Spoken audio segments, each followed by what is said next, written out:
Thank you, Tiffany. Thank you. Thank you. Huh?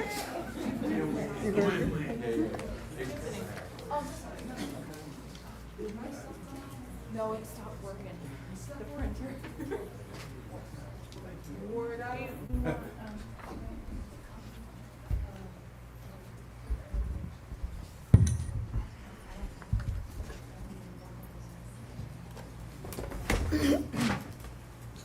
Paper.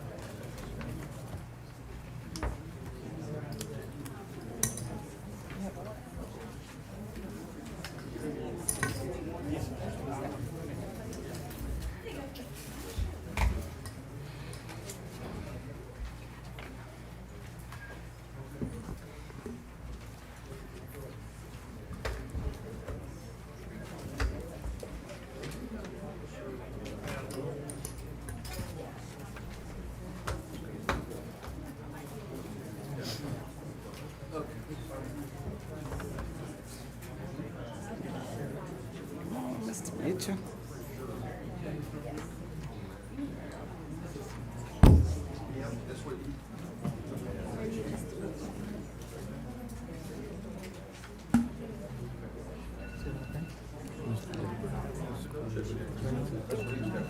Okay. It's hot now. Okay.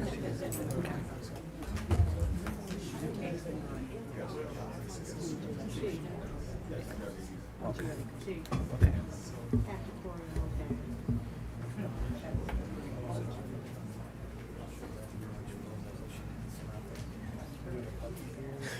Well, hello there, Mr. Mitchell.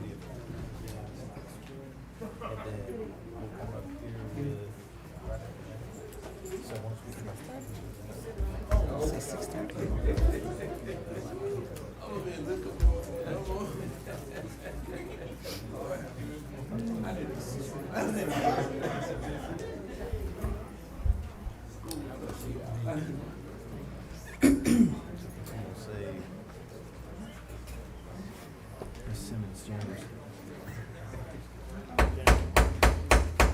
Good evening and welcome to the City of Hampton Mayor and City Council regular session and public hearing agenda for March the 10th, 2026 at 6:30 p.m.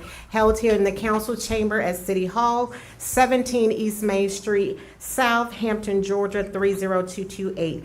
I'm Mayor Ann Tarpley. To my far right, I have Councilmember Melissa Brooks, Councilmember Marty Meeks, Councilmember Aaron Mitchell, Mayor Pro Tem Keisha White Williams, Councilmember Duchesne, and Councilmember Sherry Cheney. At this time, we're going to ask that we will stand for invocation. We're going to have Pastor Herman Mason come from Southside Christian Fellowship Church to bring invocation, and then it will be followed by the Pledge of Allegiance. I just want to thank you for all coming out tonight. If y'all bow your heads, let's just offer up prayer. Father, we thank you so much for being here tonight. We ask you to just lead, guide, and direct. Father, we pray for peace.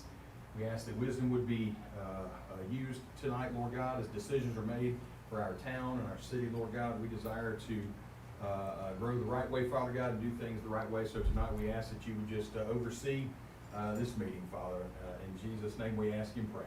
Amen. Amen. I pledge allegiance to the flag of the United States of America and to the republic for which it stands, one nation, under God, indivisible, with liberty and justice for all.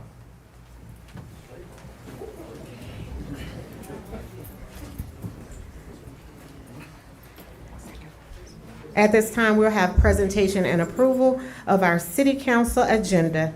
I need a motion to approve the agenda for the regular session meeting for February the 10th, 2026. So move. I have a motion by Mayor Pro Second. Tem White Williams and a second by Councilmember DeShane to approve the agenda as published. Any discussion from the council? Any discussion from the public? All in favor? All opposed? I have a 6-0. We're going to move into our public hearing at this time. At this time, the public hearing is available for anyone that would like to speak on the 90-day moratorium to accept the processing and approval of applications for gas stations and associate developed approvals within the city. If adopted, the moratorium shall become effective March the 11th, 2026, expiring on or about June the 9th, 2026, unless earlier terminated or extended by action of the mayor and the city council. At this time, I will open the floor for anyone that would like to speak for, if you are in favor of a moratorium for the next 90 days on gas stations. I'm gonna call, yes? I can't say if I am for or against. I don't know why you are asking for a moratorium. Has there been some issue with the gas stations in the city? Not to my knowledge. So I'm gonna ask Councilmember Mitchell if he would elaborate on some information about the moratorium. Okay, I'll sit down. Thank you. Councilmember Mitchell?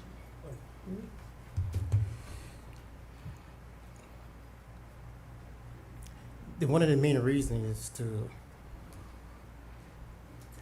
to make sure that we have. Thank you. That's okay. One of the reasons why I decided to put that in place because a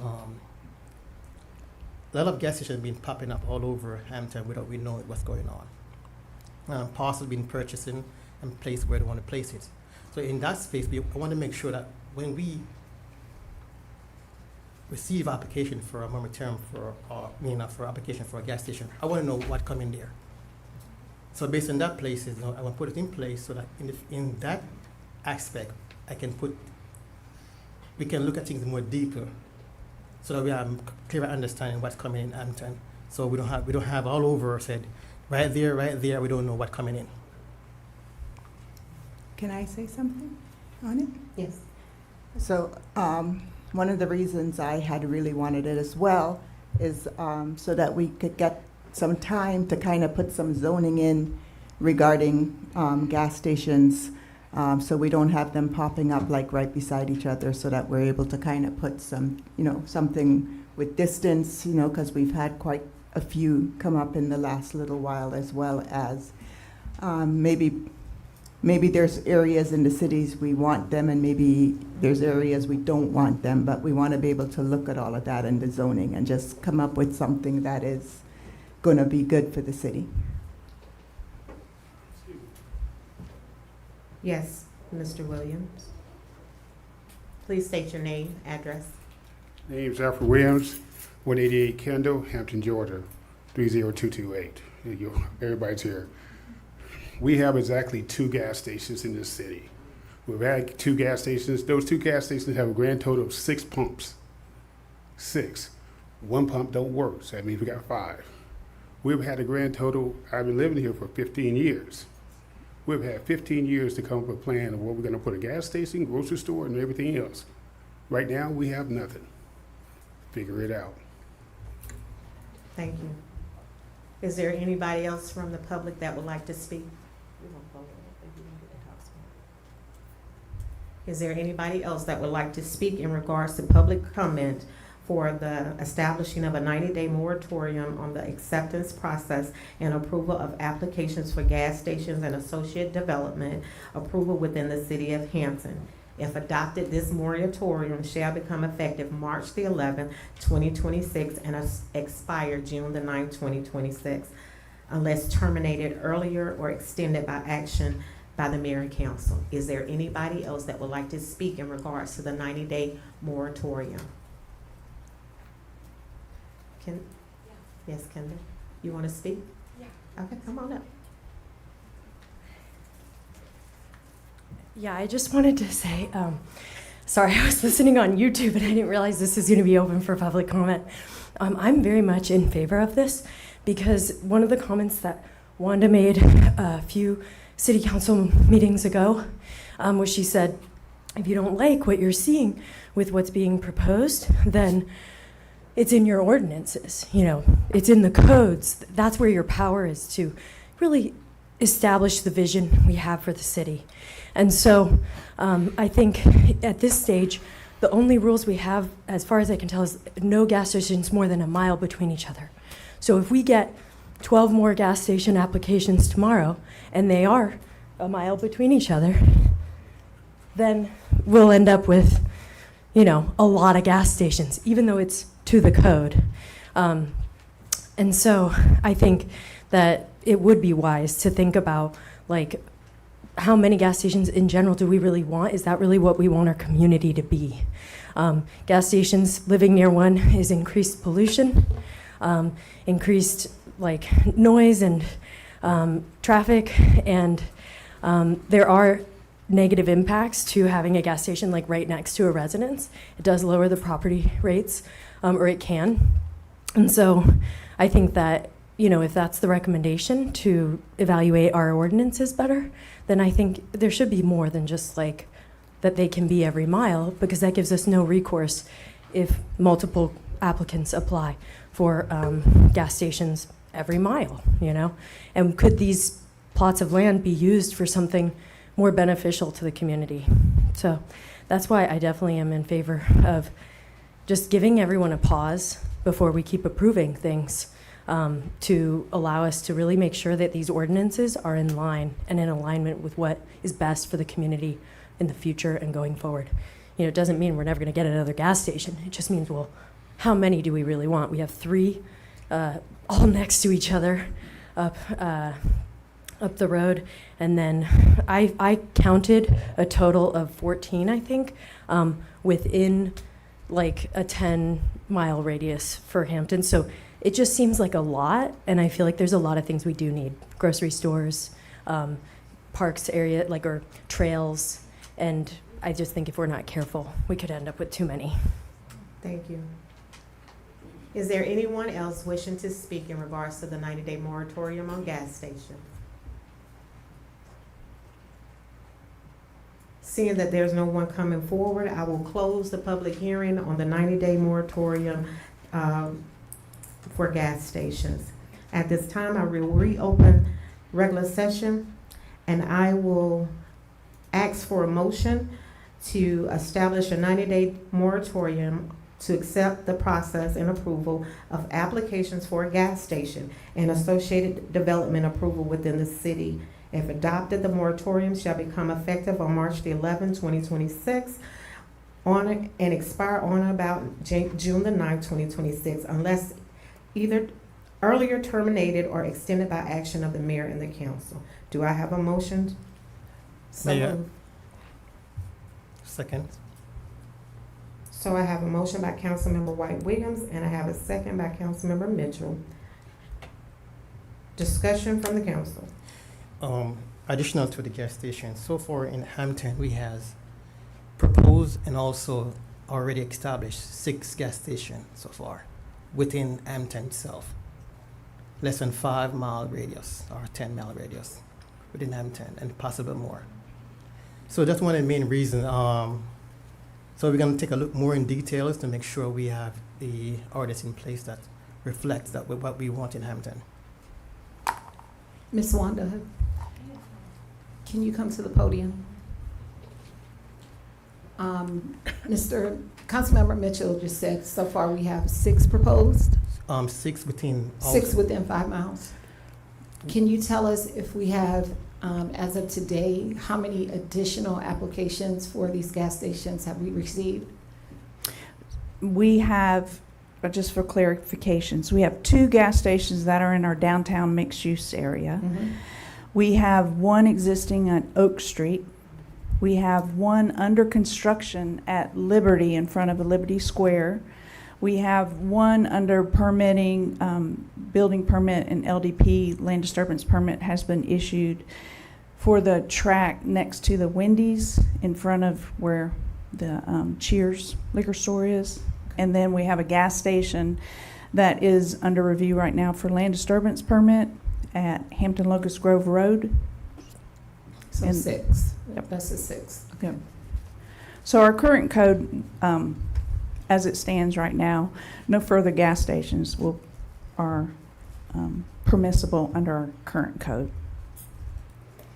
So can you explain, because we're talking about putting a moratorium for the next 90 days, and it is, I'm going to assume that it is the people understanding as well as council that, I know that we did a moratorium last year on gas station, and I understand there was some things that came out of it, and then prior to that, we had also did some work on the code for gas stations. So can you kind of explain to the citizens that may not have, know that that is a part of the code, and it's just not distance that's keeping people from being able to actually build a gas station? Right. So last year in March 2025, there was a moratorium that was issued on gas stations.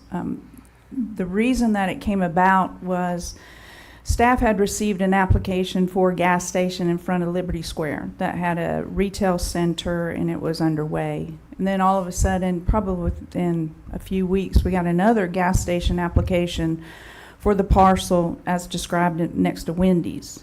So staff brought it to administration at that time, and also to my former boss, that we were concerned over every access into the city from 1941 was going to have a gas station at it, because we already had one at Oak Street. And then I was directed to reach out to the attorney at the time, and she drafted the moratorium, so it would give staff an opportunity to look at the ordinance on the allowable uses in C2 and C3 zoning districts, which is what, if you're on a highway along 1941, some of the out parcels and some of the, like Liberty Square, that area in front of that was zone C3, which is highway commercial, totally appropriate for highway commercial uses, of which gas stations were part. Same thing with the one at Wendy's. Now those parcels also are zoned for fast food, different other types of C3 uses or C2 uses, but they were marketed and sold for gas station. So staff brought that, and out of the ordinance came the criteria for a mile distance, which meant for the ones that were already permitted and the one that was coming through that was part of Henderson Farms annexation, Miss Betty Henderson, part of her annexation compliance with coming into the city was that she wanted to be able to build a gas station on that corner in compliance with the master plan. She'd hired Andy Welch. They did a zoning verification letter for us. There was quite a process. And so with her spot there, it's a mile to our current city limits towards 75. It's a mile going to State Route 20. And so all the other parcels that are zoned mixed use or zoned RA along 1941 would not accommodate a gas station. So prior to that as well, we had updated our ordinance, because our ordinance is a form-based code. We address architectural standards in section 4, I believe, Article 4. And in particular, we addressed how they can be oriented. The gas pumps can't be in the front on the right-of-way. They have to be on the side or the back, which is why in Liberty, you'll see when it gets developed, the right-of-way on Manassas is developed with glass doors, and they have sidewalks and landscaping. That's their front. The gas station that's at Wendy's, their pumps is on the side. They wanted to put them in the front along 1941, and our code wouldn't allow it. And then the gas station that's on State Route 20 at Hampton Locust Grove Road, those pumps are behind, and the gas station is situated catty-cornered, so the architectural faces State Route 20. The code also outlines the gambling machines. For those not vested, you can't have the gambling machines. You can't have outdoor storage, which includes ice machines, propane. Can't have overnight parking. If you have some type of drive-through, it can't face residential uses, can't face the right-of-way without some type of buffer. So those are some of the things that we updated the code with. Ms. Wanda, I wanted to just ask you, in regards to 20 within our city limits and in regards to 1941 within our city limits, are there currently located any parcels of land that's zoned C2 or C3 that falls outside of what we currently do not have, that they would be able to locate a gas station at? No, ma'am. No, No, ma'am. no. The only other opportunity is to locate a gas station in combination with the grocery store. Those parameters in the code say that the parcel has to be a minimum of 10 acres in size. So it can't be subdivided, it can't be, developed by one gas station owner and another convenience or, pseudo grocery store. It would be for the big box people like Target, Walmart, not to drop any regional names, but those type of facilities that actually have gas as part of their product. To date, nobody's been interested. Even if somebody came in on 20, the separations, they could locate across from the existing gas station that's going underway, but then that would be it because of the mile still applies. And you could have one gas station with a grocery store possibly in the mixed use down at Mentor Drive, and then possibly another one closer to Atlanta Motor Speedway if you had a mile. But it would have to have a grocery store currently how the code is listed. I have a couple of questions. Mm-hmm. So I had thought part of why we did the moratorium the first time was because we had an application for a gas station on 20 by Main coming into our downtown, and we didn't necessarily want to have a gas station at that point. No, so you're correct in remembering that there was something about East Main Street and State Route 20. What that particular application was a variance that came before y'all because they wanted to develop a gas station there on septic. Our ordinance says you have to connect to sewer. And so we told the applicant at the time what our ordinance said. They wanted to appeal to you guys. That's what they did, and you guys denied that. Second thing, you're saying that no more gas stations could come other than what the possible areas you just said. So are they just based on the total square foot of the city of Hampton? So if we expand and annex in more properties, then that would probably allow more gas stations to come in if we get bigger in that aspect? Depending on the radius, yes, ma'am. If you go closer, if you expand closer, like towards 75, you extend then the next gas station could be probably at Dorsey Road. Thank Is you. there a minimum square footage for the gas stations? So do they have to be, for example, they can't be no less than 5,000 square feet in size, or is that? I don't think there's a limit on the size. And what about the number of pumps? No, ma'am. Okay, so if we wanted to have like a pilot, like the Flying J or Quick Trip with 12, 14 pumps, our code allows for that. We have requirements that discourage from, say, diesel use. Our canopies, the height maximum is 13.9, I think, feet. A lot of the canopies that serve diesel vehicles are They like much higher. And so we restrict that type of use with that architectural requirement, which is in a different section of our code. And that use restricts like 18-wheelers? Yes, ma'am. From coming in to Yeah. get gas? Yeah. We don't have, our gas station, the moratorium and the updates on our code address gas stations. They didn't address truck stops. Truck stops are regulated, I believe, in the M1 zoning district or M2 because they have other nuisance and just need larger space. Well, typically you see your truck stops off of the interstate, so. Yes, ma'am. But I know at the racetrack in Griffin, they did add on to accommodate The diesel. diesel. Yeah. Sure. Mhm. Mr. Mitchell? I want to thank you for the update. Sure. But no, you have an additional 2 to 3 more gas stations from a 6, that possibility. I mean, there are 2 more gas stations that's possible adjacent to Enniscorn. I didn't know about that one. Thank you for updating me on that one. Mhm.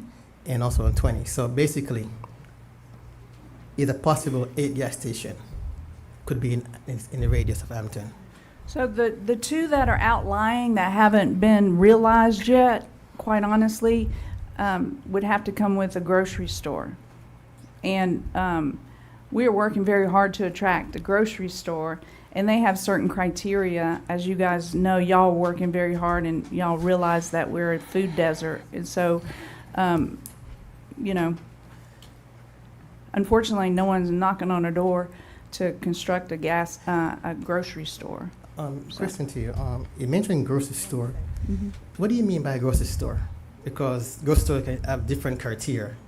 It could be a small one, 10 per square foot, Sure. and consider a grocery store. It could be a 7-Eleven, consider a grocery store. So what do you mean by grocery store in the code? So our ordinance defines that use, I believe, as, related to food, sales of food and, of a larger retail facility.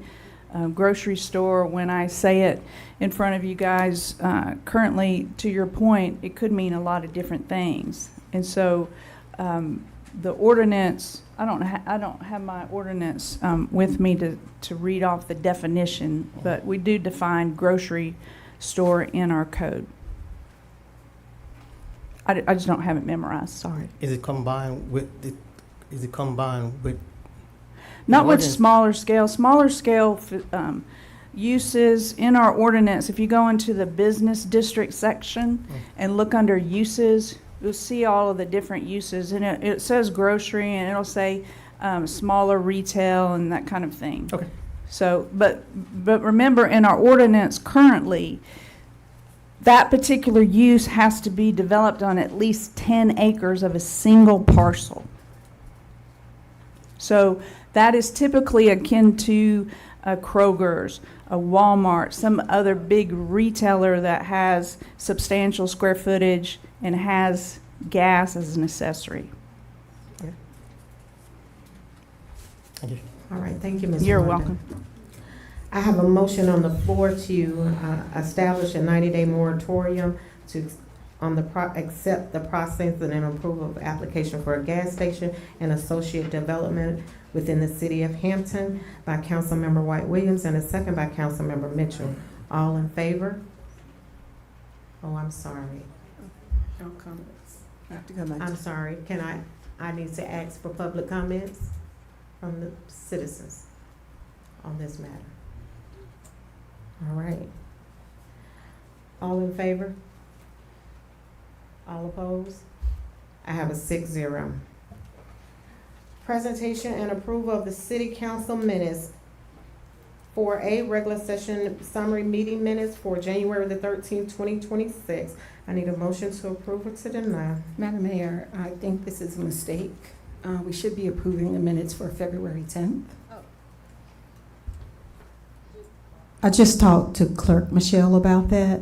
So right now, we are approving January 13th. 13th, and right. February 10th will be next month.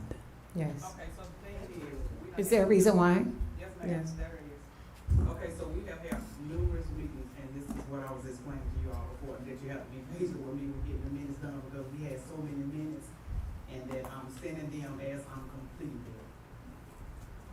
So did we not get the minutes for February? Not yet. We did. So- We did. We did. Yeah, but you received those minutes after I After. did the agenda, Mhm. and so they're not on the agenda. I just sent you out like a 17-page. Right, I know that I saw the minutes for February. Is that, But that was Attorney, after. is that common for us to not get? So what did we approve last month? Did we not approve the January 13th minutes either? Attorney, I don't remember the date, but you all did approve the minutes for last month. I can go and get. right, I know we approved the minutes last month. I guess I was just a little taken back that we didn't get the minutes for February until after we received the agenda on Friday. So, okay, They wasn't ready. that's fine.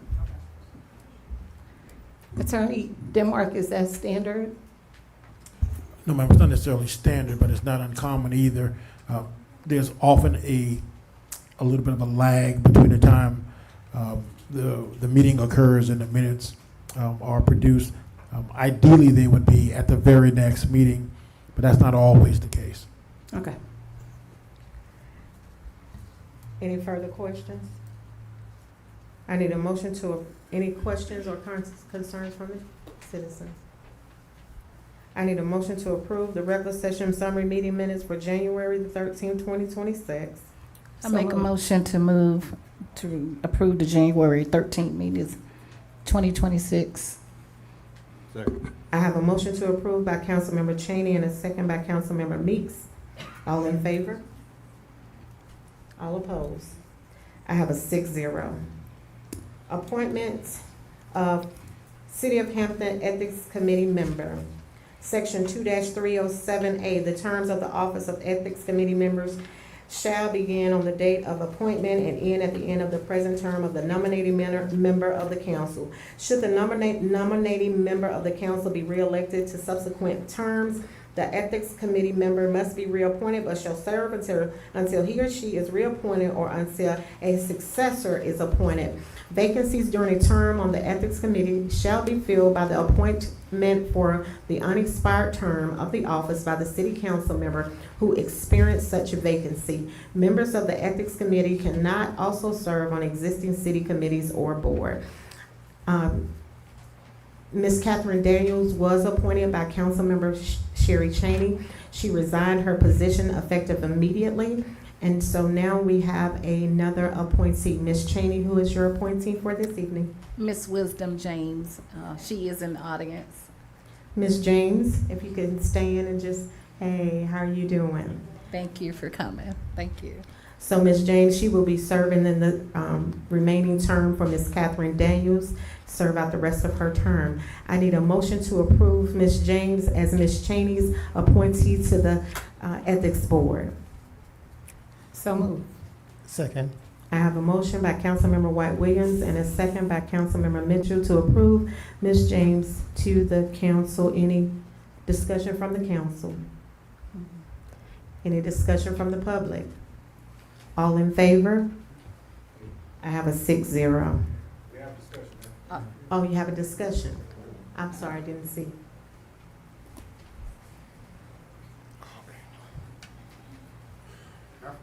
Alfred Williams, 188 Kendall, Hampton, Georgia, 30228. It's really going in reference to the Ethics Board. And I'm going to say this, We can't hear you. not the Ethics Board, it's about the, what we just read out that said about the appointment and the timeline. On that portion of it, if the person is being appointed, the Ethics Board has been changed, so the person representing the member does not have to be changed out until that member loses their position on the board.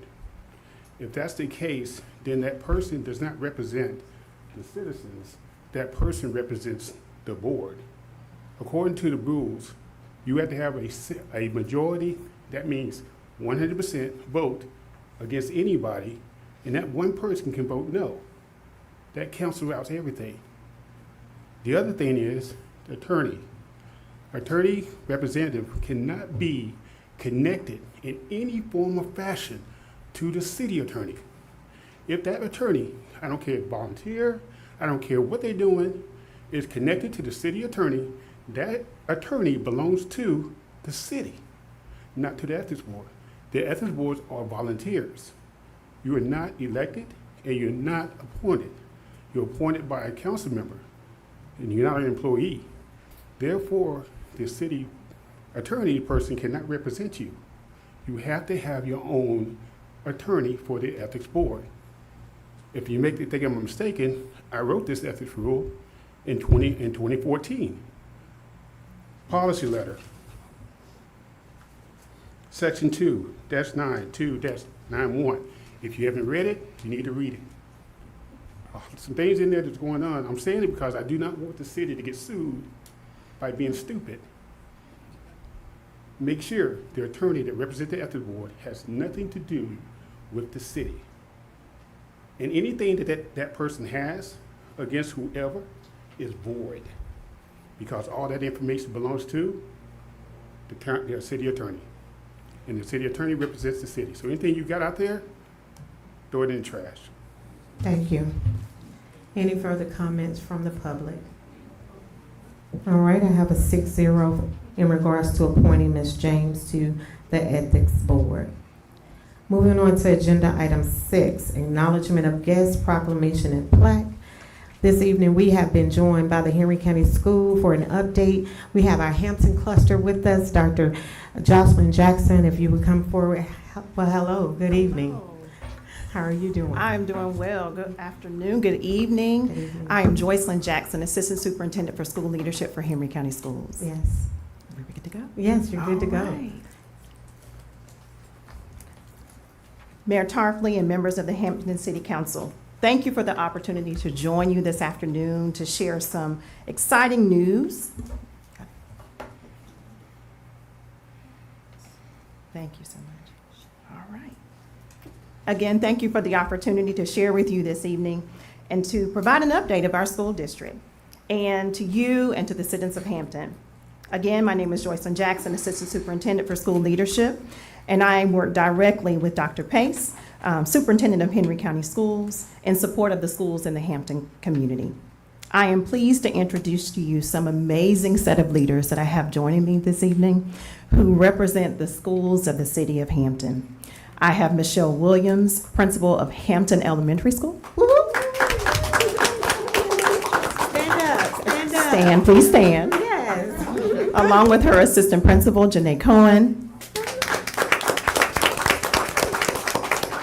We have Miss Sonia Ayanaga of Rocky Creek. We also have Dr. Lydia Williams from Hampton Middle School. We have Allison Foles, Dr. Foles from Mount Carmel. And then, last but not least, Dr. Jarvis Price, Principal of Hampton High School. Excuse me, Dr. Foles wave at us. All right, so these leaders are key levers in their respective schools to ensure that all of our schools and our students are focused, determined, and we are determined to ensure that students are safe and secure and learn at high levels daily.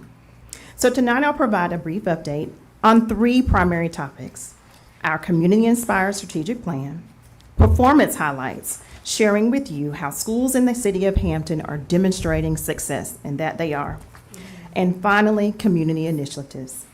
I'll provide some brief updates to you on upcoming eSPLOS referendums and the development of the strategic plan.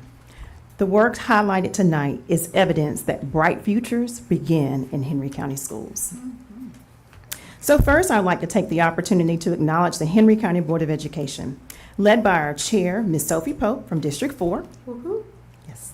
Vice Chair Mackenzie McDaniel, who represents District 5. Woohoo, that's us. All right. I like the energy. Dr. Pam Nutt from District 1. Woohoo. Miss Annette Edwards from District 2. And Miss Jennifer Carter of District 3. All right. Also joining me this evening is Mr. Antonio Mattox, Chief Leadership Officer for Henry County Schools. In Henry County, we believe that a high-performing school district begins with a high-performing Board of Education, and their collective leadership matters for ensuring that we are focused on improving the outcomes of students for Henry County.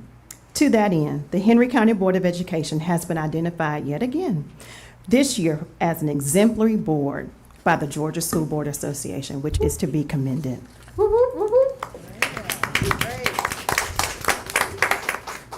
Henry County Schools is the 8th largest school district in Georgia, with approximately 42,000 students with over 6,000 employees, making us the largest employer in Henry County. And as you serve your community here in Hampton, you see that the Hampton community is absolutely growing. And we are proud to continue our partnership with you, Mayor Tarpley, and the Hampton City Council to serve the students who live and attend school right here in the city of Hampton. So I want to begin by just taking us back just a moment. In 2019, the Henry County Board of Education adopted and is now implementing the community-inspired 5-year strategic plan that consists of a clear vision and mission, shared core beliefs and understandings, community-identified priority student outcomes to serve as metrics for success, and ambitious initiatives to drive the collective work of the district and our schools forward together. The work of the 2021-2026 plan will wrap up this summer. Currently, our district is involved in the process of developing the next 5-year strategic plan. The BOE has held very important meetings throughout our community to develop the plan that you will receive a few updates on tonight. As we work to finalize these actions and projects in the last year of our current plan, the work of the Board of Education is driven by 5 key initiatives that were inspired by the voices of our community. As you see here on the slide, Strategic Action 1 to advance pre-K through 12 opportunities to learn and experience more learning, more arts, more music, and STEM. Strategic Action number 2, advancing school leadership and classroom instruction. This focus is on conditions for attracting and retaining the best educators for our students because we deserve the best here in Henry. Through the research and development of our district, we have rolled out highly effective classroom and highly effective leadership frameworks. Strategic Action 3, focusing on advancing connectivity with our school district and stakeholders. We want to ensure that all students, employees, families, and partners feel valued and connected to our district. We regularly hold cluster conversations to get parent and community voice. The Henry County Schools Welcome Center, located in McDonough, has worked hand in hand with families to enroll over 6,000 students this past summer. Strategic Action 4, focusing on advancing student employee health, wellness, and support structures. Our board has invested in mental health and wellness facilitators in every school in Henry County. Strategic Action 5 focuses on advancing a high-performing operational culture. Air-conditioned buses and upgraded operational systems, we are working to ensure effective and efficient operations. In addition to those clear improvements just spoke about, we are also centered on ensuring that our community holds us accountable for those measures of effectiveness. The BOE has adopted these measures into what we call priority student outcomes.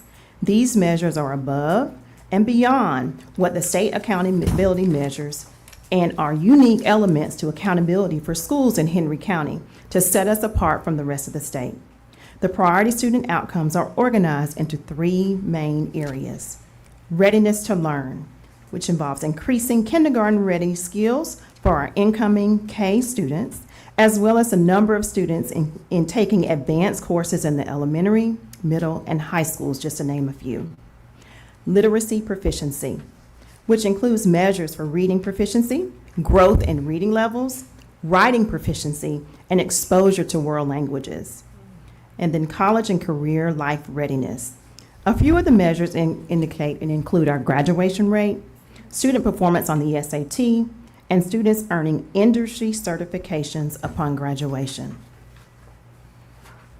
And here are a couple of highlights, some high-level highlights of the successes from our current strategic plan just spoken of. As you can see, in this particular Hampton community, we have STEM lab teachers in every elementary school, world language teachers in every elementary school as well. And we are proving in our GMAS results, as well as new band uniforms that were purchased for all high schools in Henry County, just to name a few of those highlights. Diving deeper into CTAE successes for a moment, we have over 22,000 students in our district enrolled in CTAE. This, in part, is due to our intentional work to increase the number of pathways offered and the number of industry-recognized certifications upon those pathway completions. We've also focused on increasing access to students to have middle school exploratories to enhance their readiness to identify and participate in pathways that align with their interests and talents. All of the aforementioned work has led to Henry County Schools having the 5th largest CTAE enrollment in the state of Georgia. The arts have truly come alive in our district, with vibrant choral programs available to students at every level and orchestra expanding to new horizons. We are proud to share that beginning in 26-27 school year, all middle school and high schools are set to have orchestra programs in place. Each year, as a result of our investment, more students have the chance to discover the joy of music, which is a testament to our dedication and your dedication to expanding opportunities and access. We're also thrilled to offer theater at every high school where students are thriving in the technical theater.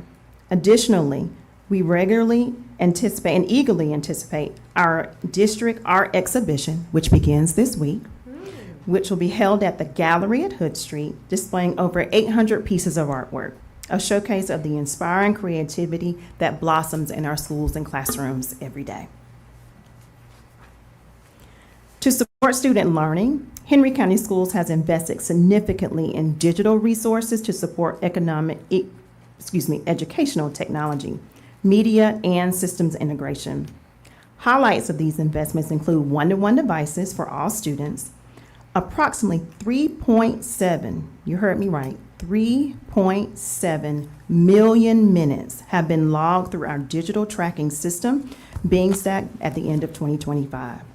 69,000 books are loaned through our digital SOAR program and platform, and over 75,000 engagements on our Asynchronous Learning Day website. Henry County Schools is excited to share that the Georgia Department of Education has released Targeted Support and Improvement Exit List and CSI Progress School designations. We are proud to announce that all 4 Henry County schools previously identified for targeted support have exited the state designation list, and no Henry County schools are right now identified for TSI supports. And I am proud to recognize Hampton Elementary School for demonstrating significant academic progress and for exiting targeted support and improvement designation status. So last year, HCS saw notable district-wide growth across elementary, middle, and high schools, with some double-digit increases in the level of proficiency students demonstrated on the Georgia Milestones Assessment. I am happy to share that every school represented here tonight in the Hampton community, and you also see some information about the Dutchtown community. They us too. They are us too. Every one of these clusters and every school saw growth. The Hampton community has so much to be proud of. These scores indicate the strategic board investment, data-driven instructional leadership by those that are sitting behind me, and the intentional focus of our school leaders, educators, and support staff on both student achievement and well-being that resulted in increasing momentum toward the vision of a high-quality, world-class education for every student. Our next topic this evening is about school safety. Keeping our students safe is a first and top priority. As of today, we have made significant investments in safety, over $300 million. And here you can see the investments and enhancements we have made this year in response to your community feedback. Most of these investments have been really focused on the safety infrastructure, For example, when you visit any one of our Henry County schools, you'll notice that there is a single point of entry and you have to buzz to get in the door. We've increased our ability to monitor our exterior doors with our new door ajar systems and alarms, and increased camera access to our schools and on our school buses. We've added new school staffing models, which includes a campus safety monitor and additional school resource officers in every building. We have continued our implementation of our weapons detection system, expanded beyond the large events similar to graduation, where we typically use those, to ensuring that we are monitoring not only those large-scale events, but also our middle schools and high schools as needed. Regarding facilities upgrades, our current eSPLOS initiative, which runs through 2027, will accommodate 5,000 plus students through capital projects, including the opening of 3 new schools, additions to 5 additional schools, as well as our administrative upgrades through the new district office and our new transportation facility located not far from where we sit today. Lastly, as we look forward to partnering with our community at large for continued success, we'd like to share an update on 2 community initiatives. Beginning with our proposed eSPLOS 7, we provided community members with the opportunity to provide feedback on what would be the most important infrastructure developments that you desire to see through funding from our eSPLOS. The results you see here are the extremely important or moderately identified responses. As you see, in many of these pieces are around the 80 percentile, which shows us that we are really interested as a community in safety and security, technology, and some infrastructural enhancements centered around instruction. We have also completed our public review process for these proposed projects above, based upon the feedback. Our next phase of engagement includes information sessions for faculty and staff through staff meetings, and for families and communities through the community conversations and school council meetings that are upcoming. The Hampton community is cordially invited to join us for the upcoming Hampton Cluster Community Conversations on March 24th, 2026 at 6 p.m. at Hampton High School to hear additional information and get your questions answered about the eSPLOS 7. In addition to our community outreach cycle for eSPLOS, as shared earlier, we are midway through the development of our 5-year community-inspired strategic plan. We have completed stakeholder feedback sessions, community surveys, and our strategic planning team has also met, which consists of principals, district leaders, civic and community and business representatives. We are currently in the process of taking feedback from each of these previously mentioned steps for final development of our plan. We expect these steps to be available to the public and completed by April of this year for the strategic plan to be introduced and shared with our stakeholders later on this summer. As I stated earlier, we believe bright futures begin in Henry County schools. I want to say thank you for the opportunity to share with you these updates as we continue to partner with our Hampton community to ensure that Henry County schools continues to rise. Thank you. Thank you, Dr. Jackson. Thank you. Does the council have any questions for Dr. Jackson? Any questions from anyone in the public? My principals and assistant principals, come on up. Come on. Yes. They're not shy.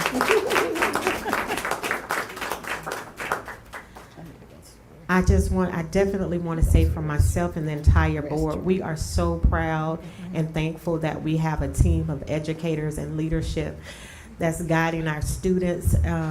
We are excited to see these new numbers and how everything is increasing. We know that we have the right people in place, and we are excited for you guys to be a part of the Hampton cluster and team, and Henry County as a whole. Absolutely. It's all ties float all boats, that's what they say.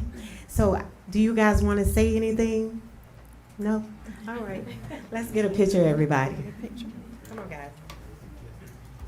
Sherry just went. Well, yes, come. Yes, you guys come in front of us. Sorry. Thank you. So, Shelley, you mind if you-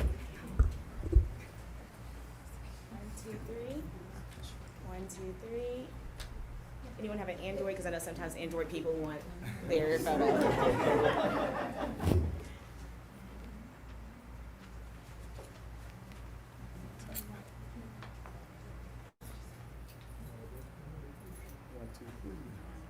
Got it, thank you.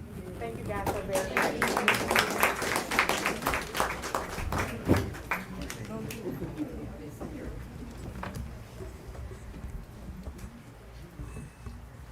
They are definitely a part of the foundation of our future. We thank them so very much for pouring into our children and teaching them and showing them the way. So thank you guys so very much. Moving on to agenda item 6B, update from State Representative Flannery. Thank you so very much for joining us this evening.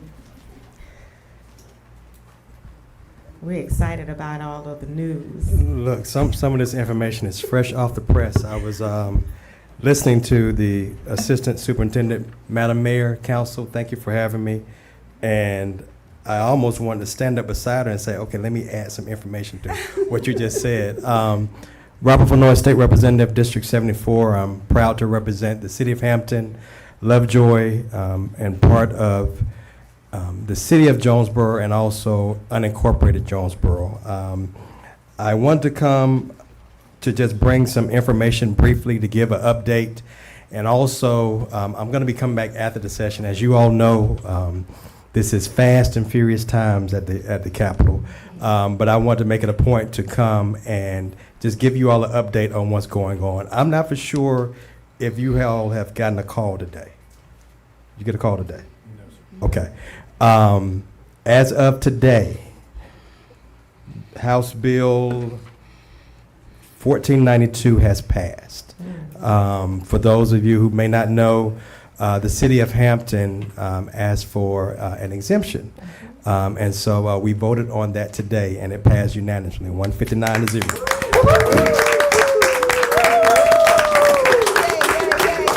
Got it done. We got it done. I want to thank you, Council, for your assistance. Also, I don't see anyone from Knight Rider Group, the consulting firm. They assisted as well. I can. So last month, a couple months ago, the council passed a resolution, and let me just kind of for the audience give a little understanding of how local legislation works. So at the Capitol, we have what's called general bills, and then we have what's called local legislation.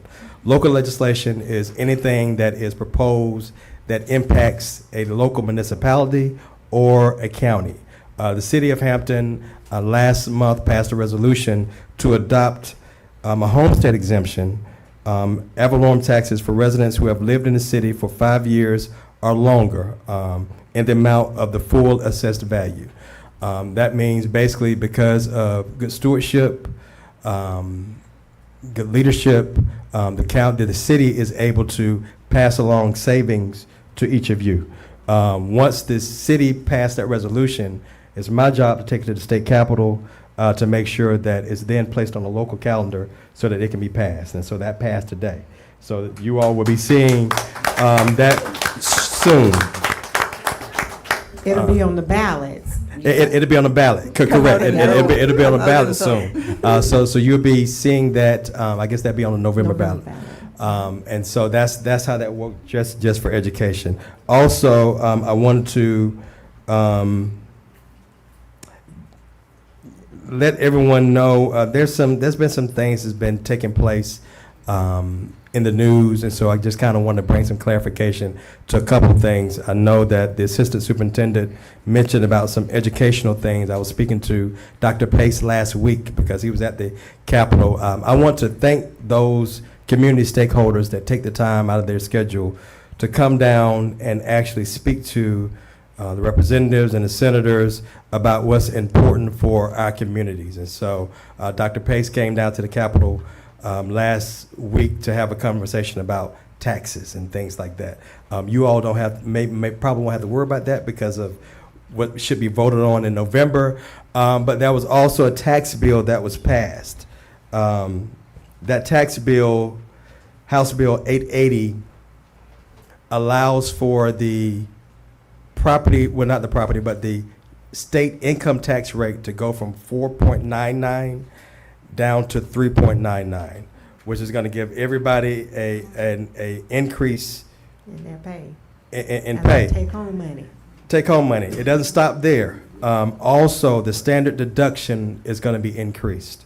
That standard deduction is going to go up. I don't have it right here in front of me, but it's going to go up a few $1,000s, about $12,000. Again, we try to, as much as possible, give back to those. Now, I know in my position, sometimes I have to make difficult decisions because I have more pertinent information on the ground, and so sometimes I have to vote a different way. But the goal is always to make sure that we do the best that we can and the most important things that we can for our constituents. The assistant superintendent mentioned about school safety. Also passed today was the state budget. And so the state budget was passed in the House and now has to go over to the Senate in order to be approved. I want to give just a couple of highlights of some of the things that was passed in House Bill 974, which is the budget. There's going to be an extra $119 million for school safety that was approved today. That comes out to about an additional $50,000 or so for school safety. There's a bill that was passed earlier this session that basically mandates our schools to have security systems. Most of our schools, as was mentioned, have the detectors and things like that. Most of them use, I think, the Evolve security system that you can walk through for security purposes. Where the state has already adopted to give schools an increased amount to try to help supplement that. I want it more because those things can be expensive, and we shouldn't be passing that down to the school system. That should be mandated on the state level. But I want to get that to you. And like I said, this is fresh off the press, so I'm looking at my notes.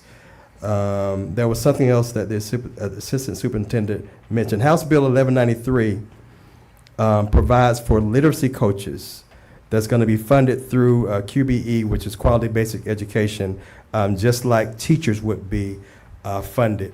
There's been a mandate by the Speaker of the House to make sure that each of our children read on grade level. As we've been seeing, a lot of our young people kind of fall through the cracks. And so it's important that we make sure that we fill those cracks. And so there's going to be literacy coaches provided for schools. I think it's elementary schools, maybe middle schools, but I know elementary schools, there's going to be a literacy coach, reading coach in each of those schools. And so we're excited about that. My wife, who's here with me, supporting me, she's my security guard and my secretary and everything else. She's also a special needs educator in Clayton County. And so we have to make sure that we do all that we can to help to supplement, especially when it comes down to education, because we don't need any of our young people falling through the cracks. And so it's our job to make sure that not only we teach them well, but we give them the tools necessary in order to make sure that they're going to be able to be successful in society. One of the other things I want to highlight when it comes down to our pre-kindergarten programs, we are making sure that we are funding our pre-K programs. We're actually trying to get to pre-3 so that we can have our young people start at an earlier age to make sure that they are getting the tools necessary to be successful. Not only are we doing that, but we're also reducing the class size from 22 students to 20 students to improve instructional quality. Our state spends a lot of money when it comes down to education. The budget is $38.5 billion. That's the state portion. And of course, we get federal funds as well. But our job is to make sure that whatever is needed, we take care of our people. A couple of other hot button issues, and I would ask the council to allow me to come back to do a more detailed presentation once we get done with the session and I can breathe. But just a couple of things that you might have heard on the news, or you may not have heard. Sports betting, especially being in the city of Hampton, it did fail. And so there will not be sports betting this year. And I know there's people that fall on both sides, but it did not pass this year. But there's some other initiatives that we're working on. Again, the session is not over. There's going to be some more things that take place. It's always fast and furious, and so I want to just kind of leave a few moments for questions from you all, and also if there may be questions from the audience as well. Representative Flournoy, thank Yes. you for coming. Yes, ma'am. I do have a question. Do you recall any bills being passed as it relates to mental health issues for cities? Not necessarily, well, not for cities. Now there, and I don't have the bill number at the top of my head, but there was a ordinance, well, there was a bill that was passed that would mandate cities to kind of clean up homelessness. Okay. And we all know that, you know, there are certain cities that deal with that. My issue with that was, again, I don't want to mandate something for a city or a county and not provide the resources in order for them to do that effectively. There was a $50 million that the governor had proposed in order for cities to pull grants to take care of homelessness, but that was one thing. Also, there is a mental health facility that has been approved. It's going to be 400 beds. That's in North Georgia. I think that's going to help to. That was supposed to help to accommodate for some of the issues that we have as far as mental health. We need a lot more beds. We need a lot more resources. In the budget, it is included increased funding for mental health, and not only on the in general, as far as, you know, some of our state agencies, but also to provide for additional mental health resources for our school systems.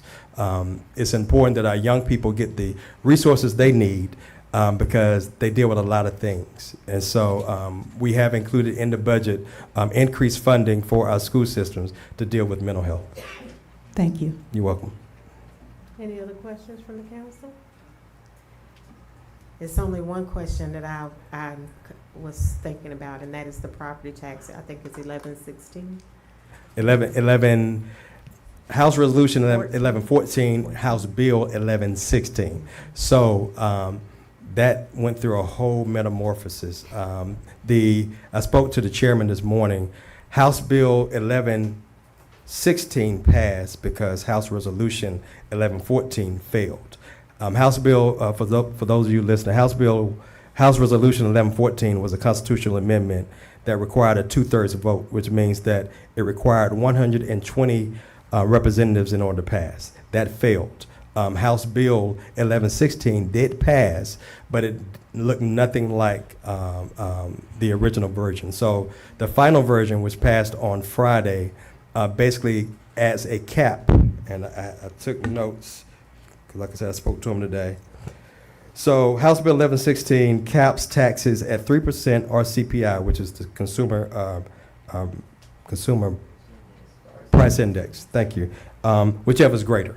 And so that's basically all it does. And so let's say, for example, usually, and the consumer price index is a fancy word for inflation. So let's say if inflation goes up 3.5%, then it has to be capped at 3.5%. If it's 2.8, then it comes up to 3. For some municipalities, that's good. For others, it's not. And so the main reason why the House resolution failed is because I know me personally, I was getting calls from commissioners. I spoke to Dr. Pace. I spoke to other superintendents. House Resolution 1114 basically was going to provide for homestead exemptions for the entire state. And so some school systems and some cities and some counties were really going to be impacted negatively by that. The solution was, whether you have the E-SPLOST, T-SPLOST, whatever SPLOST you may have, the solution was to reportion or repurpose those cents in order to accommodate for the shortfall. A lot of counties and cities needed more than 1 or 2 cents in order to accommodate for that. And so that was the major pushback. And so that's why the resolution failed. And so after a lot of consideration, a lot of conversations, it was just determined that it was going to be better just to have a flat cap on the tax, and then maybe have a discussion over the summer or after the session to determine what's going to be the best way to allow for additional tax relief for our citizens. And so that's 1116 did pass. Okay. Yes. All right. Any questions from the public? Yes, Ms. Oliver? I'd like to know if. Stand up for me. I'm sorry. Ooh, if I can get up. Okay.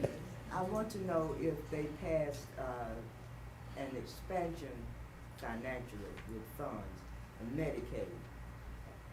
There was some monies that you had that you all had not allocated. And I just wanted to know, did they put any of that toward expanding Medicaid? Expanding Medicaid? Yes, sir. Well, you've been up here looking at my notes? Were you looking at my notes? No. Okay, I just want to make sure.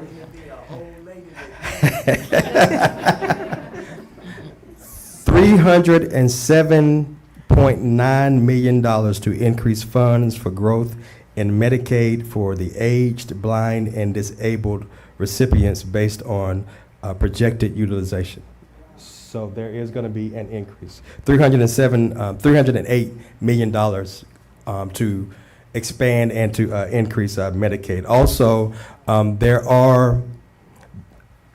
there is, because there was a shortfall in SNAP. And so that shortfall has been filled as well. I think that's about $55 million to $40.4 million to backfill funds to reflect the reduction in the federal supplemental nutrition assistance program through an administrative reimbursement. So $40 million to backfill SNAP. Excuse me, but. Yes, ma'am. What you just said. $40 million. Administration. Yes. So does that increase go to administration, or does it come to the recipients in terms of increasing their benefits, food stamp benefits? Well, the benefits are going to probably remain the same based on the qualifications and the policies for the federal program, but to backfill that, those costs, basically that were, I'm trying to put this in a nice way. Basically, any issues that we have from the federal government, that filled it. And so that's part of the consideration that we have to remember, because the state has about on paper, about a $16 billion surplus. Now, all of that isn't just money that can be used, because some of that is already earmarked for other things like transportation and things like that. But the money that can be used is about $10 billion. Part of the reason why we have to stay conservative in our projections as far as the state budget is concerned is because we don't know what might happen with the federal government. So we have to make sure that we kind of protect ourselves. Thank you. So I wanted to ask you, with the Georgia being the #1 state to do business in, can you tell me how is that impacting your ability to be able to lower these property taxes and lower income taxes? How is that impacting things here? Well, I'll put it like this, Madam Mayor, that it impacts it, but it's also a impetus to make sure that we continue to drive down taxes so that we can, make things more attractive. One of the things that has been talked about, there's some bills. I think there's a couple things coming from the Senate. Some of the incentives that we give to certain industries, maybe removing those so that we can make sure that we have be fair, because if you're going to give an industry a tax break, let's make sure that we're also giving our citizens tax breaks. And I think just leveling the playing field is the reason why we've been hearing so much about affordability, so much about either we're going to decrease property taxes or we're going to increase income taxes. We decreased income taxes twice this session from separate bills because the focus on, is that me? Because the focus on making sure that we keep things affordable. Something else that I forgot to mention, there's also going to be a $2,000 bonus for state employees, including all teachers, and we made sure it's not just teachers. We asked multiple times. That's bus drivers, that's cafeteria nutritionists, anyone that has anything to do with the school system is received that $2,000.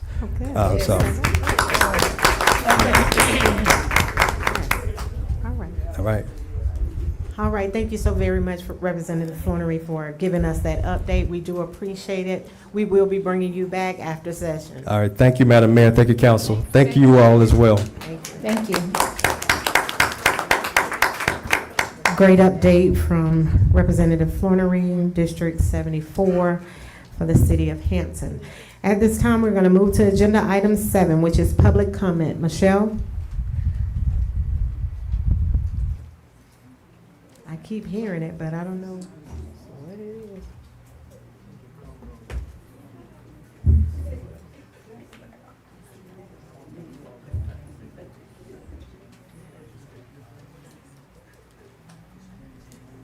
Oh, I forgot. We have new technology.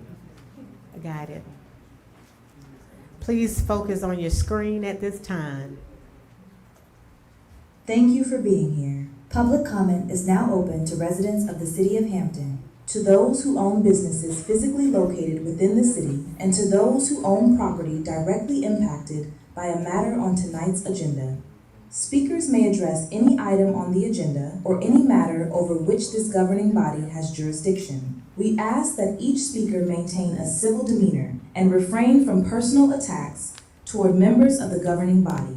Under Section 246(8), all council members are required to conduct themselves in a professional and respectful manner. All remarks must be directed to the mayor and not to an individual council member, staff member, or citizens in attendance. Personal remarks are inappropriate. Council members may not speak until they are recognized by the mayor, and all comments must address the motion currently under discussion. The mayor is responsible for enforcing the rules of this forum. If a council member believes a rule has been broken, a point of order may be raised, and a second is not required. The mayor may rule on the point, or allow the council to debate the issue and decide by majority vote. Public comments are limited to 3 minutes per speaker. When you approach the podium, please state your name for the record. We appreciate your participation in local government and your commitment to respectful dialogue. Okay, first we have Mr. Ed Hendry.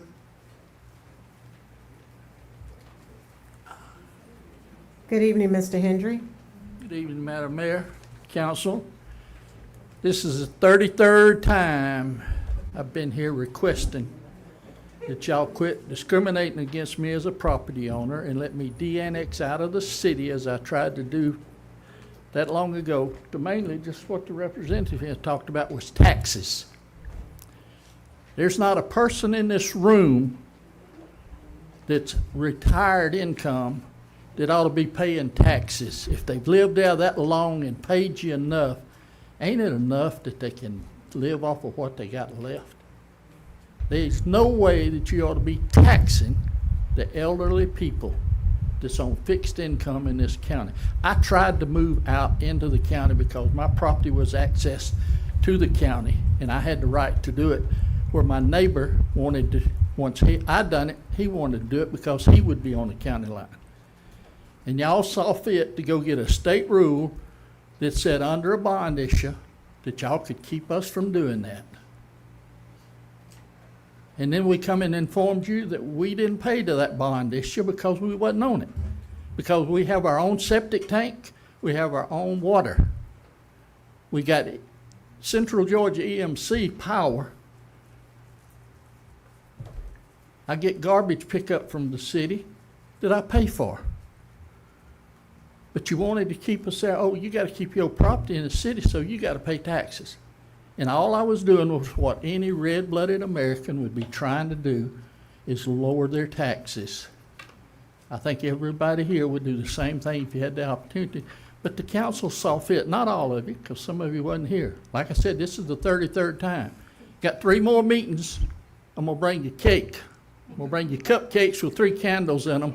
For 3 years, I've been wasting my time coming up here trying to get y'all to do the right thing that y'all wouldn't do, because you have discriminated against me as a property owner.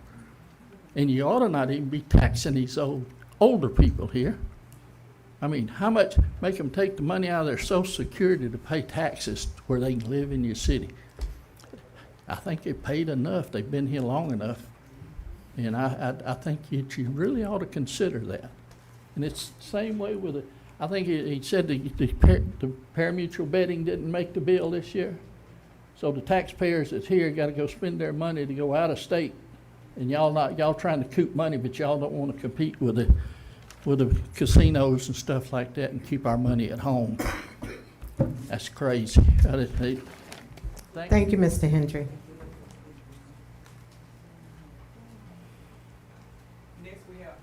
Next we have Ms. Dawn Grill. Hi, Ms. Greer. Hi, good evening. My comments pertain to an action taken by the mayor, some council members, and the former city manager a little over 4 years ago, and how it seems similar to a recent action. In the January 11th, 2022 city council meeting, the agenda items for city appointments were moved from early in the meeting to behind the completion of new business. At the time, the city's attorney services were through a well-known Henry County law firm. When the time came to appoint the city attorney for 2022, a different lawyer was appointed. The attorney that began the meeting gathered his things and left. The new attorney took over the position at that point. This was surprising to some of us who were present. It looked like the previous attorney did not know what was going to happen. It appeared that part of the aforementioned leadership group had at some time prior to that January meeting found a new attorney, had discussions with an attorney, discussed hiring that attorney, and made an offer to that attorney. I do not know the facts of how this happened.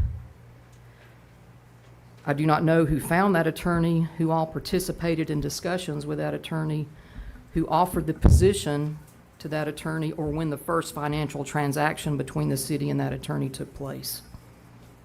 It seems that a precedent was set.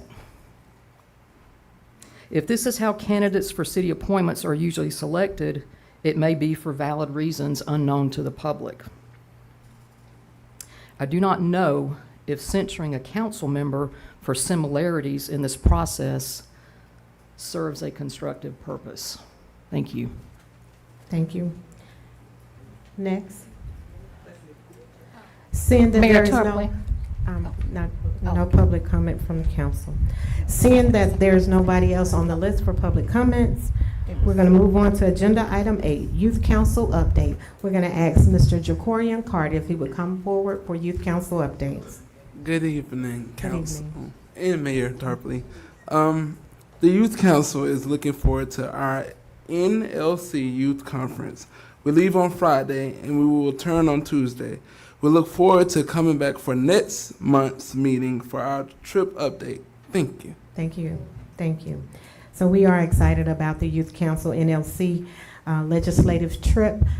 Hopefully they will learn quite a bit and get a chance to experience some other youth councils from across the country.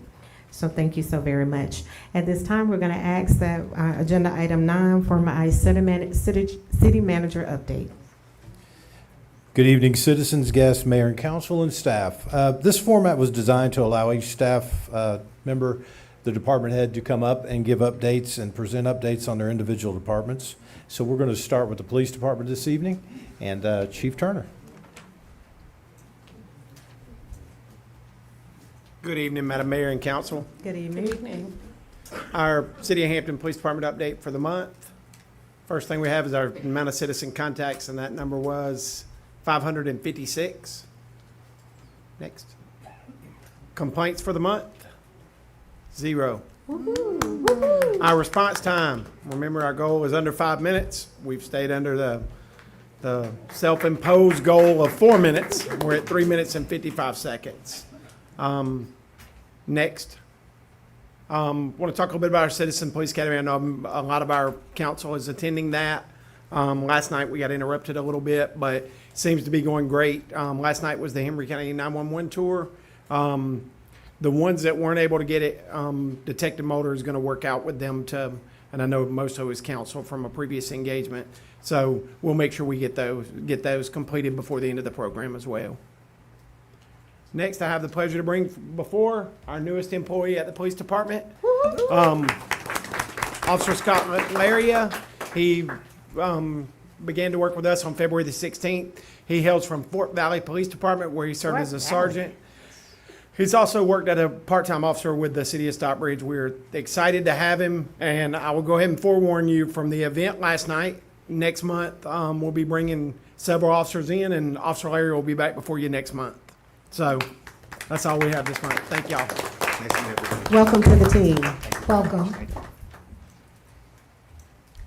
Next, we're going to have our Public Works update. Yes, ma'am. Mr. King.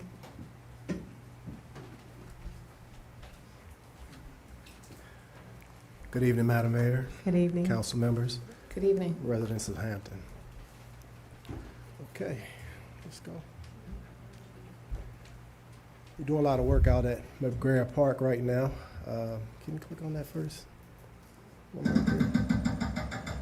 So, as part of the project, the contractor, they wanted to, we saved the city $50,000 by doing this work in-house, by demoing these two courts. So special thanks to Mr. Justin Connor back there and the rest of the guys in Public Works. We were able to do that, and that was beneficial for the city. Next slide, please. We've been doing work around the city, clearing a lot of storm drains. So this is some of the stuff we did around Catherine Williams, as well as on the opposite side of McBrayer Park. And we have several other projects coming up over the next few months to take care of a lot of issues we've had here. For the month of February, we completed 157 work orders.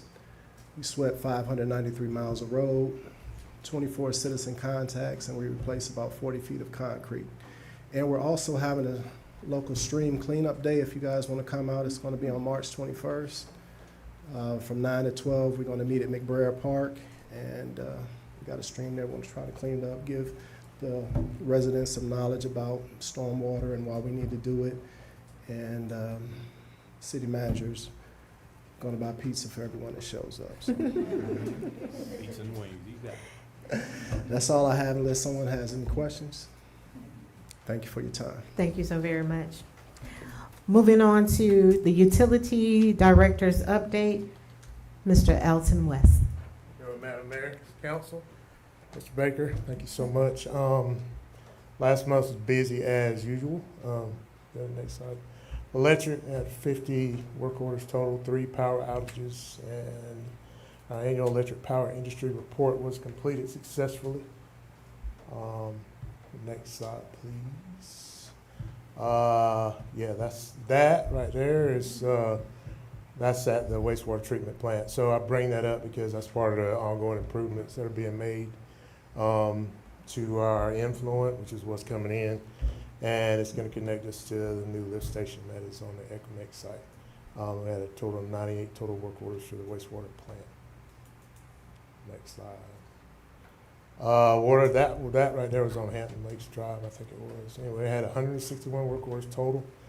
Total eight or more leaks repaired, I must say. We've been pretty busy, and anyone hasn't noticed, you don't see too much leaking around anymore. We made strides along with Mr. King. I like to pat him on the back as well, because it may not look like it, we've got a lot done. We've got a lot of good people working with and for us, and I like to offer my heartfelt and sincere appreciation and thanks for everything that everyone does. Next slide, please. And that's it. Anybody got any questions? I do have a question. Uh-oh. I know. I just want to ask, on next month when you give your presentation, we used to get an ECG report on the amount of water that we were losing each month. Yes, Can you ma'am. provide us try to have that number for us? I can. I'll have it. I'll definitely have it. All right, thank you. Thank you. Moving on to Community Development Update, Ms. Wanda Moore. Good evening, Mayor and Council, Good and evening. City Manager, and City Attorney, and citizens. When I grow up, I want to be like Public Works. They're so cool. So the Community Development Department has continued working along, and for the month of February, we had 13 business licenses renewed and issued, 26 building permits, 1 zoning application that was submitted, 14 development projects underway. We did not make a new grant application, and the grant programs that we had underway last month are still moving along. These are the current projects that are in the city. They are the same that we posted last month, with the exception we updated the correction to the gas station at Manassas.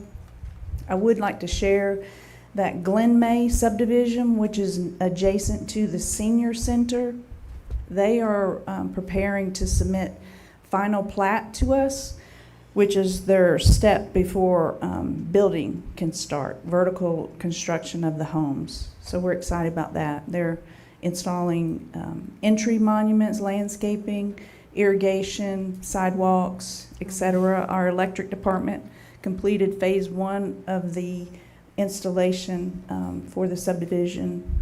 Got an email about that today. This particular exhibit, this is the map that we showed last month with all the activities in the city. And we did receive this exhibit I wanted to share with you guys. This is the development that's known as Madeline Park for us. It is located off Derrick Avenue at the corner of Elm Street. And the developer sent that to the Community Development Department, and they are working on processing their actual elevations to ensure they're in compliance with the approved zoning ordinance. So I wanted to share that with you guys. And that's it. Thank you. Thank you so very much, Ms. Wanda. Do we I have have a any question. questions from the council? Yeah. Yes. Did you issue any conditional use permits? Any conditional use permits? We do that. Not that I'm aware of. Thank you. How many homes gonna be in that Elm Street, Derrick Street? Madeline Park has 27 homes. Yep. And Glen May, just so you're aware, you didn't ask, but that's 165 mixed-use homes. Are these fee simple or rentals? They're fee simple, and that's required by the ordinance that you guys approved. Thank you.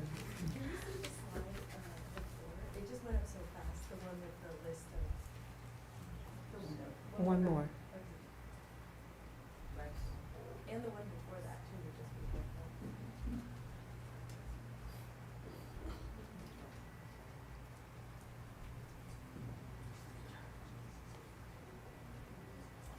be You're welcome. Moving on to our financial update. Thank you, Mr. Forsyth. Please be patient with the oldest person on the team. I'm the closest to a century. Mayor, council, CM, attorney, clerk, all directors, citizens. We have,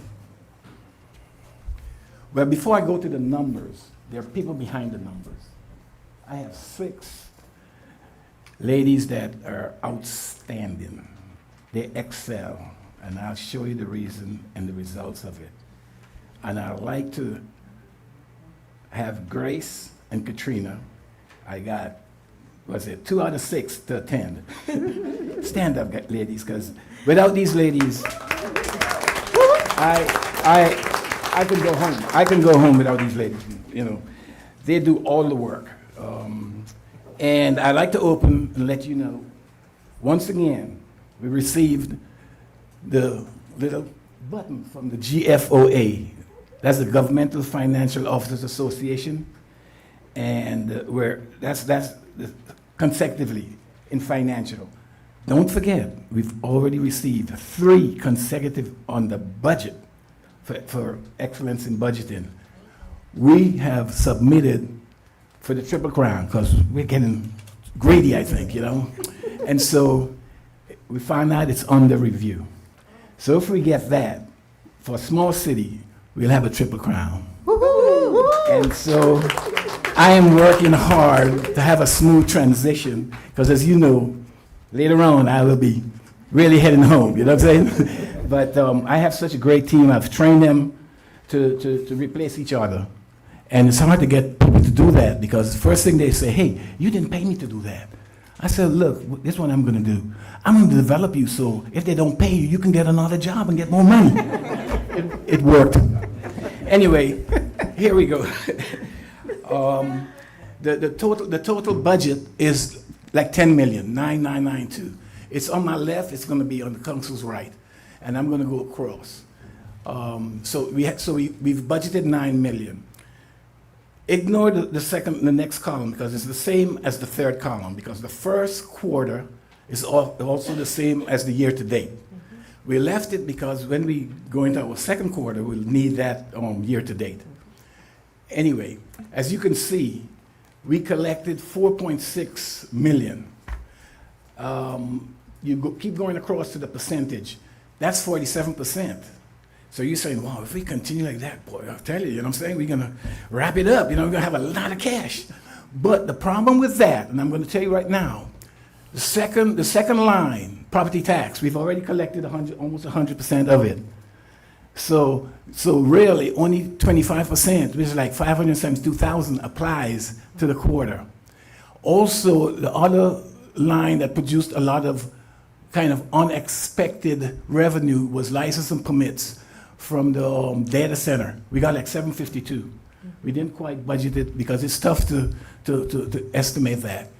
And so if you subtract those two numbers from the collection number of 4.6 and redo the percentage, it's 23%. Right. Okay? Now keep that percent in mind. Okay, we'll go to expenses. With expenses, if you notice, first thing I'll show you, go right across to the bottom. What percent do you see? 22. So the revenue is covering expense. And that's, I don't want, because the 2.4 bottom, the revenue, is kind of misleading because we've got advance money in there. Okay? Now the only concern I would have is anything that's over 25. We use 25 as a rough estimate, a guide, just a guide. And there's one, IT, is over. And you know the reason why? You're listening to it. Streaming equipment, okay? And election, we budgeted 7,000. When we got the bill from Henry County, it was huge. So, but we're gonna argue that down. Next time around, we didn't get a chance this time. With the new CM, we're gonna attack it. You know what I'm saying? We're not gonna just accept it. So that's basically the general fund, which is holding its own. Now, next page. Okay, this is really capital. As you know, the safety, public safety, and park and rec, they call it impact fees. It's really for capital. And the activity wasn't that great, but it picks up. And one thing I wanted to let you know, I'm going to go back a little. The first quarter of our financials is always the lowest because the weather affects consumption and different things, and people, you know, like you don't have enough activities going on in the park or Main Street, etc. But anyway, so the only thing I'd like to mention here, and one that could probably tune in for me, there's a receipt of $135K at the bottom, the very last item. That's a contribution? Is it, Wanda? It's a contribution. No, the 135, just the one. 377 is the total expenditure. Yeah, the 164. Anyway, that's it for general fund. Let's roll on over to enterprise. Enterprise really is gonna really not surprise you at all, because if you look, I'll hit quick through this. Look at the last line. Go to the percentages. It's 22%. So it's living up to being a little slower because of consumption of electricity is slow in that quarter. And go to the next page, because I'm not going to spend a whole lot of time with utilities. The expense is 22. So it's covering its expense. Now, I'll go back to revenue, though. I do have one comment I would like to make, because the CM reminded me, rightfully. In the middle of revenue, okay, you may have to go back one more. Just go back to revenue. You see those lovely zeros going across? That's stormwater, 0. So we need to develop a charge for stormwater. That's all. Right now, the line below it says reserve transfer. General fund is really being hit with $25,000. That's just the 1 quarter expense. So that I'd like to bring to your attention. And you're going back to enterprise, to the last page, at the bottom, there was no activity for their capital expenditure, which is sewer and electric and water. Activity, was non-existent. So that's it, ladies and gentlemen. Any questions? Any questions from the council? Any questions from the public? Thank you, Mr. Forsyth. I'm sorry. Yes. So on our property building already paid Henry County for stormwater? No, there's no fee. We haven't developed a fee structure yet. And that's for the city of Hampton. Just City of Hampton, right? Yes, so Henry County has a stormwater fee. So the only reason I'm asking that is because the gentleman down the street from me keeps calling, and no one wants to fix the storm drain on his property. He keeps saying it's Henry County's problem, because we pay Henry County property taxes. We do. If it's in Henry County. It's not in Henry County, it's Oh, actually in here? the city. But he's So paying- in the city of Hampton, we don't have a stormwater fee established in the city of Hampton. Not yet. We just take care of stormwater problems. So if you are in the city of Hampton, you need to call Jeff, and he can get some assistance to the location. Thank you so very much. Thank you, Okay. Mr. Forsyth. Moving on to agenda item, moving on to IT department update.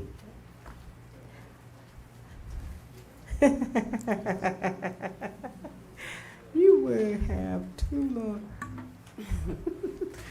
Good evening, Mayor and Council. Good evening. I'm gonna make it cute and short, cute for me and short for y'all. Did you put in a ticket? February, we had 62 total tickets, 61 resolved. I still have 1 open, and it is the signage for the depot. It turned into a larger problem, but we're determined to get it fixed. You'll hear about it later. Tech T, I help the city with a lot of tech issues every day, i.e. the tickets I just showed you, but I like to make sure that I am sharing information with the public because it is important that we are doing what we need to do for our computer systems.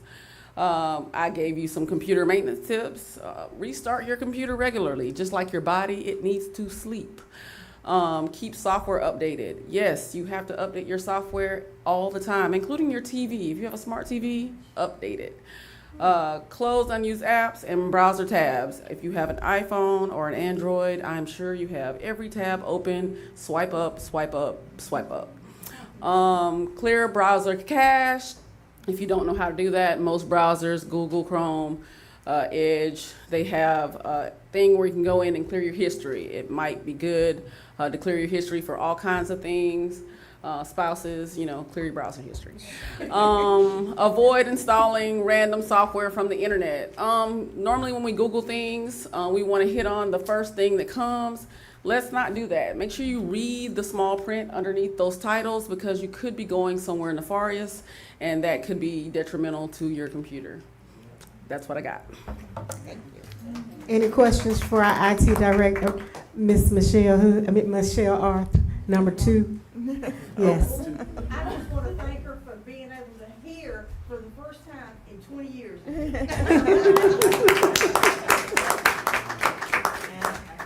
Now we will have Ms. Atwater, our Human Resource Director. Good evening, Mayor and Council. Mine is also short. I want to start out by saying that my son is a proud Hampton High School graduate, class of 2024. And he is a molecular Aiden Sumler. He's a molecular biology major at Cal State University, Monterey Bay. So these pictures that you see are actual photos that he took with his iPhone. Oh, nice. All right. Okay. He sounds smart. Okay, real quick, we're gonna go over head counts, vacancy numbers, turnover rates, and job resources. Our current head counts for February 2026, we had a total of 84 employees, and this is the breakout for each department. Okay, vacancies by department, February 2026. We have filled a few of these positions already. So because they were hired this month, you won't see the update until the March report. The police department usually stays pretty staffed, so they fell off of this report for February. Okay, our turnover rate remains steady and low. For the month of February, it still hovers around 1.2%. And here are our local job resources. And again, if you need an accommodation with the applications process, please do feel free to reach out to me directly, and I'll be glad to assist you. Any questions from Ms. Atwater? Any questions from the public?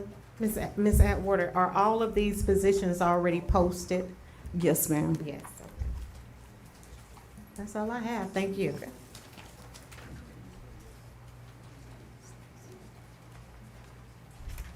City Manager, do you have any other things that you would like to add? No, ma'am. All I think right. they did an excellent job. Thank you, staff. Thank you so very much.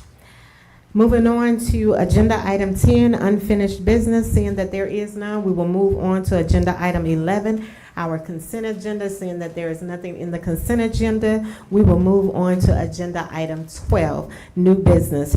12A, consideration and action to approve the first read of ordinance 2026-01 to annex certain properties bearing address 1019 Highway 1941, partial ID number 00801019000, and being 2.01 plus or minus acres into the city pursuant to the 100% method of OCGA 363621 to amend the map or maps of the city and adjacent territories to show the present and proposed boundaries of the city of Hampton. Do we have the applicant here? You can come forward at this time. Please tell us your name and if you have presentation that you would like to give us in regards to the application. I didn't bring an electronic presentation, but I think you've got the materials in the packet. Paul Jakowski with the law firm of Heck Walker Jordan. We represent Secor Financial, the applicant. Thank you for this opportunity, Madam Mayor and Council. The property in question at 1019 Highway 1941 is immediately north of the existing Southern States facility. It's effectively across the highway, more or less, from the raceway. It's along a developing and expanding commercial and industrial corridor in the city. The property actually borders the city on two sides. It does have some developmental challenges, which I think work to mitigate some of the concerns that staff may have and that the council may have. The property has about 30 feet of frontage and a long drive coming off the highway. It expands as it gets to the rear of the property. It's 2 acres, but that drive area is effectively unusable because it's needed for access. And in fact, the property traditionally has been accessed through a shared drive with Southern States.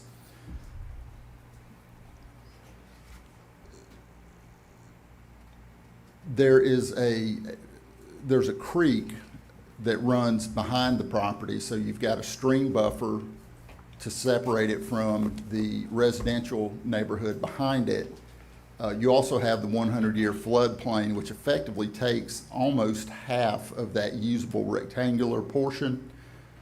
which decreases the utility of the property, but it provides a thick natural screen to the residential behind it. You can't see the homes behind it. They couldn't see any use through it because effectively you couldn't build in that area.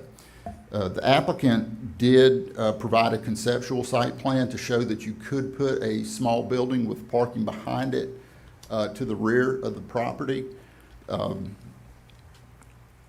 But again,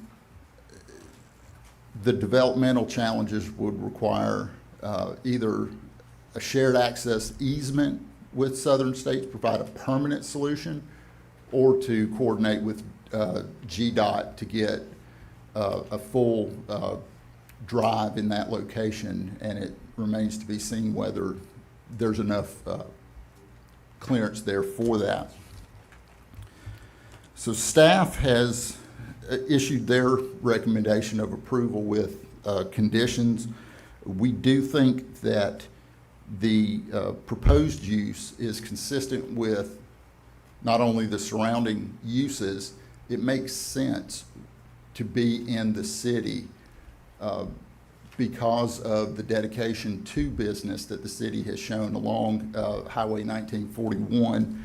And that can be done with zero impact to the residential neighborhood behind it. And there would be really no visual impact to the highway because no business could front the highway because of the shape of the property.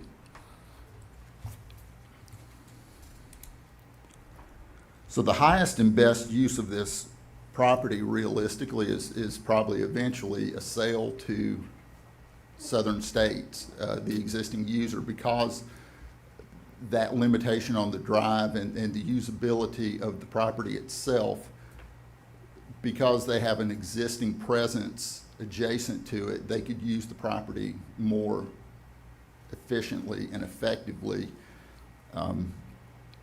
And that conversation is going on in the background, but limited, with considerations of price and access and the other considerations for commercial property.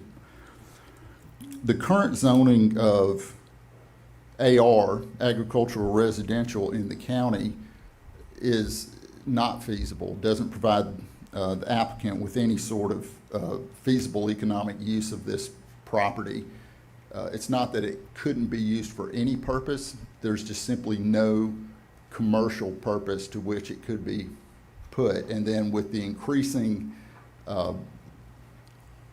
commercial development along that corridor, any type of low-density housing simply would not provide the applicant with any type of return, such that, and of course we're constrained to note that a denial of the requested rezoning would effectively deny the applicant of due process and any use of the property such that it might actually constitute a taking under the federal and state constitutions, and deny equal protection of the law, since you've got two parcels that are already light industrial immediately adjacent to it.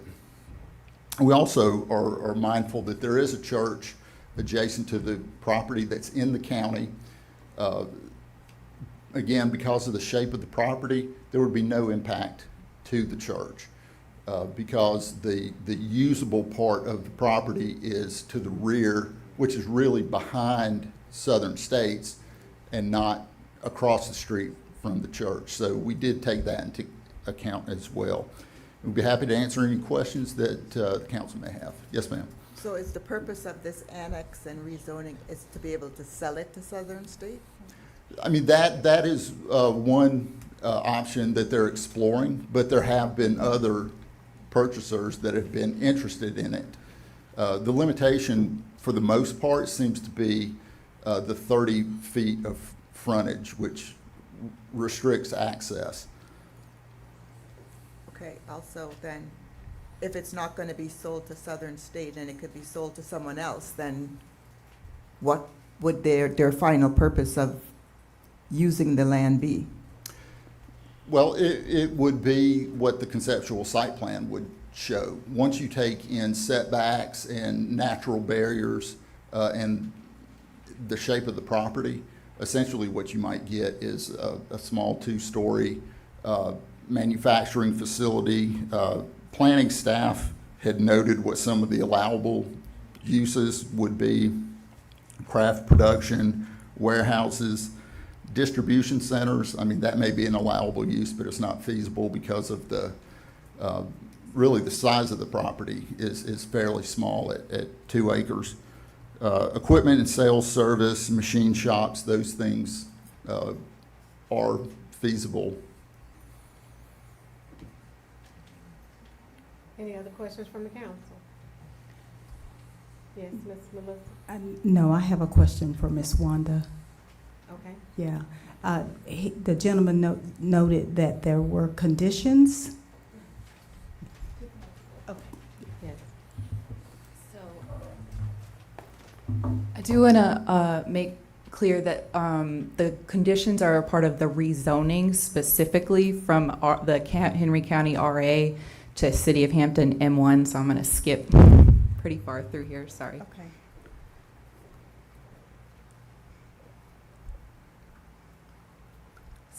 I'm sorry. I should have let you do a presentation first. Oh, no, I mean, you're okay. I didn't have much for the annexation by itself, because if the annexation doesn't go through, then we wouldn't address the rezoning. But, so these are the 8 conditions we've outlined. So Part A addresses access management. Development application for the property shall require approval from the Georgia Department of Transportation and the City of Hampton.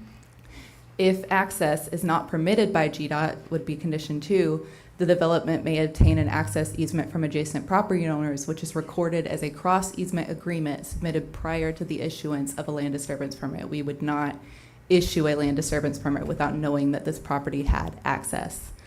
Driveway design and spacing shall comply with the city access management standards and all applicable GDOT requirements. B addresses buffering, so 4, 5, and 6. A minimum 40-foot planted buffer shall be maintained along any property line abutting residentially zoned property.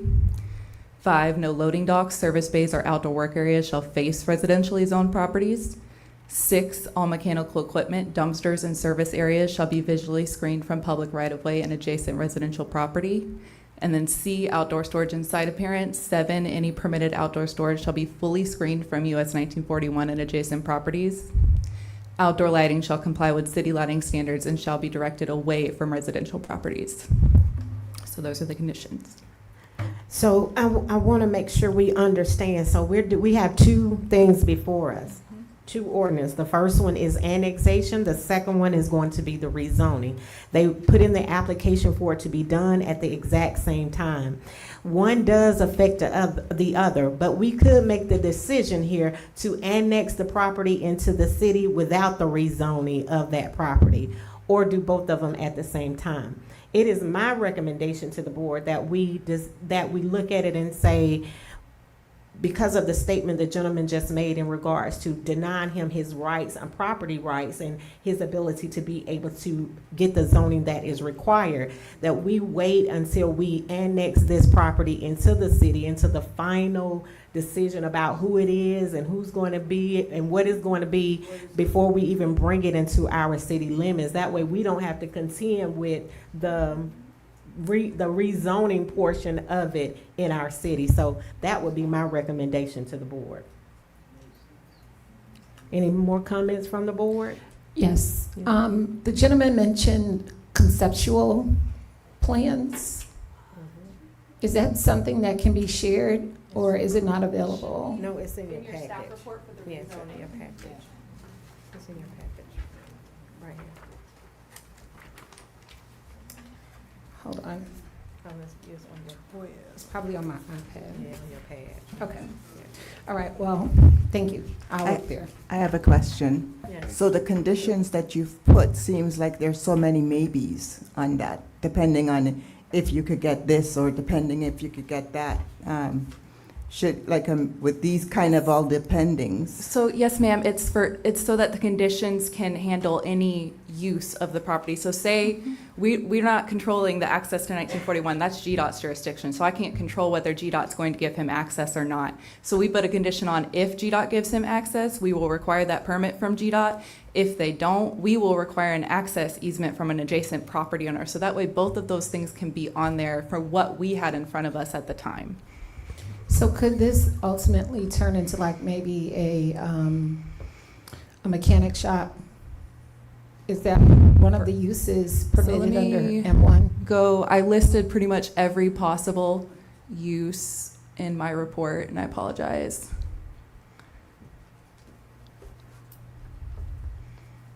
You would think All right. with it being so far back from the main highway, that could possibly be one of the uses for it.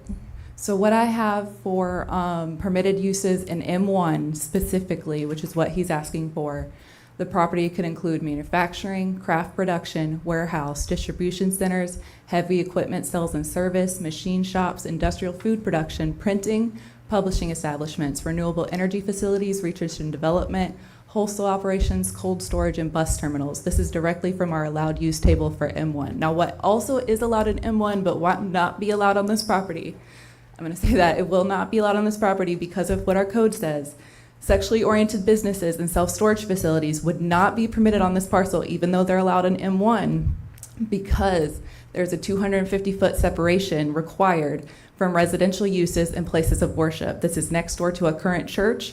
It's not 250 feet from a place of worship. It's behind or in front of, however you want to look at it, a residential neighborhood. It's not 250 feet from a residential neighborhood, so those businesses would not be allowed. And based on the flood zone that it's in, how They much? they would have required buffers. Wanda, for the stream, it's, what is it?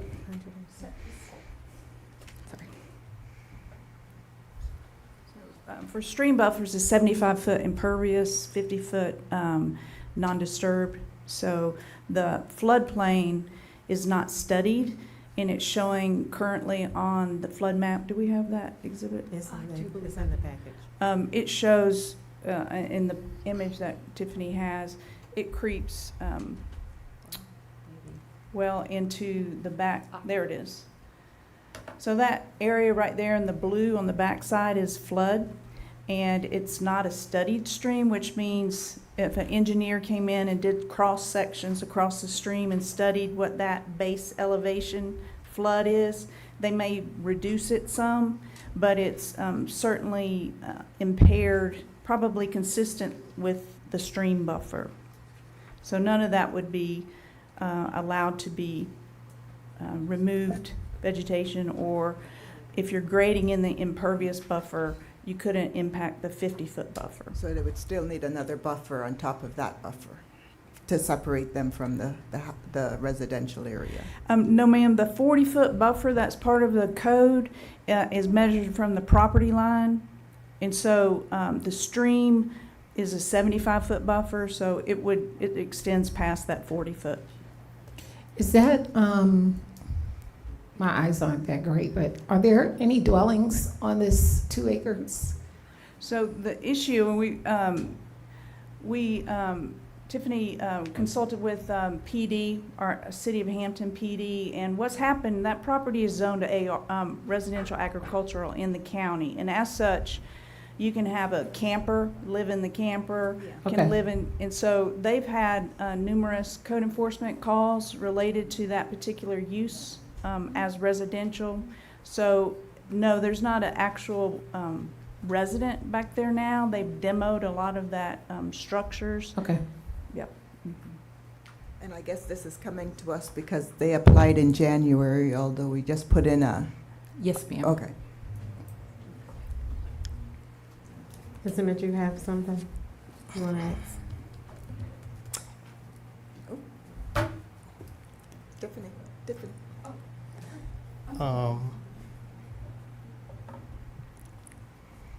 Under code, it said M1. Is it possible to have a 6-wheeler truck parked back there and enough spaces and so forth? No, sir.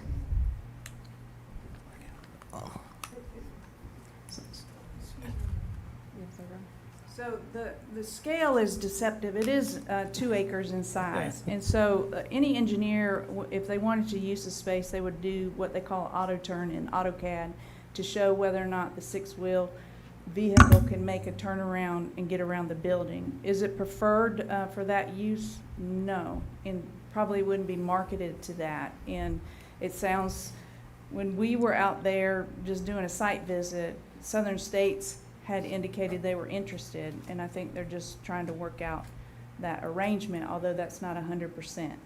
And so for that property to be utilized, as Tiffany already said, it has to have access. So it's either going to get access from GDOT or it's going to get access from an adjacent property owner. Okay. All right. Any further discussion from the council? Yes, Marty? Is the owner willing to submit to all the conditions? The conditions are acceptable. I mean, they make sense to buffer that use from the residential. Can I ask another question? Is the owner willing, or whoever is buying the property, then if we're going to eventually rezone it or what, to put a conditional, like they come back to us with a conditional use permit when they're ready to let us know what is actually going back there?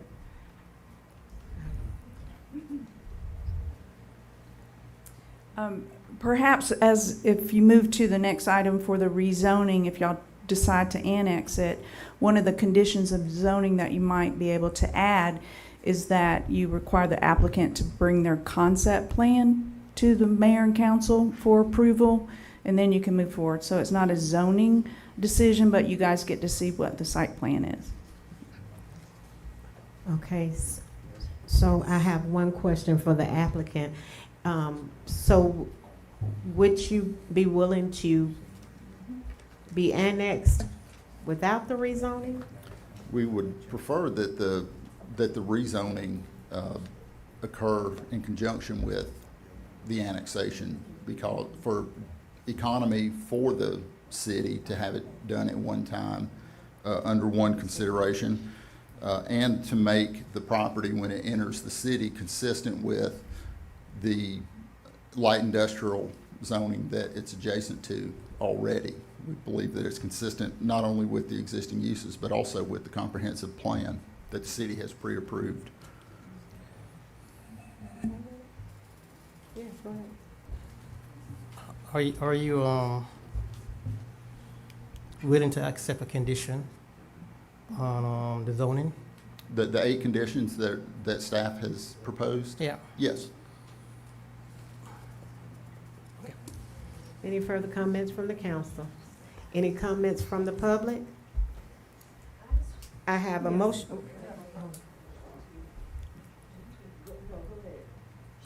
Yes. Please state your name. Oh yeah, Kendra Sutherland, 29 East Main Street, South. I'm just wondering, does this happen before or after where you notify the adjacent neighbors? Is that like once it's approved, then it has the public hearing and the signage out there?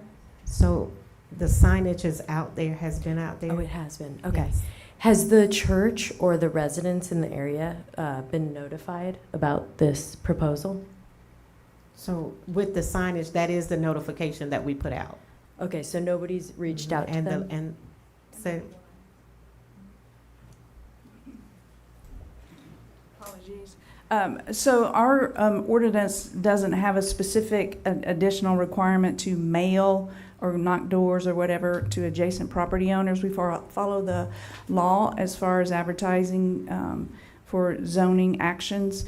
The ad goes into the paper to notify those who read paper, and we also post the property. It has to be posted a minimum of 15 days before the hearing, public hearing, and not more than 45. And so the property was posted. We document that by taking photos and all that good stuff, and then we have the public hearing, which we had in February.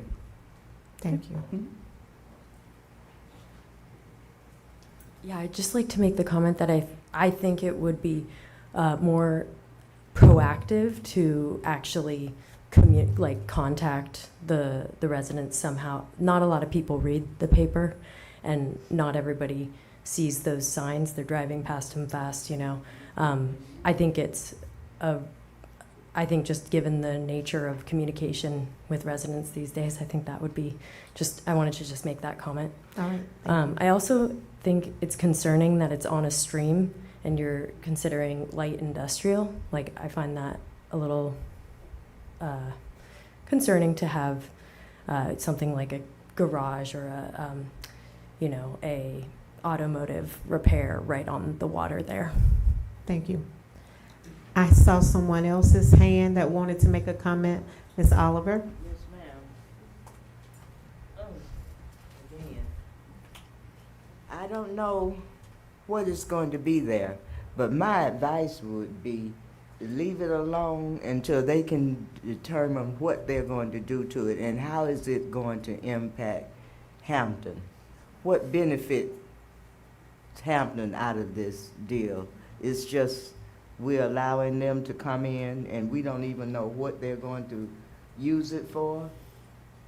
It doesn't make sense to me, but y'all know better. I just think that when you talk about new development like that, and it's a small piece of land, certainly, but I'm still hung up on what is going to be done with that. You know, how we have a lot of going on in Hampton. A lot of things are expanding, and traffic is going to be horrendous here.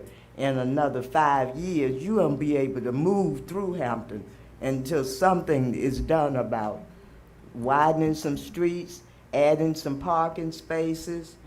A whole lot of things are going to have to change in order to accommodate the people who are here and people who are coming here. That's where the real change is. They putting 27 houses over there on Elm Street, Derrick Street. We already got traffic jams all day long. It used to be just going to work and getting off from work times that you couldn't get through Main Street. It's all the time, all day long now. So a lot of changes are going to have to be made. And before you can make a solid decision about something like that, because that opened the door for others too to come, because we do still have some vacant lands around here. And I just think a lot of thought needs to be given before you make a final decision. Thank you. Did I see anyone else's hand? All right. I need a motion to approve the first read of ordinance 2026-01 to approve or to deny. Madam Mayor, I'd like to make a motion to approve the first read of ordinance 202601, and I'd like to state that this is the first read. It requires 2 reads, and this might give the applicant time to present his concept plan next month or in the future. That way we could be more secure. He has to have 2 reads to be approved. Okay. I second. I have a motion on the floor to approve ordinance number 2026-01 for its first read by Councilmember Meeks and a second by Councilmember White. Any further discussion? All in favor? All opposed? In favor? All right, I have a 5-1, right? 5-1. Moving on to agenda item 12B, consideration and recommendation by mayor and city council on the first read of ordinance 2026-02 regarding the property owner's request to rezone properties located in unincorporated Henry County from RA residential agriculture to City of Hampton's M1 light industrial. The property includes a 2.01 acres located at 1019 Highway 1941, partial number ID 00801019000. The rezoning request impacts the current annexation application by 100% methods of the property into the City of Hampton. I need a motion to approve or to deny the first read of ordinance 2026-02. Madam Mayor, I move that we approve the first read of ordinance 2026-02. I second the motion. I have a motion by Councilmember Meeks and a second by Councilmember White to approve. Cheney. Oh, Cheney, I'm sorry. I'm sorry. Councilmember Cheney to approve ordinance number 2026-02. Discussion from the council. Any discussion from the public? I apologize. I just wanted to ask who you're representing. I didn't catch that. You said you were representing, are you representing the property owner or an applicant for a new use? Both. Safecore Financial is the owner and All right, thank you. He said it already. He already said it. He already said it. All in favor? All in favor? All opposed? I have a 4-2.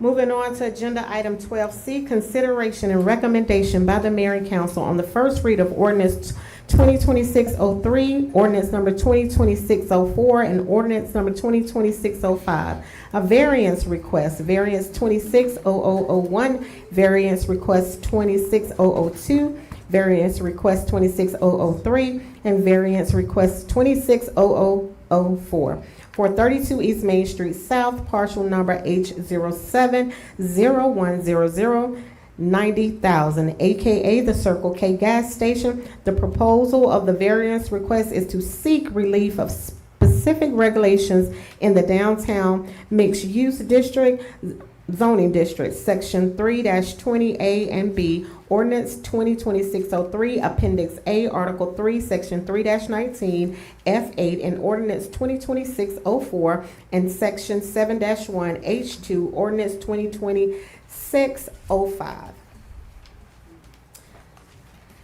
I need a motion to,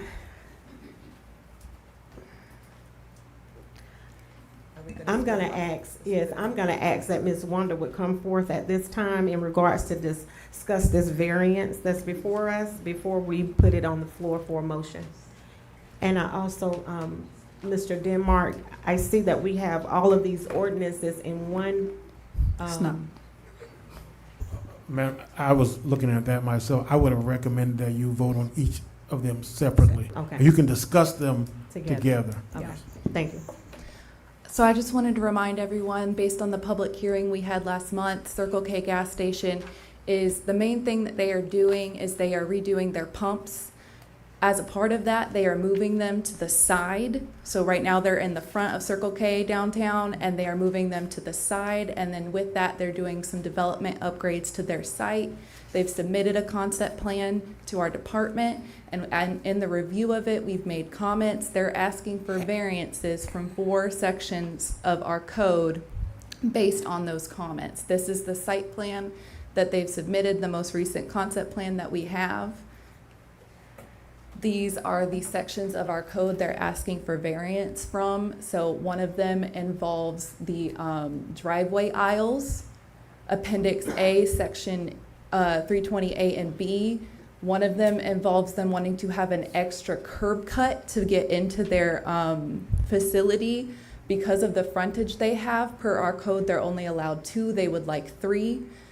Because of that third curb cut and where it would be placed, it would be within 50 feet of an intersection, which our code does not allow. And then also they are required to have sidewalks paved within a minimum of 5 feet, connecting all building entrances to ground level parking and the public sidewalk, which would connect everything for pedestrian safety. And they're asking for variance from that. I'm gonna kind of keep it short and sweet. Staff has reviewed the variances according to the criteria set out in the code, and we believe the site appears capable of meeting the ordinance requirements through alternative design adjustments, and we do not believe they need the variances that they are asking for. We, Wanda Moore, created a site plan based on not needing those variances that I'm going to show you right now. So if you look at this site plan, the way Ms. Moore has created it, instead of having parking on the inside of the lot that would prevent them from having that sidewalk, she's created street parking. This street parking has the required parking width that it needs to have, as well as the required drive aisle. It also removes that third curb cut that they're asking for. To have this street parking, you wouldn't be able to have that third curb cut.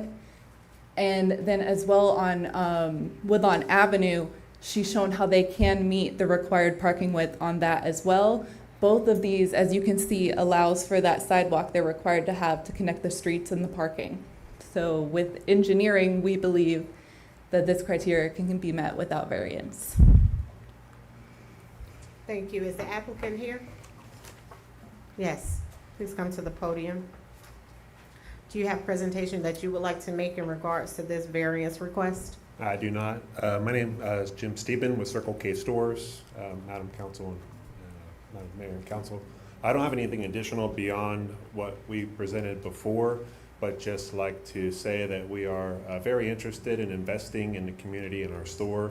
We want to upgrade our site by improving the fuel pumps, making it far easier for a better fueling experience for the citizens and first responders and visitors to the community. So we definitely would like to work together to figure out a solution to how we can upgrade our store. Thank you. I would like to ask you, as presented to us, they said that they provided you guys with an alternative that would not require a variance request, and this is the option that was provided. What is the objection to this site, or? This is the first time I've seen this. This is the first time I've seen this, and so. It was provided in the staff report that was posted on Friday to the website, but we didn't directly email this to the Okay. So, in looking at this, it meets a lot of the same things that we were asking for. I think one of the challenges that we had was the parking style depth on the left-hand side, and having a 5-foot sidewalk between our building and the parking spaces, where that would then push the parking spaces out into the roadway. And that was one of the variances that we were asking for. The front touch parking there on the right-hand side, that seems feasible. I don't see any issues with that, and then we'd still be able to improve the flow of traffic around our store. I think the greatest issue that we have, and why we were asking for variances, is because it's a small lot, and we're trying to figure out how best we can improve the traffic flow while still dealing with the railroad easement that we have behind the store as well. But no, I mean, this looks like a viable option, as long as it allows us to be able to continue to move forward with the project. I mean, this meets a lot of the same things that we were asking for as part of the variance. and I believe on the side of that building, you guys have added some big old kind of concrete columns, and I think they come out from the store quite a bit. So I'm not sure if that would impede the parking on that side if they were removed. Is that right? I mean, pretty much. Is They that on the come right, out about on the right side? well, that's the name of it. The bollards, I think Yeah. they would be redone because of the movement of the canopy from the front of the store to the right-hand side. And so I think that would be all part of the redevelopment that we would take, that we would execute on, along with just repaving and really improving the store overall. Okay. Question? Ms. Yes. Pam? No, I was asking what you're gonna ask. Oh, okay. Have you guys done a traffic impact study? Because it's a main street right there, so safety is very important as well. I don't know that offhand, but I can follow up on that. So that by saying I that. don't know that answer. I'm sorry. So by us denying it, you can bring it back to us and give us the impact study. Yes. I think requirement of a traffic impact study is probably not what the right terminology is. You want intersection evaluation on this particular use. What you will find is that currently it wouldn't be recommended there as how it is existing now, which allows all kinds of crazy, access through that corner. It allows cut through, it allows people just coming in any which way, and I think the purpose of them wanting to move the canopy over there was to mitigate some of that. And so I think it's reasonable to require evaluation of the drive access to this site in relation to the number of traffic counts on East Main Street and West Lawn. And it's in particular because this is the access route that Southern States use to pull their big rigs around. And so I think it's a valid request for this first read, if you want to add that as a condition of approval. Yep.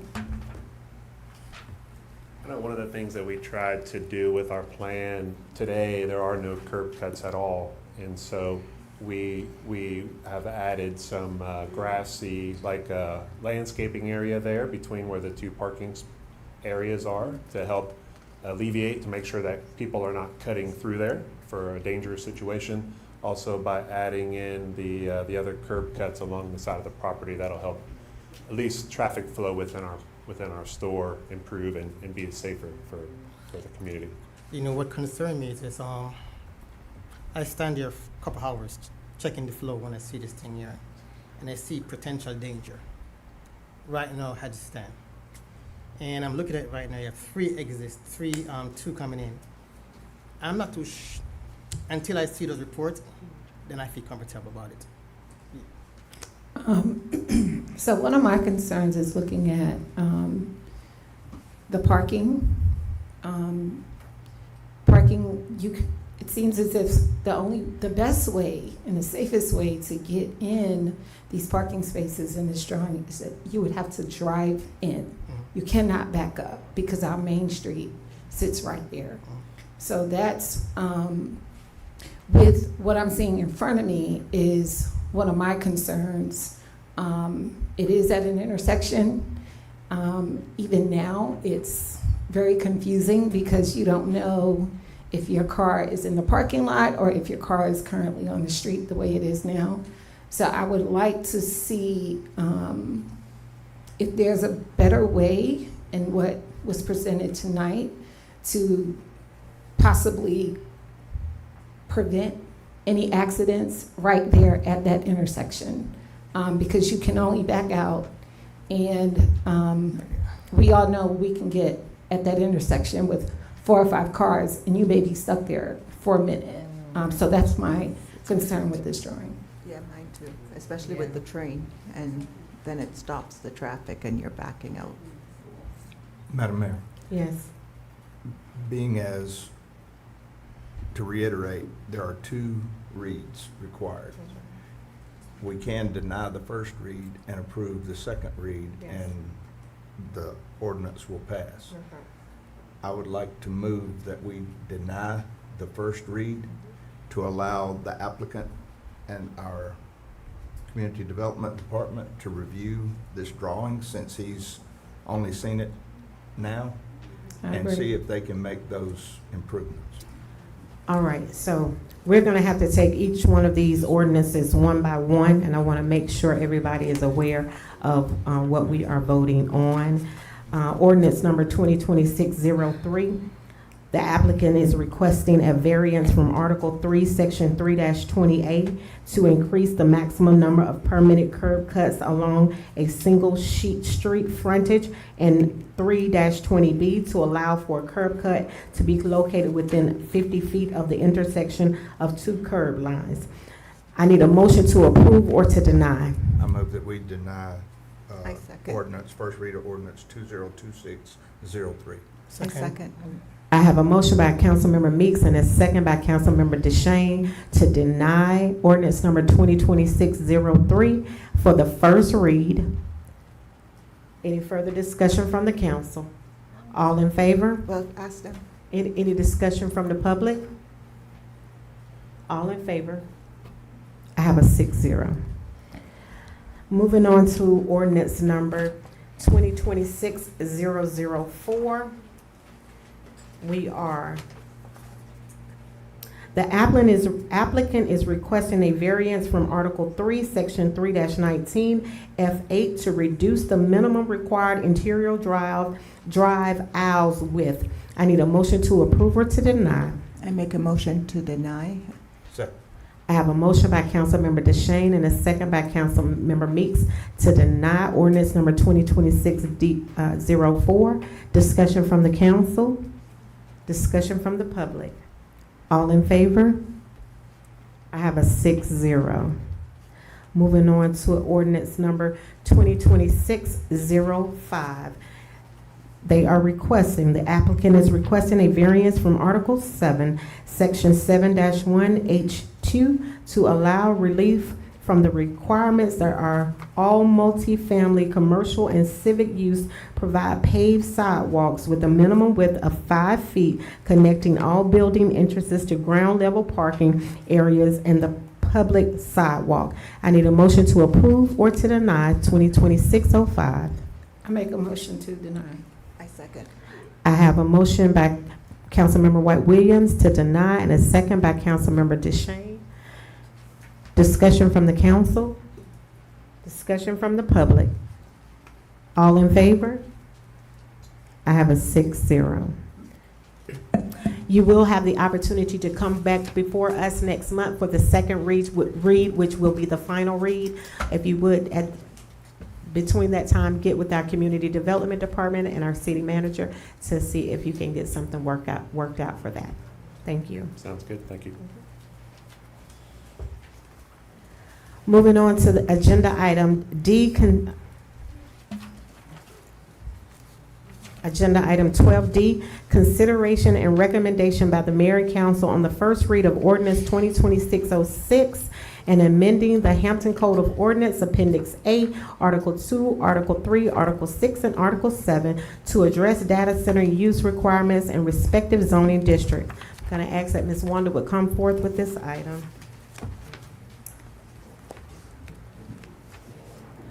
Good evening again.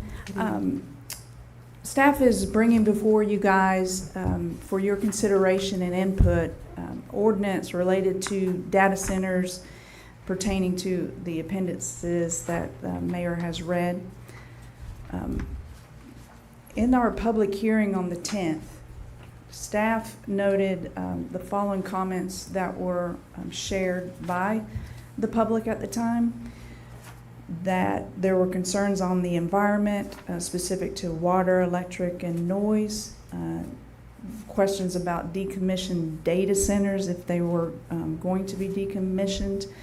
Henry County ULDC requirements, how that compared to what city staff was recommending. Specific zoning classifications for data centers, and a request you guys were presented to have a moratorium, which you guys did enact in February. From that, staff had presented at the public hearing the first draft. Based on those comments at the public hearing, staff is bringing back to you guys for your input. We have added definitions in our ordinance related to data centers. And they're listed here: Green Communities Program, which is an ARC Communities Program. Closed loop system, which is related to water usage. Data center typology, which identifies different data center types and uses. Environmental sustainability plan was added with specific criteria. LEED certification related to building, as well as how the buildings function on the inside for employees. Load related to electric, megawatt, substation, and square footage. Now, these highlighted areas or these highlighted notations are to, I had photos, I'm not sure what happened. There they are. I don't know why they're doing that, but let me go back. So the first one is accessory use. We identified this as something that's interior to an existing building. It could be in a hospital facility, a medical, could be in the FAA, a different building near the airport, something that's interior and that is zoned either O&I, office institutional, or general commercial C2. And this is what we would call an accessory use. There would be no associated substation, and the maximum square footage that we're recommending is 2,000 square feet within the principal building. Data center campus is much like what Equinix is a multiple building. The code we're recommending is that If you have multiple phases totaling at least 5,000 square feet and you have a substation, then you would be on property zone light industrial, M1 or mixed use with an approved conditional use, and then subject to the regulations of the building code. Data center major is a square footage that's 275, which is below the DRI threshold, but it would be permitted just in light industrial with an approved conditional use. And that would be a standalone building, just one. Data center minor is something that's less than 10,000 square feet. Again, the zoning would be light industrial or heavy commercial, and that would be an outright permitted use in those zoning districts, in particular with that specific criteria. Those are the types that we have evaluated. In the environmental sustainability plan that we have added to the ordinance, that would be a part of an application that somebody would have to compile. And they would address things concerning water consumption, which our ordinance now requires all systems to be closed systems, energy, building design, lighting, green infrastructure, sewer infrastructure. And then we also have a component in the updated ordinance for annual reporting. I didn't want to go through all the nuances of the ordinance, but I can answer any questions you might have, having reviewed it. Again, this is a first read on this particular ordinance, and I'm happy to answer any questions or clarify. Yes, ma'am. Do we say something? Pam? Oh, I'm sorry. No. So since we're using the same M1s, would there be any confusion if somebody's coming in saying, well, why can't we just consider it what your normal M1 is? Should we put it as a different class, like a M1C, like a M1, like something else? Yes, ma'am, and what I can do for the next read is show how it would look on our chart. It would be on our chart as far as data centers, and you'd have the different types of data centers, and then in each category, it would say whether you would be a P as a permitted use or CU as a conditional use. Mm-hmm. Any more comments from the council? Any comments from the public?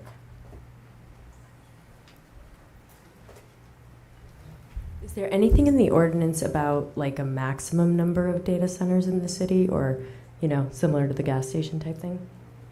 No, I don't believe there is, what I've read so far, but it's something that we definitely can think about.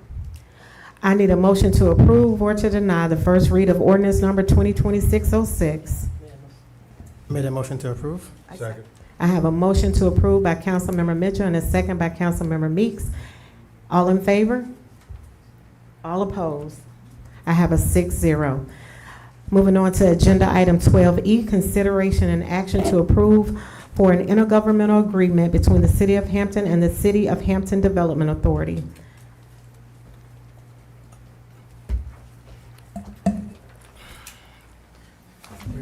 Good evening again, Mayor and Council. This is a proposal to consider an action to approve the IGA between the HDA and the City of Hampton. And the reason being is that the Mayor and Council desire to adopt and update the intergovernmental agreement to supersede any prior agreements between the city and the authority, and to provide a clear framework for policy alignment, fiscal accountability, and operational coordination going forward. This is a pretty typical IGA. The previous one was resolution number 2022-37, and it was in effect for up to 5 years. This would be in effect for 3 years, and it basically... So it's 5. 5 years, I'm sorry. Up to 5 years, and it basically mirrors the prior one. It just updates the current membership and allows for the fresh signatures from both the mayor and council and the HDA board.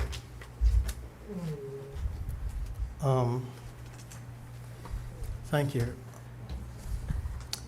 Okay, I'm sorry, yes, go ahead. Don't we have to make I have no, We're gonna discuss. Okay. I have noticed the old revision and the new one. And the old one said in administration, say, HDA shall employ the city financial advisor. It also said the city financial director, treasurer, city manager as executive director, the attorney. I know there's a confliction out there that political folks want to go out, and it's pretty much stated that it's from the city of Hampton as gone to the IGA. Right. But for the new IGA, there's something that I seen on it need to be reflect with it as well. Where is it again?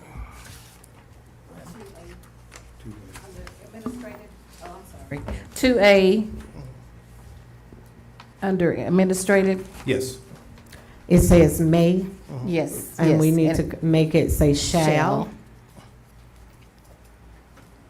And we also need to add the financial advisor, that's what Yeah, you're saying, to it.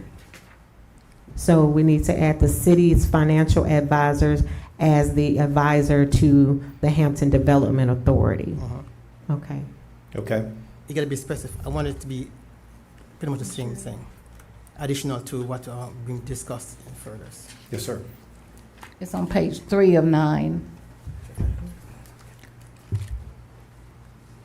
All right, so those are the two updates that we need to make. This is not an ordinance, so I need a motion to approve the IGA between the City of Hampton and the Hampton Development Authority with the change on administrative, legal, and management function, item 2A, where it says the authority may, it should say the authority shall, and we need to add the city financial advisor as the advisor to the Hampton Development Authority.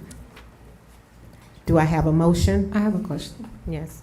Can you tell me what line that is in 2A?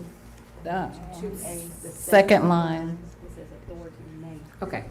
Sorry. Do I have a motion to approve the IGA with those necessary corrections? Madam Mayor, I do have a question. 2B, compensation. Yes. Okay. I didn't put that one. Is that something we need to discuss as far as the members, such as, Sheeta? it says to be determined. I just think we need to have some conversation about compensation for the appointments. It says all aforementioned appointments shall be subject to compensation additional to services said individual provide to the city. The additional compensation shall be at a rate determined by the HDA. Is that not something that the council need to discuss? That's something that the HDA, okay. Right. The HDA will make a determination in regards to what they will be paying the financial advisor if they can come to the agreement, or all of these appointees come to an agreement. Of course, their budget comes back before the council, and we then approve their budget. Can I ask a question? I'm sorry, hold on, let me make sure. I've just never seen anything like that, where you have a board that the council appoints and they are compensated in that manner. So this is not the board. These are actually employees of the HDA, the Hampton Development Authority. So the financial advisor, the financial director, the city manager, and the secretary, they are all employees. They would be considered employees of the HDA. I do need some clarity on Okay. that, because I've never seen that to happen that way. I mean, I was the secretary for College Park Development Authority, and it was part of my pay to be the recording secretary. It was part of our finance director to manage the finances, and it was a part of the city manager's duty. It wasn't a separate pay. It wasn't separate compensation. I know this is a different city. I would just like some more clarification on that. Can I ask a question? Let's try to bring clarification. So this is what how it has been structured since the HDA has been formed. Those individuals in those prospective roles have been compensated in addition to their pay from the city, because it was additional responsibilities and an additional organization. So that is the reason compensation was given to each one of those individuals for their additional work.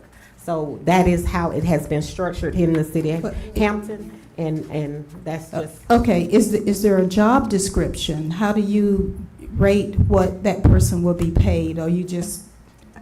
So the HDA has begun to formulate job descriptions inside of their HDA, and so it will go before their board in regards to what that responsibility is. However, because this is a shall, we already know what the job description is for the city manager. We know what the job description is for the financial director or the clerk. We have the council has those, or we can get at least those job descriptions. So one of the reasons that you're putting your people that you currently have as staff in those positions, because you already know they have the qualifications for it. I would like to see other cities that have that same setup. I don't think they do. I have a question. Didn't we? One second. Okay. Yes. Okay. Ms. Pam. So our Councilmember DeShane, I'm sorry. That's okay. Our agreements we have with our CM and our lawyers, their pay includes. Yes. Includes those serving on those boards for their pay. Okay. So that is actually correct. We compensated them already for their services. So they got additional money. We wouldn't have paid them as much as we're paying them had they not been the person that was going to serve as the attorney or as the city manager on that particular board. So can I interject for a second? One second. Pam. But I'm just saying, in that sense, what you just said, now putting more money on it, like from the HDA's thing, it's going to give them even more. If you're saying we've already compensated them in this agreement that we've made, then to me putting another salary in the HDA gives them even more compensation. So they would not get additional compensation. The executive director and the city manager is the executive director. When we hired him, we put in the contract that salary included his salary for the HDA and the DDA as the executive director. Yes. So he would not get any additional funds. He wouldn't get. Same thing with the attorney. You put that in his contract. You said we would give him more money because he is going to be the attorney. So we have already compensated them. So they would not get any additional funds from the HDA. That would not be a part of the HDA's budget. But I'm just saying, why have it then, if that's the case? You know what I'm saying? Well, you still have a financial advisor, you have a financial director that you have to compensate. Well, in the sense of our IGA saying that they need to use our in-house, by not having a compensation would kind of deter them from being able to go out and hire external if there's no pay, because it's already included. Like there's no pay listed to give them to be able to go out and hire somebody. They'd have to then use our internals. So can I say something? One second. Yes, Councilmember White Williams. So Attorney Denmark's firm represents the DDA. And although he is not receiving, we used to pay the former city attorney $2,000 a month, and then we lowered it to $1,350. Of his monthly bill, the DDA still writes a check for our portion to the city to pay for his services. So in actuality, he's being paid by the board, which lowers the price that the city has to pay. So the city's not paying him the full $9,000 a month and not getting reimbursed from the board. Right. So in essence, they are still being compensated already in their contract for the DDA services and for the HDA services. Those two individuals. Who is not getting compensated is our financial advisor, our financial director, and our treasurer, our secretary or clerk. Those individuals are not. And so that is the reason you have to add a stipend into the IGA so that they can get their increase as well. I do have a question for Ms. Atwater regarding if we were to put additional money towards, pay them additional in their salary for the additional roles, what impact would that have on the city's expense as far as it relates to benefits? Would it cost more in benefits, or would there be, I know with the previous executive director for the DDA, there was some concern about, well, not concern, but they get a 1099 from the DDA at the end of the year. That's right. So all of that money that they get is not taxed. That's right. They would have to file taxes on that money. So if we were to increase their salary with, let's say, it's already built into their salary, an extra $10,000 a year, would that have any type of impact on how much we are paying out for benefits? Okay. That's right. Pension. Pension, correct. Everything. Yes. Yes. Okay. Yes. So we're in essence, by letting them pay their own taxes, we're not getting hit as hard, our bottom line, as far as the city of Hampton. Now, yeah. So could you wrap that up for me? Let me know, staff such as the city manager, city clerk, financial director, will they be paid to serve on the HDA? So let me make it clear. Currently, we pay city manager to serve as the executive director for the HDA and the DDA. We currently do that. That's a part of his contract. We also do the same for Attorney Denmark. We already do that. We are already paying them for that. Who we have not, or there's no dedicated funds for, is the financial director, the financial advisor, and the city clerk. So those three positions, because the ED and the attorney already gets there, those are the three that the HDA would have to add into their budget and have to compensate. So basically, if it's not part of that employee, not the city attorney, but if it's not a part of that employee's job in their job description to cover HDA, DDA as a recording secretary or finance director, if it's separate, then that means they can hire who they want. That's right. So that is one way definitely to look at it, to say that they can hire. But as an intergovernmental agreement between the city of Hampton and as our governing board, as the governing board, we have the ability to say, this is what we would like to see between the two of us, our two organizations. And that is what we're asking of the Hampton Development Authority. But that would require they have to sign that IGA. If Yes, they don't, if most they don't sign definitely. it. They do. They have to sign it. They'll vote on it and they'll have to sign it. Yes, Mr. Mitchell. May I make clarification that Section 2 administration said it's a requirement. It's nothing stated based on the IGA, the old IGA that's still running right now.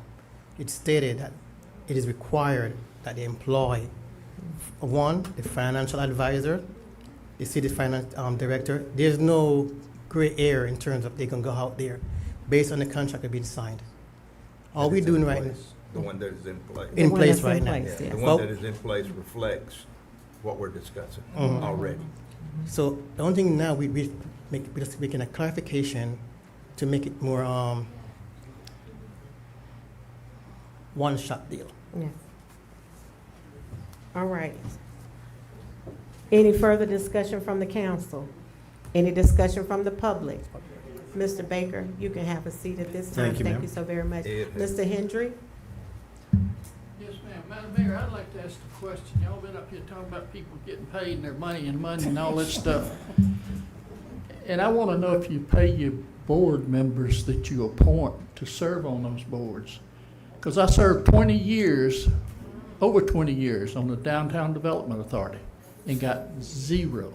I didn't even get compensated for my gas to come up here and the hours we spent in the meetings. And you're worried about these people. What about the people you appoint? Because you hadn't discussed that, and those people are there serving the city. And that's what got me so angry, because I served for 20 years for nothing.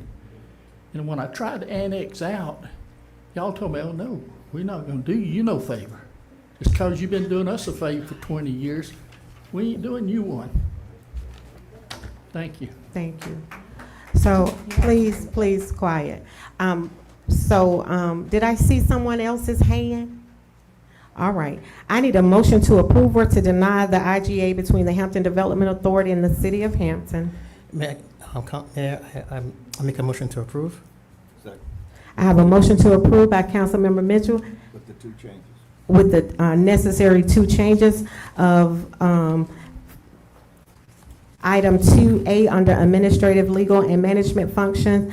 We're going to line 2, the word may should change to shall, and we will add the city financial advisor as the advisor to the Hampton Development Authority. I have a motion for that by Councilmember Mitchell and a second by Councilmember Meeks.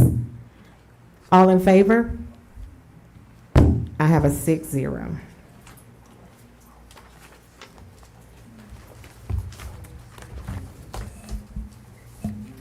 Moving on to agenda item 12F, consideration and action to approve resolution 2026-19, censure of the Mayor Pro Tem Keisha White Williams. And I will read the censure as in the record.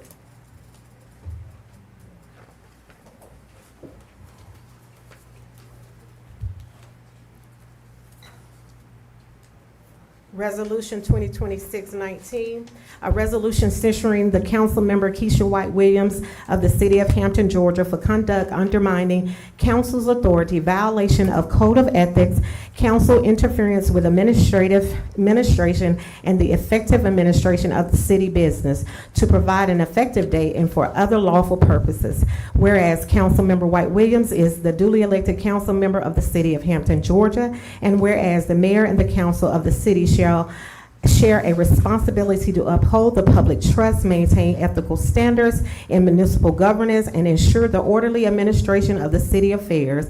And whereas the mayor and city council are committed to conducting city business in accordance with applicable laws, established procedure, transparency, and accountability. And whereas the mayor and city council has an obligation to address conduct by any elected official that interferes with the council's authority or authorized governance or undermines the effective operation of the city. And whereas the mayor and the city council has raised serious concerns regarding a pattern of actions by Councilmember Keisha White Williams that have adversely impacted municipal governance and the mayor and council's ability to fulfill its lawful responsibility. And whereas the mayor was presented with invoice and check from the firm of Denmark Ashby Matacarty LLC on February the 9th and again on February the 10th, 2026 by the City of Hampton Finance Department for signature to pay. And whereas the mayor refused to sign check as presented based on charges for the month of December 2025, which Denmark Ashby Matacarty LLC nor any of its associates were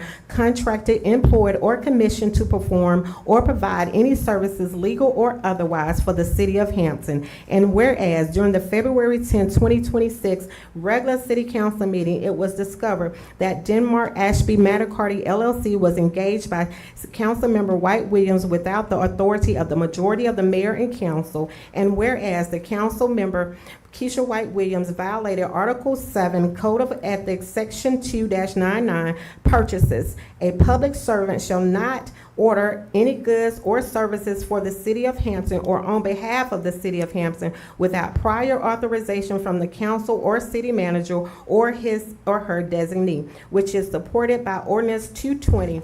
And whereas Councilmember Keisha White Williams violated Article 7 Code of Ethics, Section 2302, commitment, a public servant shall not act to create the appearance of acting on behalf of the city by promising to authorize or prevent any future official actions of any nature without prior authorization from the council or city manager or his or her designee, which is supported with City Ordinance 220. And whereas Councilmember Keisha White Williams' action violated Article 7, Section 2-299 and Section 2-302 of the City of Hampton Code of Ordinance, Ordinance 220, we the council deem this illegal and fraudulent representation and abuse of authority by Councilmember Keisha White Williams. And whereas this abuse of authority and fraudulent representation of the city council cost the city of Hampton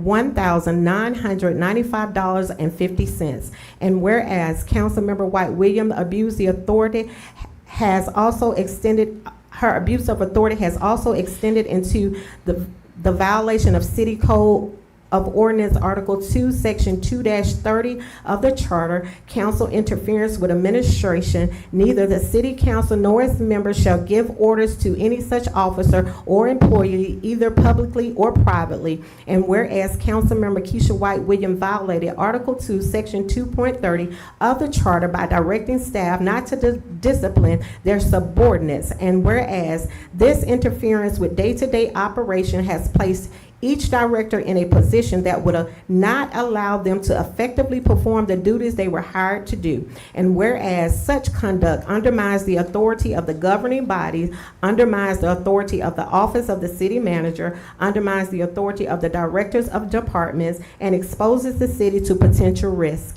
And whereas such conduct raises serious issues of ethical standards, misrepresentation of city council's authority, and compliance with proper municipal procedures. And whereas taken collectively, these actions represent a pattern of abuse of authority, conduct that undermines council authority, and disrupts effective municipal governance. And whereas the city council finds that formal censure is an appropriate and necessary response to protect the integrity of the city governance and restore orderly governance. Now therefore be it resolved by the mayor and city council of the city of Hampton, Georgia as follows. The mayor and the city council hereby formally censures, rebuke, and condemn council member Keisha White Williams for conduct that has obstructed council's authority, authorized governance, undermined professional standards of public service, violated the code of ethics, and disrupted the effective administrative of the city business. The mayor and city council call upon council member Keisha White Williams to adhere to all applicable laws, ordinance, policies, and standards of ethics, confidentiality, and professionalism in the performance of the council member's duty. The mayor and city council urges council member White Williams to promptly cease all activities which violate the code of ethics and violate the city charter for the city of Hampton. The mayor and the city council direct that all elected officials must exercise appropriate care with respect to directives to staff, spending of taxpayers' funds without majority vote from the council, confidentiality, and personnel-related matters. The mayor and the city council reserve the right to consider any additional lawful measures of policy action, including additional appropriate sanction necessary to ensure orderly conduct of the city governance. The mayor and city council will consider additional appropriation sanction for the council member Keisha White Williams. Be it further resolved that in any and all resolution in conflict with this resolution be and the same are hereby repealed. Be it furthermore resolved that this resolution shall be effective immediately upon its adoption by the City Council, enacted and adopted on the 10th day of March 2026. I need a motion to approve or to deny. Madam Mayor, I move we approve Resolution 202619. I have a motion by Councilmember Meeks to approve Resolution 2026-09. Do I have a second? Madam Mayor, I make a motion that we discuss. I second the motion for discussion. I have a motion by Councilmember Meeks, and I have a second by Councilmember Williams to approve the censure or Resolution 2026-19. Discussion. Okay, Madam Mayor, I have something that I would like to say, and I would like to read also. I don't really, well, I'll just read it. This is a statement regarding, there was a lot of things involved in that resolution. I cannot address all those things, but there's one thing that I would like to address, and that is statement regarding legal services obtained prior to formal council approval. As members of the Hampton City Council, we have a duty to act in the best interest of the city of Hampton and its citizens. In December 25, several, not one, several council members believe that serious governance and personnel issues within the city government require independent legal guidance to ensure the city was acting in compliance with applicable laws and policy. At the time, concerns had been raised regarding the handling of certain items. Council members felt that those issues were not being addressed in a manner that provided sufficient legal clarity or protection for the city. Given the potential legal implications and the importance of protecting the city's interests, members of council, no one council person can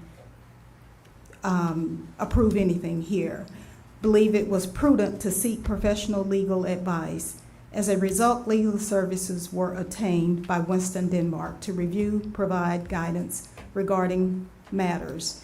The intent of seeking legal counsel was to ensure that the city's governing body clearly understood steps and procedures to move forward, to move the city forward. Subsequently, on January 13th, 2026, the City of Hampton City Council formally voted 5-1 to approve the engagement of Winston Denmark's firm. This vote confirmed the council's support for utilizing the firm's service, $1,900, to assist the cities with legal matters.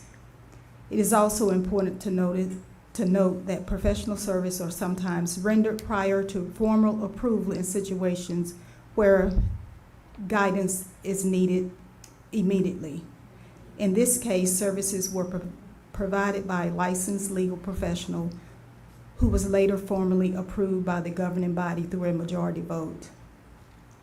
Our responsibility as elected officials is to ensure transparency, protect the legal interests of the city, and make decisions that support lawful and effective governance. Seeking independent legal counsel during a time of concern was done with those responsibilities in mind. In this case, legal services were provided to assist the City of Hampton during a time when council members believed independent legal counsel was needed. And I thought about this quite a bit, and like I stated, there's a lot of other things in the resolution that was brought out, but whether it was anyone up here on this dais, I would feel the same way, not just because it's Councilwoman Keisha White. I would feel the same way if it was Cheney, Duchesne, Mitchell, or Mr. Meeks. It's not one council member that makes decisions up here. Thank you. Any more comments? I would like to comment. Thank you, Mayor, for reading the resolution. And I want to say to Mayor Pro Tem Keisha White Williams, I value teamwork. and I'm a public servant, and I'm here to do the right thing. This decision is not about you, it's about abuse of office, as I read it in black and white. Ordering any goods or services for the city or obligating the city funds without prior official authorization for such an expenditure. And also, I don't have a lot of information about the unauthorized use of, telling staff to do X, Y, Z. But I read the resolution, and it's a violation of ethics of abuse of office. That's what I read. Any further comments? Councilmember DeShane?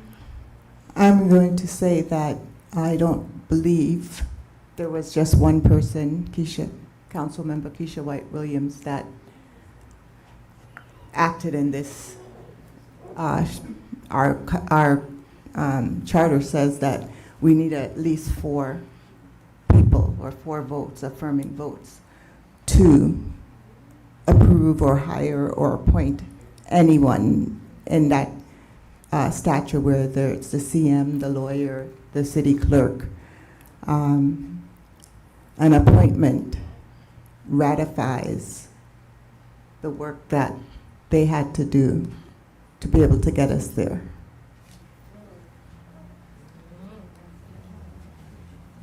Anyone else? I'd like to speak to attorney. Yes, sir. These are things I always hate. Talk about censoring, all that kind of stuff. I always hate that. It put the city into a very bad situation. By what you've read, in your professional advice, do you think that, I know that the charter mentioned no service can be done until you vote to make it happen. Even if you talk to people before or not, doesn't matter. Do you think that is any violation happened there or no violation? Sure. What I would say to you and to the council is, as we sit here right now, you have a number of attorneys representing the city of Hampton on a number of matters. If they were sitting in the audience, you couldn't pick them out. So the notion that every single attorney that is doing work for the city of Hampton is duly voted in by this council is false, because you have council that are handling specialized matters for the city of Hampton right now, and they're being paid right now, and you don't know who they are right now. And so that's necessary in the life of any municipal corporation, where you're gonna have specialized counsel that handles matters for you. I would also say Councilwoman DeShane's point is well made. Any work that was done was certainly front of mind for the council. In the vote that was taken by a majority of the city council on the record to appoint my law firm was made with the knowledge of the work that was previously done. And that vote effectively ratified all of the work that was previously done. And so I think that it's, quite frankly, a non-issue. The fact that you have a number of attorneys that are working for you right now, and I could name some of their names, but you don't know who they are, so. I disagree. I disagree that it is a non-issue. Every attorney that we have working for us came through our law firm that we hired to do the work. So Attorney Larry Wiggins would recommend or appoint, give us the list of attorneys that we were choosing from. Also, if we've hired someone such as our workers' comp attorney or our risk attorney that is going to be taking on any cases for us, we approve those by a majority of the votes. It comes to the city council.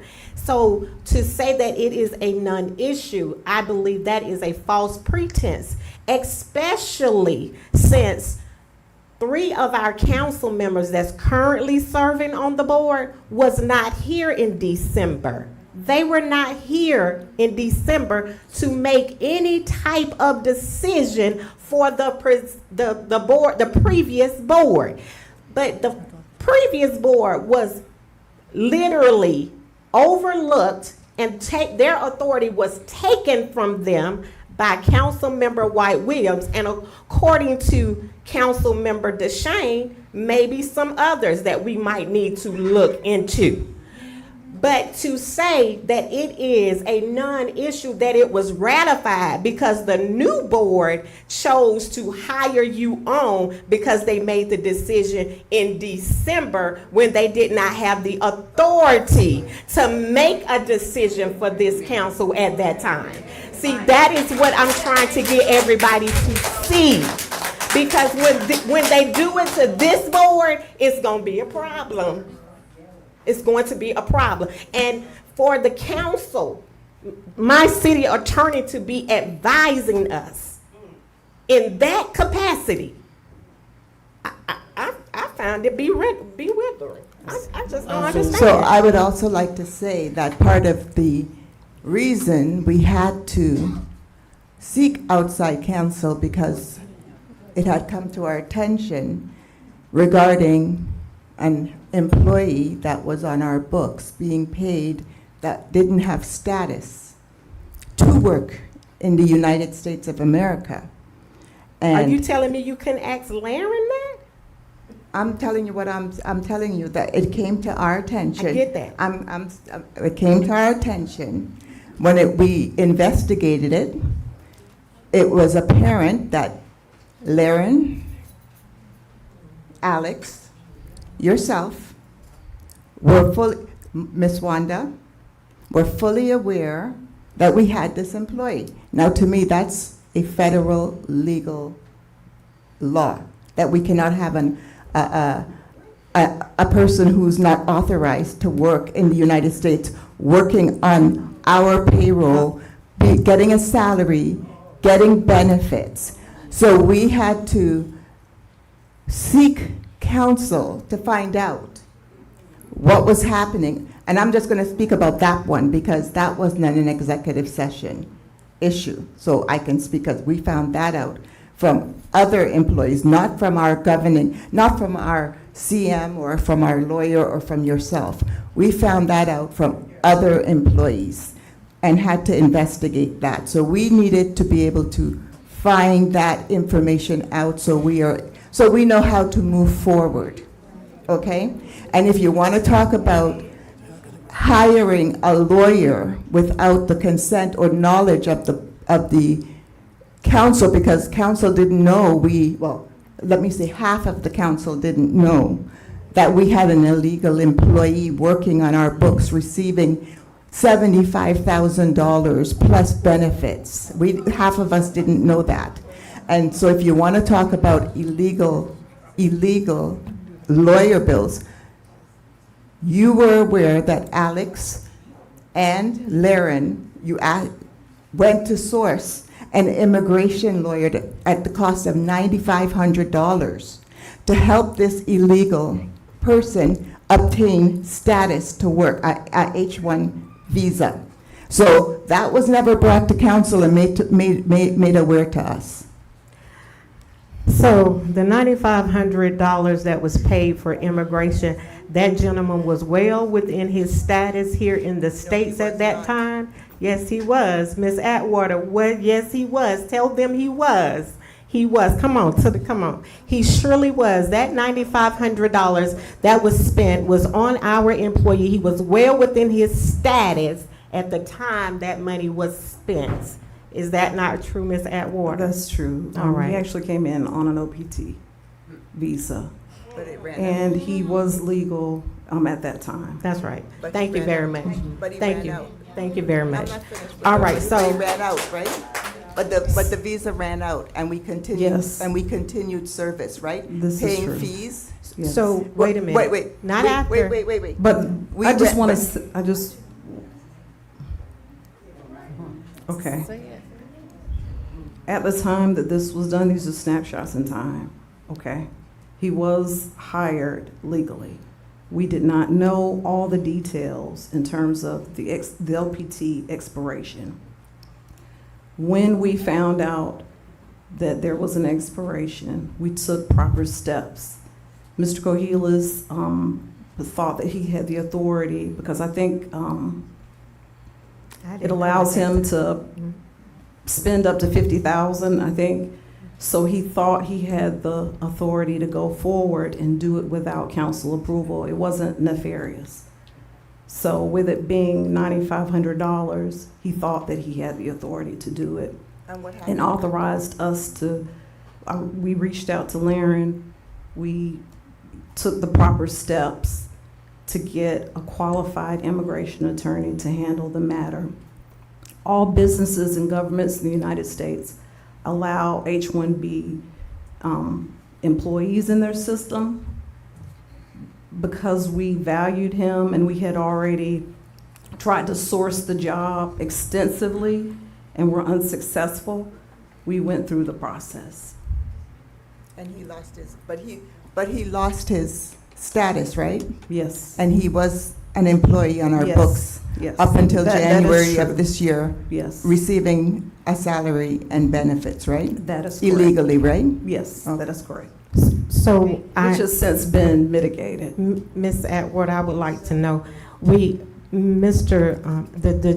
employee, he left the country and he was working remotely, is that Yes, correct? he left actually before. Before his visa expired. I left that out, I'm sorry, yes. He But left before. before. So he's not here. He was working remotely. But whether or not he's working remotely, he's working for a U.S.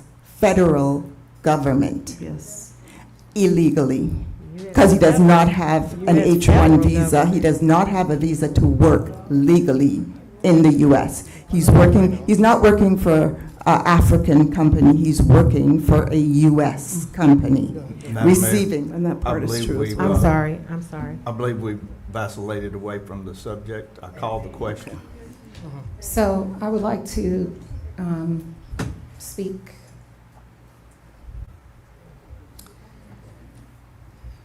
Members of council and the residents of Hampton, what's being presented in the censure resolution tonight as an ethics matter is something far more troubling.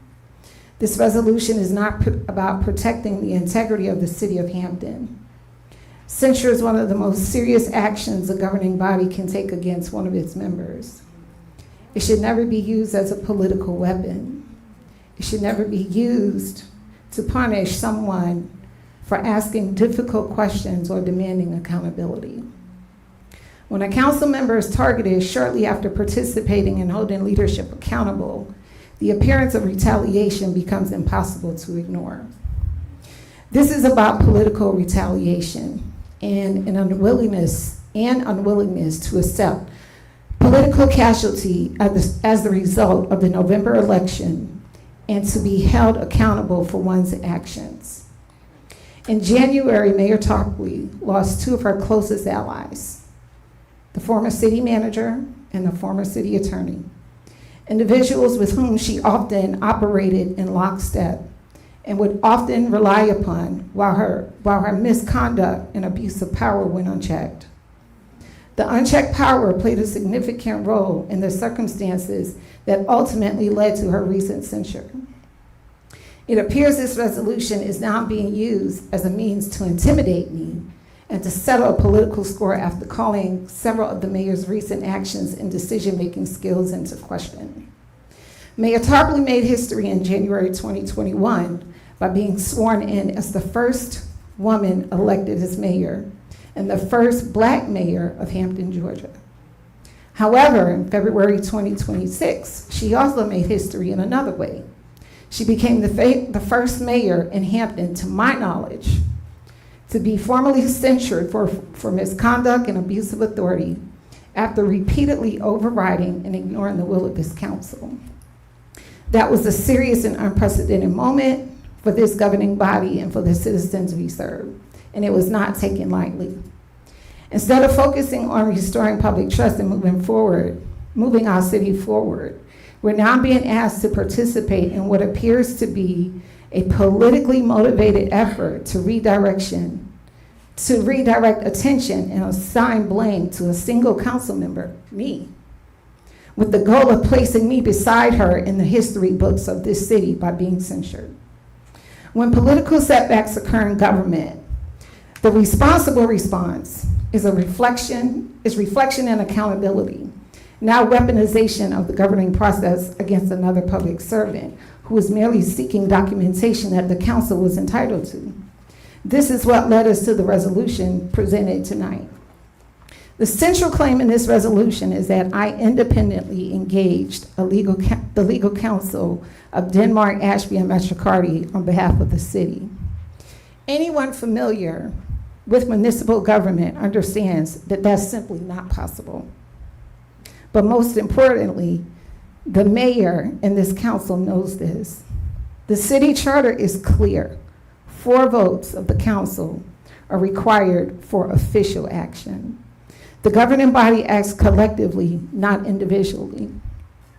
No individual council member has the authority to bind the city to a contract. Again, Mayor Tarpley and members of this council know this. The most recent amendment to the city charter, adopted through Resolution 2025-38, created a utilities director position. It did not alter the fundamental structure of council authority, and it certainly did not grant any individual member of the authority to act unilaterally on behalf of the city. Yet this resolution attempts to write the reality of how council decisions occur by isolating one council member for actions that were a part of a broader discussion among this governing body. This is not government. This is convenient political manipulation. This resolution claims that during the February 2026 meeting, it was discovered that the new city attorney had been solely engaged by me. Michelle, can you pull up the presentation of the minutes, the draft of the meeting minutes? And I want you to go to page 35 of the document.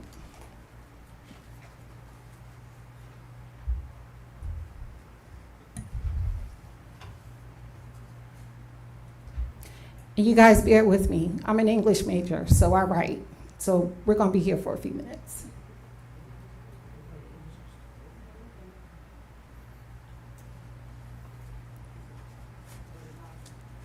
Page 35. It's a consolidated document.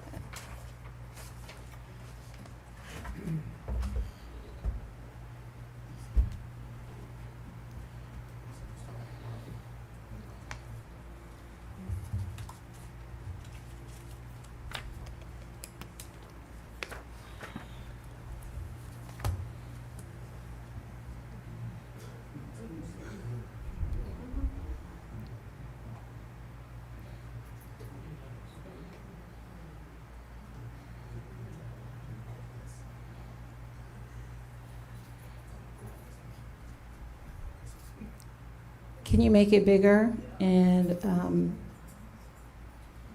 expand so the audience can see where I'm reading? Okay, please scroll down to line 673. And it's highlighted. This is coming from the draft of the meeting minutes that our clerk issued to us on Friday or Saturday of last week. I'm going to continue reading. This resolution claims that during the February 10th, 2026 meeting, it was discovered that the new city attorney had been engaged solely by me. Yet after reviewing the official minutes from that meeting, minutes this council will approve in a further meeting, there is nowhere in the record where any council member stated or implied that I independently hired the attorney. In fact, these minutes, starting at line 676, let me go back, starting at 673, and I'll read it. Mayor said, "Let me give you an example of real censorship." She stated that anytime you have a council without a majority of votes go hire someone, and then whoever they hire send the city a bill, that needs to be censured. She said, we don't get to make a one-person decision. It takes a majority. She noted that they hired, not me, they hired Mr. Denmark to work for this city in December and presented a bill for her to sign either yesterday or Friday. I'm going to continue reading.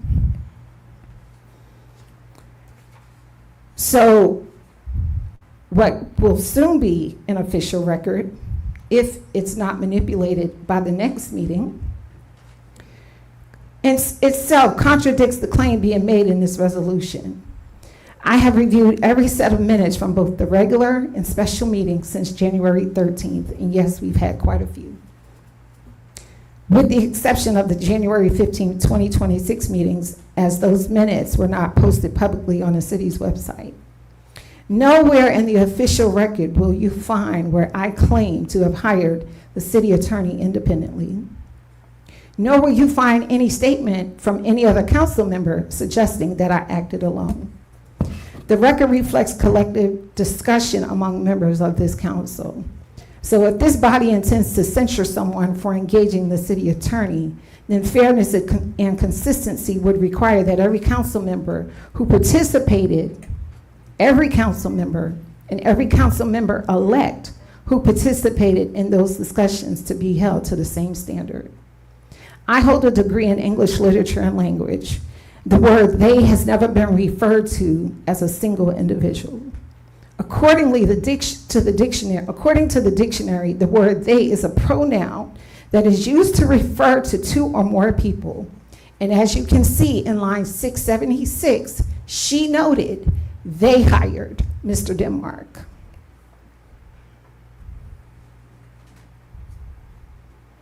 So my question is very simple. How does they in this resolution suddenly become me, Keisha White Williams? There's no previous context in the mayor's statements during the February 10th meeting identifying me as the sole individual responsible. As it pertains to the invoice, the official minutes contain no evidence that I received the invoice personally, that I reviewed the invoice personally, that I approved the invoice, or even recommended the invoice for payment. So it is clear I did not receive the invoice by email, mail, in person, nor did I approve the invoice in question for payment. It was only today that I received a copy of the invoice via an open records request. This resolution also further alleges that I interfered with day-to-day operations of the city by directing staff to not discipline a subordinate. That's an extremely serious accusation.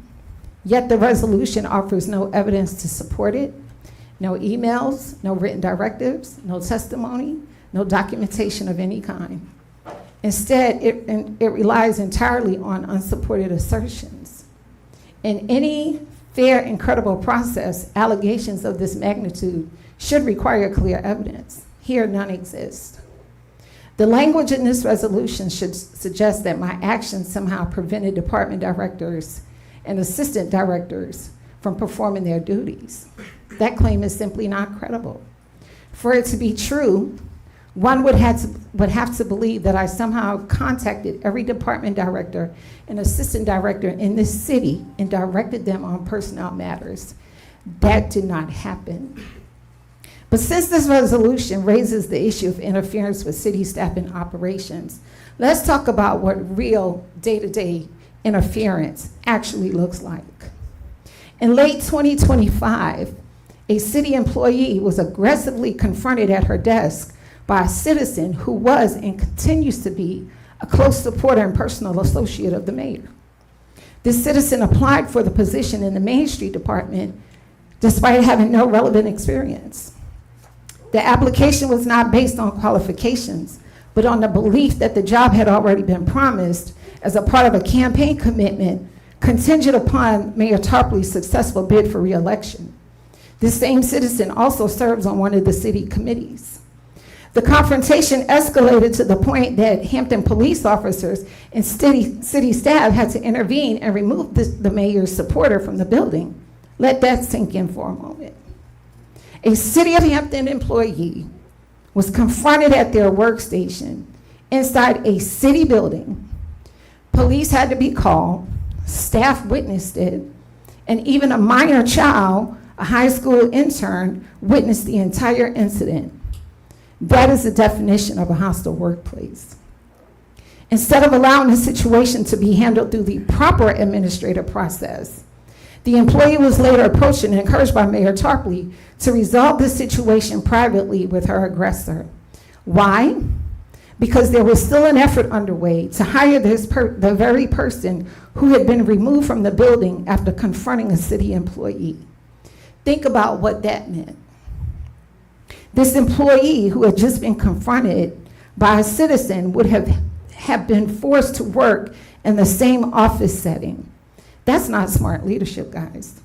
That's not protecting employees, and it certainly does not foster a professional workplace. And for the record, the only reason why this individual was never hired is because the former city manager was terminated before the hiring decision could be finalized. So if we're going to talk about day-to-day interference, let's talk about when political loyalty and campaign promises are placed ahead of qualifications, professionalism, and the safety of employees. And it doesn't stop there. The mayor continues to bring staff into her office on a daily basis to sit down and have conversations with them that the city manager is not a part of. Is that not interfering with day-to-day operations? Why would the mayor, who does not solely and directly manage a single employee, have ongoing meetings with director-level employees and fail to engage the city manager to participate in those conversations behind closed and locked doors? This certainly appears to be interference with day-to-day operations at its finest. There was a known and unspoken rule with the previous city manager that if staff or employees were seen speaking with the mayor and/or council members, they would be questioned and even disciplined. Now that the former city manager is gone, the mayor suddenly has a lot to say to staff in private. When both current and former staff raised concerns with her about day-to-day matters, she simply ignored their concerns. That is the kind of interference that truly damages staff morale and trust. This resolution also claims that I violated provisions of the charter.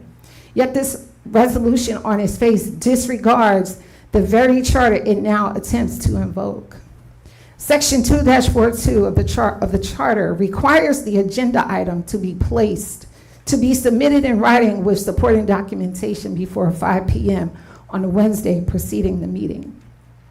Yet this resolution was submitted and placed on the agenda Friday, March 6, 2026, nearly 48 hours after the deadline established by the charter.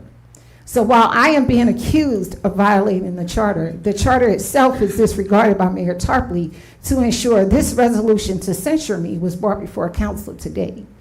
Not only did she violate the rules of the charter, but she also used her position of authority to have the city clerk included in the published agenda and not brought forward to this meeting as an amendment to the agenda as allowed in the charter. This action by the mayor raises serious issues of ethical standards and exposes the city of Hampton and the clerk to potential violation of the very charter it adopted. The charter is not a political weapon. It's a governing document of this city, and it applies equally to every member of this body, including the mayor and any other official sworn to uphold it. Selective enforcement of the rules is not governance. It's nothing more than politics. So I have several straightforward questions for this body. Can anyone point to a specific section of the city charter that authorizes a single council member to hire legal counsel or bind the city to a contract without a vote of the council? If that authority exists, please identify it for me. All fellow elected and appointed officials and city staff and citizens. Can anyone produce documentation showing that I independently hired the city attorney, received the invoice, or approved the payment for the invoice referenced in this resolution? If such documentation or proof exists, please present it at this time. If the official record shows that multiple members of this governing body participated in discussions regarding legal counsel, why is only one council member being singled out for censure? And where exactly in the charter does it say one person can be held responsible for the actions or discussions of the majority of this council? If any member of staff has credible evidence that I've interfered with day-to-day management of city personnel, I invite that evidence to be presented tonight. Serious accusations should be made by supported evidence. If the city charter clearly requires the agenda items to be submitted by 5 p.m. on Wednesday, preceding regularly scheduled meetings, why was this resolution accepted and placed on the agenda last Friday? Please provide evidence of the charter being amended by this council or the previous council to make this action acceptable.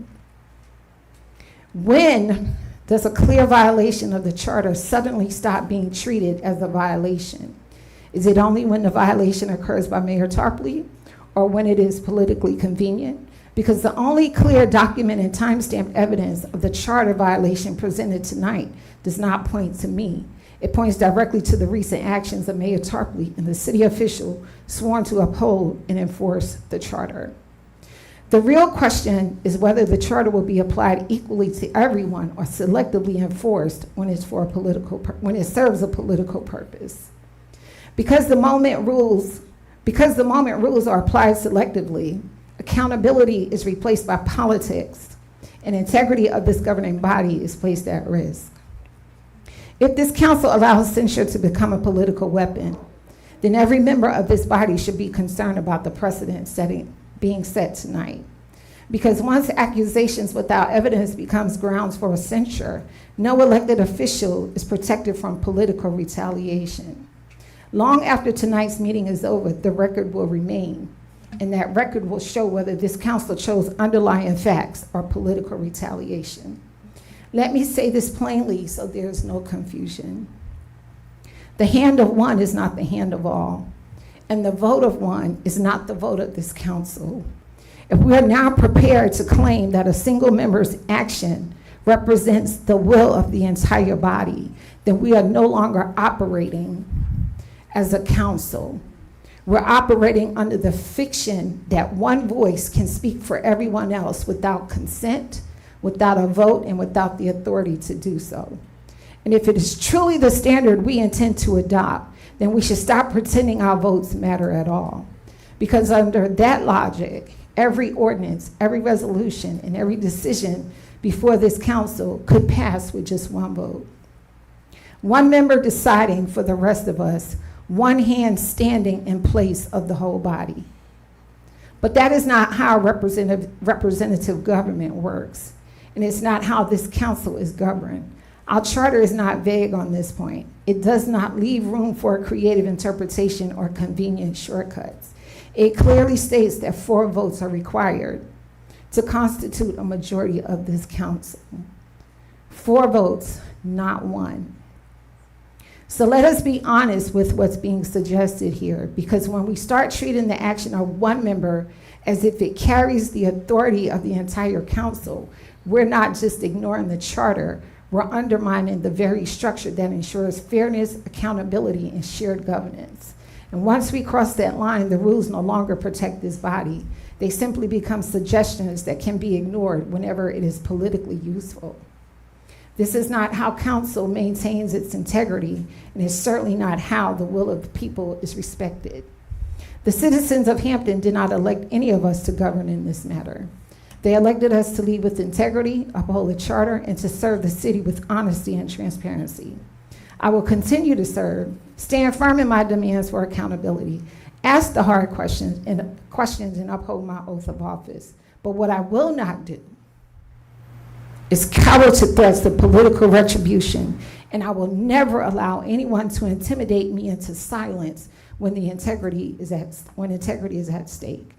And I just want to say something to Councilmember Cheney that's not in this.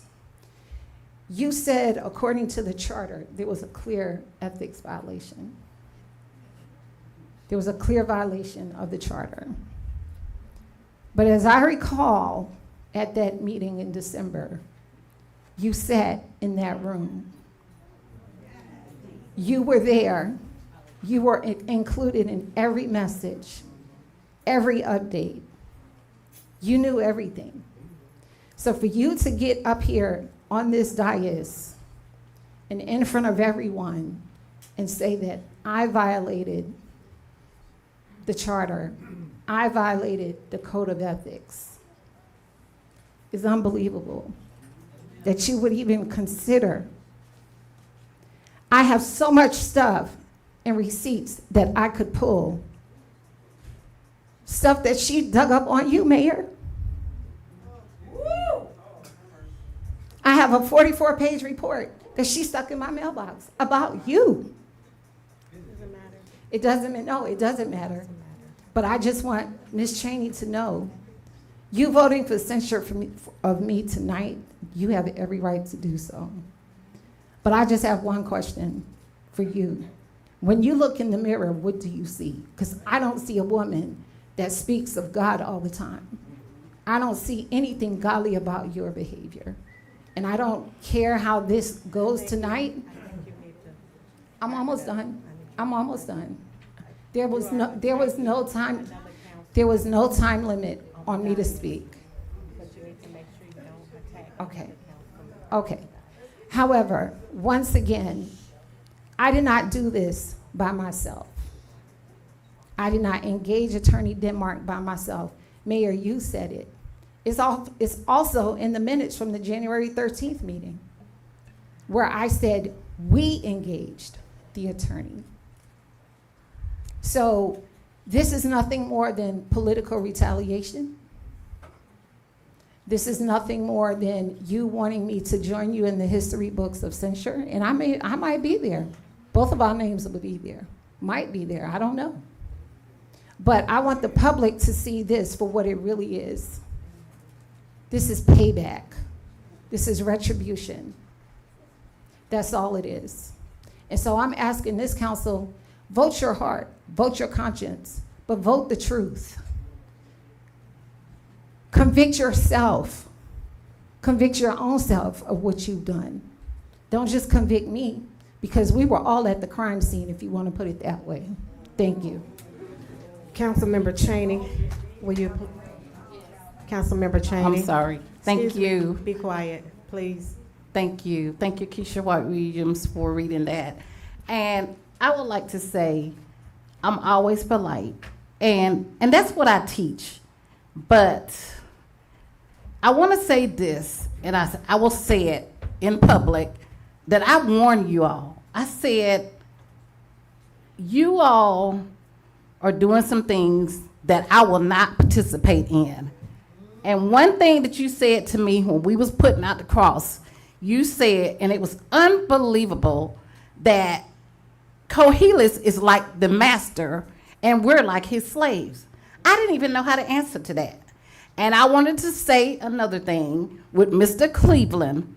I said, you are telling him too much information. And I also said in a text, I said, y'all probably need to get you an attorney, because the white people are going to be walking away and y'all are going to be going to jail for some of the things that y'all have been doing. All right. All right. Amen? All right. So I just wanted to say that I will not willingly participate in anything that is wrong, not knowing that it's wrong. And when I read it in black and white, and I know for some reason, as a public servant, I don't know what happened with y'all relationship. I didn't work with Mayor Tarpley. I didn't work with Mr. Cohelus. I haven't worked with this staff. I have to see things for what it is. And for you to speak about my religion, that's not right. And for Melissa to speak about my religion, and she called me and apologized, and she put you and Devlin on the text. And I said, why did you put them on the text? Because you called me to apologize to me, but undoubtedly you and Devlin was on the text. So Keisha White Williams, be careful what you say out in public to Mr. Devlin Cleveland. And I told you all, I was not running against Mayor Tarpley. I didn't have a dog in the fight. So it didn't matter to me if he won or she won the mayor's seat. Okay, so let's get back to, we have the question on the floor by Councilmember Meeks and a second by Councilmember Williams. I need to ask a question. Yes, Yeah, Attorney. hold on. Oh, Jesus. I need to ask the attorney one question. Councilmember Mitchell.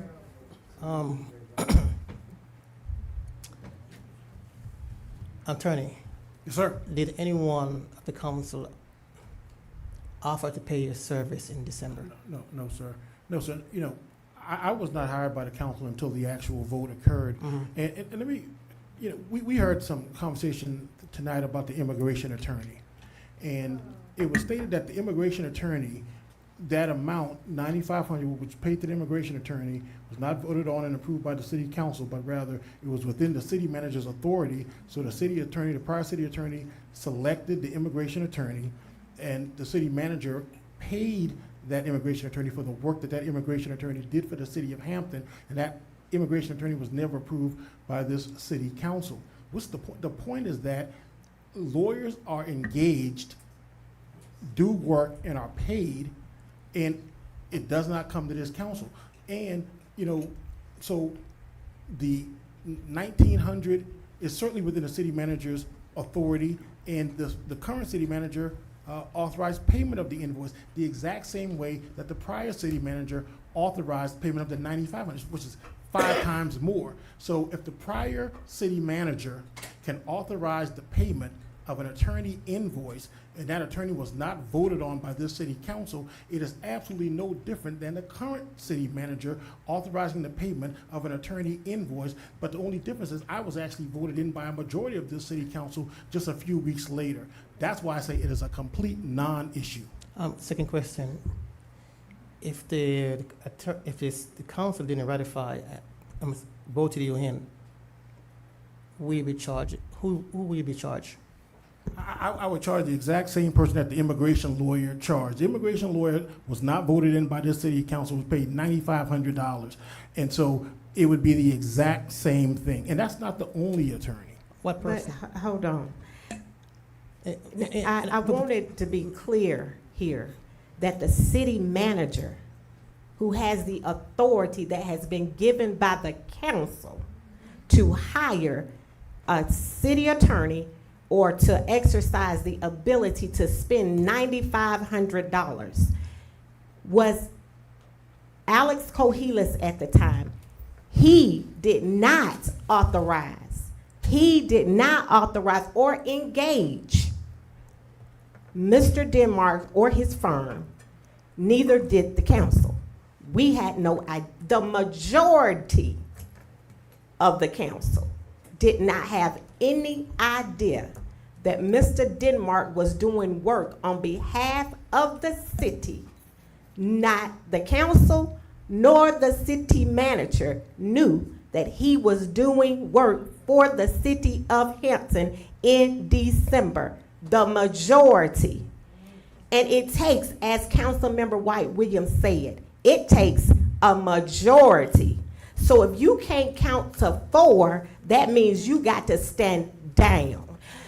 See, the better thing for Councilmember White Williams to have done was to take the training that she has been given at the GMA summits and conferences that we go to and call GMA. GMA would have advised her for free because we already pay GMA. They would have put an attorney on the phone with her and whomever they are to give her the legal advice that she sought with Mr. Denmark that cost our city $1,995.50. And none of us, without the majority, have the ability, the right to engage. We don't even have the right to engage, to spend city funding without a majority of us approving it. And that never took place. So let me go on and say what So I'm can gonna I say. ask the question? No, let me go and finish what I'm, let me go and finish, your- because there has been a running theme tonight about retaliation. I'm in my seat. I ain't got to retaliate. I'm in my seat. I'm here for the next 4 years. I'm not going anywhere. I don't have a reason to retaliate. So let me go on and help you guys. Back in 2016 or 17, at the time, a council member went and spent city funds, $7, $8, around that amount. Small amount. It was this council member, Ann Tarpley, that made a big stink about $8. Caused the city to have to do an investigation to see if it was proper for a city council member to go and spend money on behalf of the city and then come and ask for the money back. Guess what? The investigation said, no, you can't spend city funding, even though it was only, and they did exactly what Council Attorney Denmark is doing, said, but it was only $8. We're not talking about amount, we're talking about principle. You got to be standing on principle. Councilmember White Williams has tried to avert the law on multiple occasions. She's even tried to help our citizens avert the law. She posted on Facebook about, please don't go down 20 Exactly. so you don't get caught by the police if you got a warrant or if you got some weed on you or whatever. Exactly. So I'm trying to, let me And go who called me and asked me to take it down? It was you. I called you. Exactly. I called you and asked you to take it down.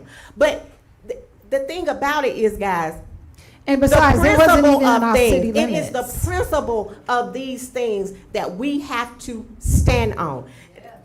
You know what? It does not matter about if I'm mad, if I'm angry.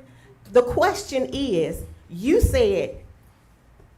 it said they, which you are a part of they. So then why am I being singled and out? so, Why is there no well, censorship for Councilwoman Duchenne on this same matter?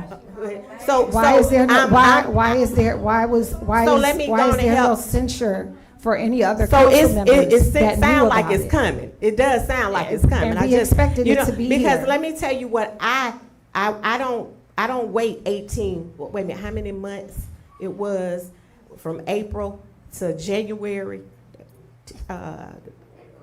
8 months. 8 months to file a claim against somebody that they done did something. I ain't waiting 8 months. No, I just got this. Y'all, I got it today. It's in the minutes. I got it. They presented to me. I'm like, I'm signing off on the check. I'm looking at it. This new to me. So guess what?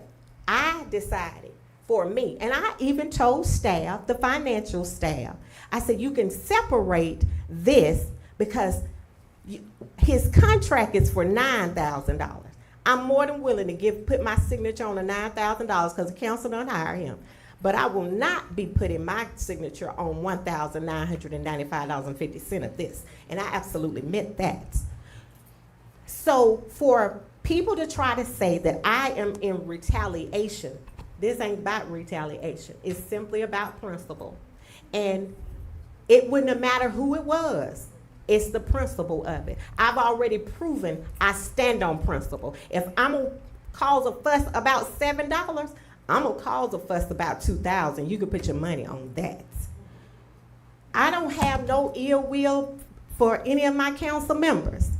But just like the accountability standard that we have in the charter and in the code, we all have to live up to it. We all have to abide by it. So that is just the bottom line. And for us to point fingers and for us to try to make it seem like the accountability is not on us, that is absolutely wrong. And the truth of the matter, the reason I started with Councilmember White Williams is because Councilmember White Williams decided she was going to be the spokesperson for the entire group. I have multiple emails from Councilmember White Williams. If you guys want them, now, I'll email it to you. She admitted that they had a meeting. She's talking to the attorney, the old attorney, our old attorney, that they had a meeting, decided to fire the old attorney, her, Ms. Duchenne, and 3 of the now sitting council members. And they had decided that they were not going to reappoint our attorney, Ms. Wiggins. So are you saying that I said that to Laren? I got an email. I got an email Yes, where I, she s- responded. I did. I got the email. No. I got the I sent the email. email to.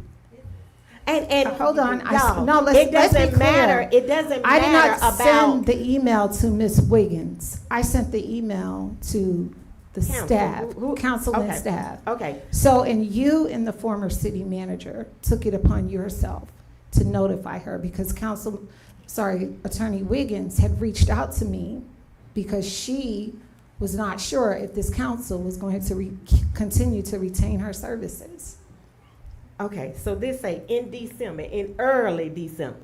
This right, I'm not, I didn't make this up. It says in early December, Attorney Wiggins contacted me directly to seek guidance regarding whether she should retain her resignation, tender her resignation from her position as city attorney for the city of Hampton due to the makeup of the incoming council. I advised her that I would have to have a conversation with the incoming council members to better understand their intentions regarding her future with the city.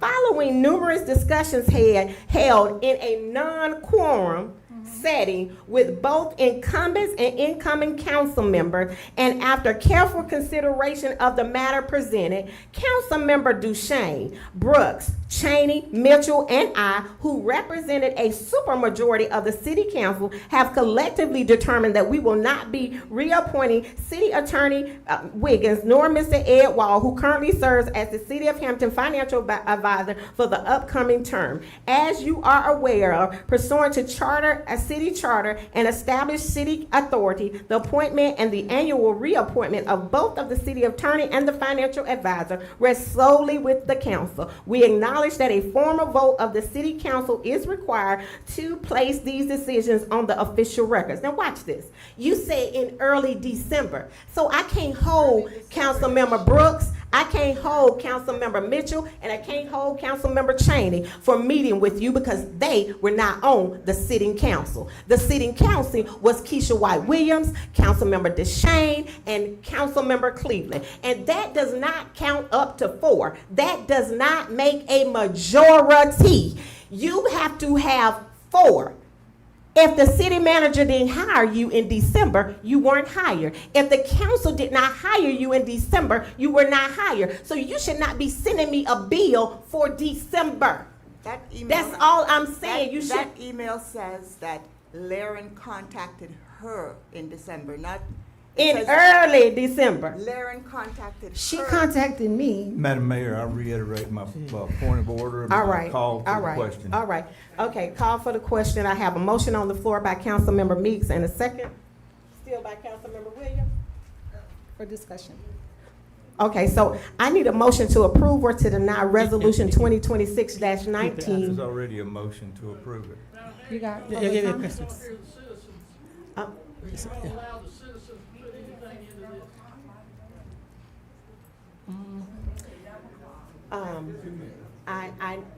You put your timer on, Michelle.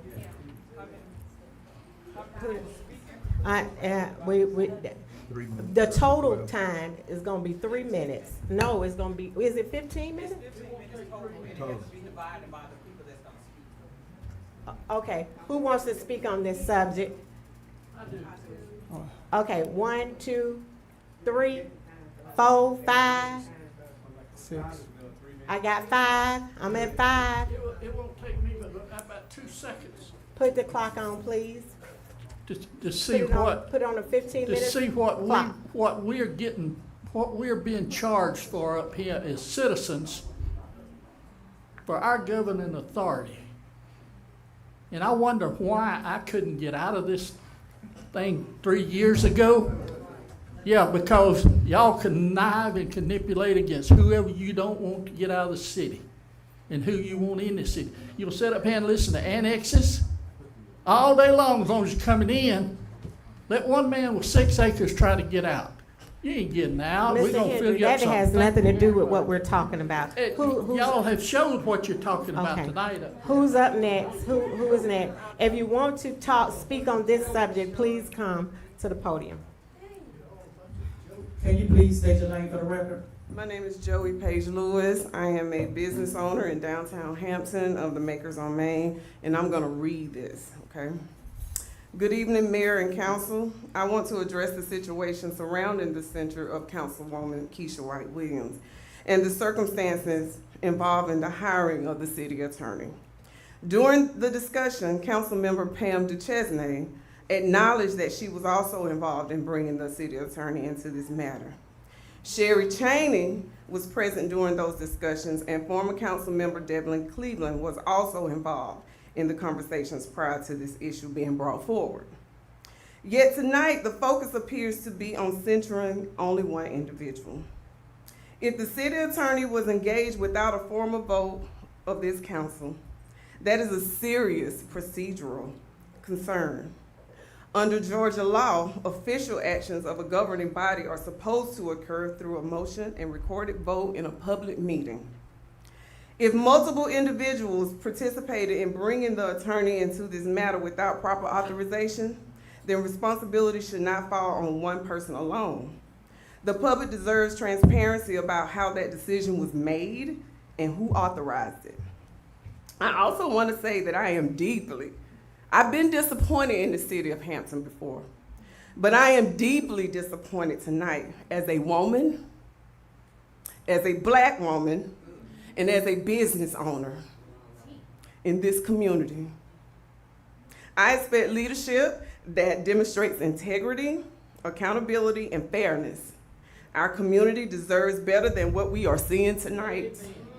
Because of this seriousness of this issue, I believe the residents of Hampton should carefully consider whether Keisha White Williams, Pam Duchesne, and others involved should continue serving in their position, and whether the recall process should be considered.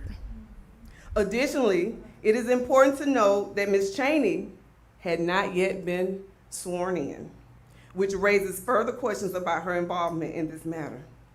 The people of Hampton deserve transparency, accountability, and leadership that follows proper procedure.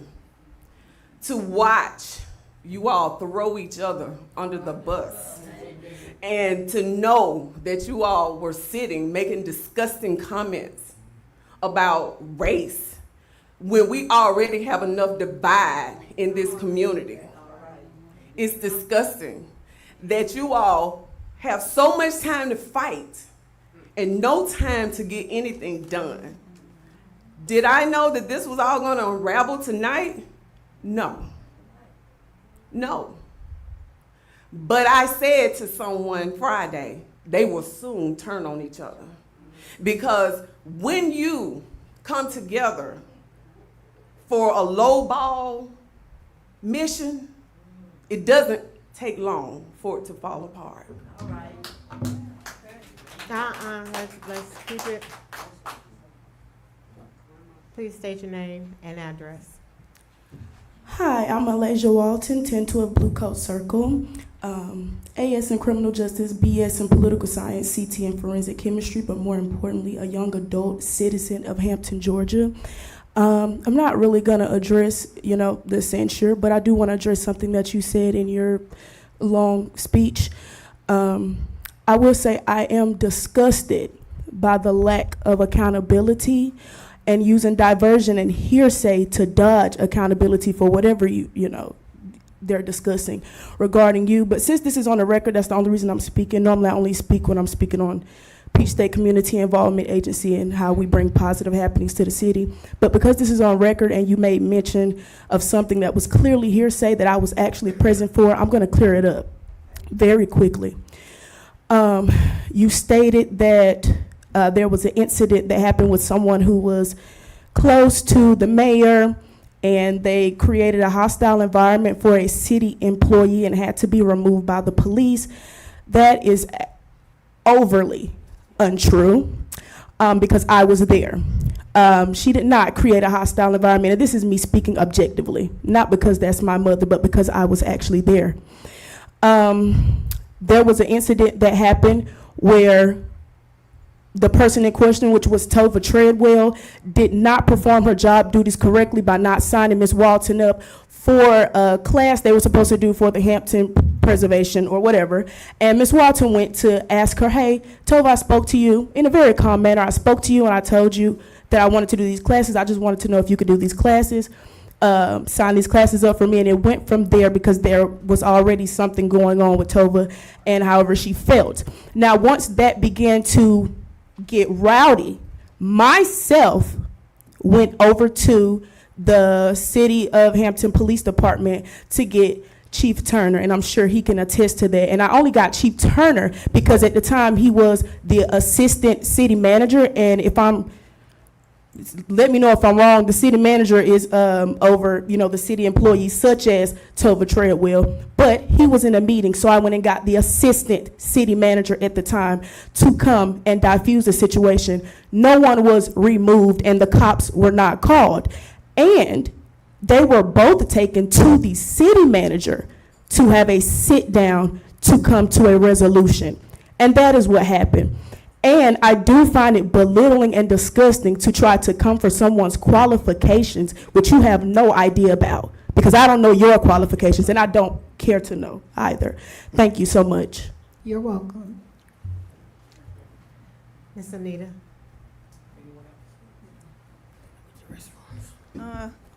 My name's Anita Williams. I'm at 188 Kendall. I've lived here in Hampton, the city of Hampton, for 20 years. Never have I seen such unprofessionalism representing the citizens of Hampton. We have more pressing business that we should be talking about. This is ridiculous. All of you should be ashamed of yourselves sitting up here doing this stuff. This is ridiculous. And I'm just so disappointed. I'm just so disappointed in all that I'm seeing tonight. This is ridiculous to me. We have more pressing business that we need to be taking care of. You all have been elected by the people, and you will be removed by the people also, because you're not representing the people. It seems as if you all are representing your own little cliques or quantities, whatever agendas you have. You need to refocus your agenda for the people and stay for the people. Now, this question, if the council members are sworn in January, then there was only the active council members should have been the people who were voting on a new attorney, to put a new attorney in place. So, but to come in and to say, put all this big mirage up as if it was something other than that, the fact is the fact. A new council, if you wasn't sworn in January, then you couldn't have been the one who was talking to a new attorney in December. That makes no sense. It doesn't make sense. But to say that you are for the people, you're not representing the people. You're representing your own agenda. So we just need to refocus. Focus on the people. What you need to be doing for the people. The people need quite a few things. You hear tonight all about taxes. We need different things for the citizens of Hampton. And you need to refocus yourselves to that and not pinpoint all your different agendas that you have for yourselves. All of you. I've never seen this, and I'm very ashamed of Hampton at this point. Thank you. Thank you.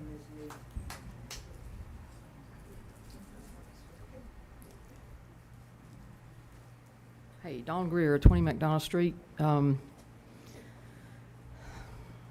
So what I would recommend is to take the emotion out of this. There's been too much emotion displayed this evening during these discussions. Some of it's been disrespectful. Some of it's just been, I think, just because of byproduct of the intensity of the conversation. But regardless, I would ask y'all to take the emotion out of it and look at the facts. If there is not proof of this, it is wrong to vote for it. And I have, speaking just personally, I have some decades in management, and the first thing, I actually wrote it down on my paper earlier this evening. It's on the edges of retaliation. I mean, you can check with your human resources person if you would like to do that. It's a slippery slope, excuse me, it's getting late. I had concerns last month in the meeting when a council member asked, could anybody be censured and have it put on the agenda? I knew what was coming. It was evident. But again, I'm asking y'all to take the emotions out, look at the facts, look for proof.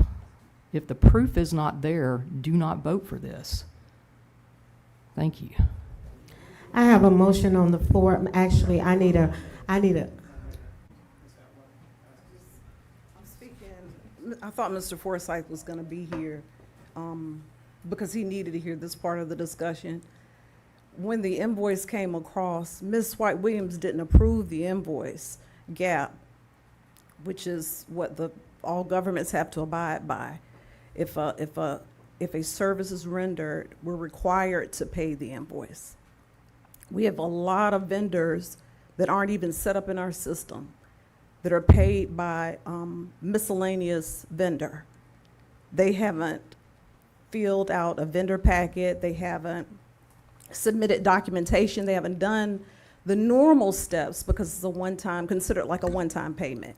Sometimes those one-time payments are two-time payments or three until we realize that, okay, this is going to be a vendor for the city. But GAP is the law, and it requires governments to pay invoices regardless of who made the bill.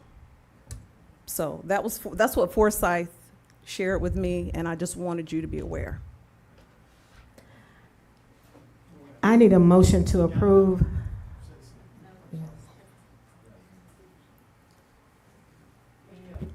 My name is Valerie Forrest. I'm Shakari mom of the youth counselor. Okay, well, I understand about the mayor. She can only do so much in her years. And when it talks about other council on the member council, I think you need to focus on mental health. Ask the mayor, what can you do about people going through homeless or mental health instead of trying to throw each other under the bus?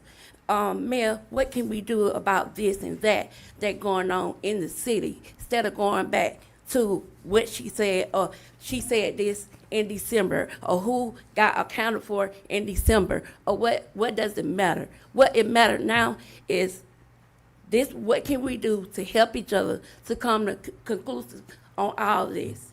That's what I'm saying. I just want to say that. And I just, it's, unacceptable just to throw each other under the bus, just say, Mayor, can I help you with this? Mayor, because she have a lot going on. Oh, council, mayor, doing all the stuff she do with the youth, everything. She have to take this, go home with it, sleep on it, and do a lot. So it's a lot she can do on it in her time. But just give her a chance, or y'all give each other a chance instead of throwing each other under the bus, saying this and saying that about each other. Come to one conclusion, to woman, and say, look, this is what happened, this is what we're going to go on, that's it.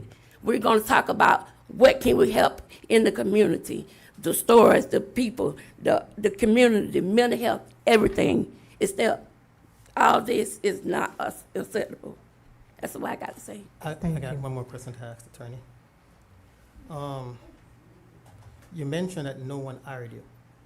No one asked for payment. So, question what puzzles me is this: why you charge something that no one authorized you to charge? And if it was an error, we're willing to refund the money back. That's not what I said. It was not an error.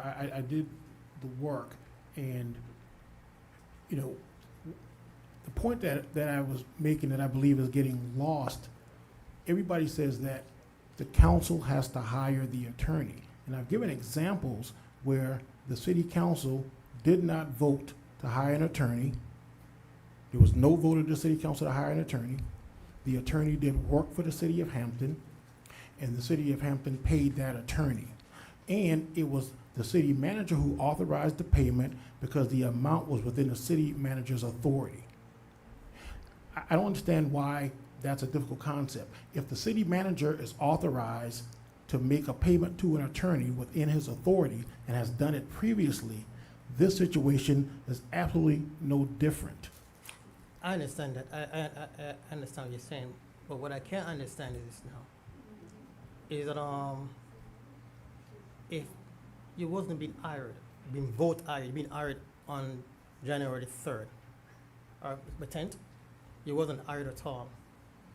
And I was not appointed as city attorney until that point. It was hired at that time. And if you was not, who will you charge? You will not get paid from the city because the city would not pay you. The city, No, that's a fact right there. They said they will not pay you. You send a check out, we will throw it back out. They will not pay you. They will not pay you. So question is now, what I'm trying to say is this now. I believe is this. You should not have been charged the city for services because the city did not hire you at the time. They might talk to you, but you was not. I believe that you know it by heart that you shouldn't have done so. You know that. I'm not. You know, you're a man of you know the policy and procedures, but you shouldn't have a charge. I believe this. You put Keisha Williams in you hurt her real badly. I believe that, and I'm very upset about that because you know that, and you should not have been charged the city of money. You put her. Like, I think you're stabbing her back. That's to me. no, sir. That's why I feel. Okay. Because We got a question. because I've been a councilman for a very long time. I come back. I know the policy and procedures, and that's what I feel I am. And I'm a defender of the council. Don't get me wrong. I would defend any one of my council done. And well, that's why I see. I think that you should refund the money back to the city.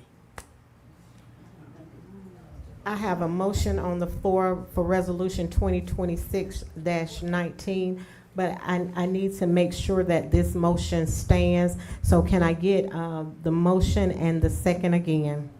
I move that we approve resolution 202619. I have a motion by Councilmember Meeks. Do I have a second?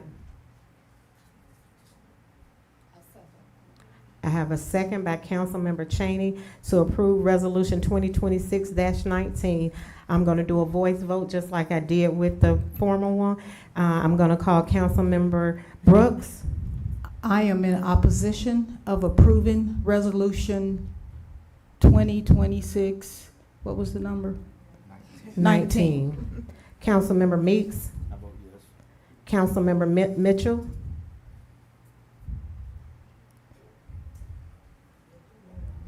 I vote yes because it's the mayor, the Councilmember White Williams. I am in opposition. Councilmember Duchesne. I'm in opposition. Councilmember Cheney. This is a 3-3 vote. The mayor breaks the tie, and I vote yes. Moving on to agenda item.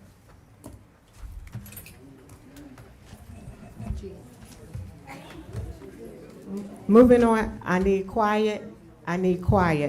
Moving on to agenda item 12G, council discussion regarding all current and anticipated annexation requests to the city of Hampton. This item will include a review of annexation procedure, service delivery obligation, financial and infrastructure impact, and alignment with the city's comprehensive plan and growth strategy. The discussion is intended to evaluate whether annexation requests support orderly growth, protect the city financials and operation capacity, and align with the long-term interest and resident of stakeholder.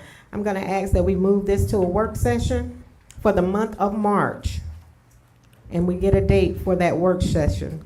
Can I get a motion to move it to the work session? I make a motion to move it to item 12G? G and H to, or just G? Let's do G, 12. Okay, G to work session in March. I have a motion by Councilmember Cheney to move 12G to a work session in March. Do I have a second? Second. Have a second by Councilmember Meeks. Discussion from the council? Yes. Okay. I believe we've discussed this already in the January 15th and the January 28th meeting when we met at the schools to talk about the data centers. Ms. Wanda has covered this several times, so I think we should go ahead and remove this item because it's already been discussed on separate occasions. And we also have a moratorium in place.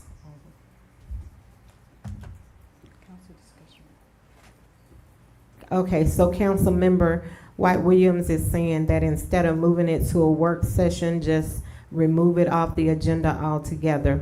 Do you guys want to further discuss this, or? So it's, I'm sorry, is this discussion gonna help us to do our zoning, or what it, like, to with the annexations, like, what's happening, like?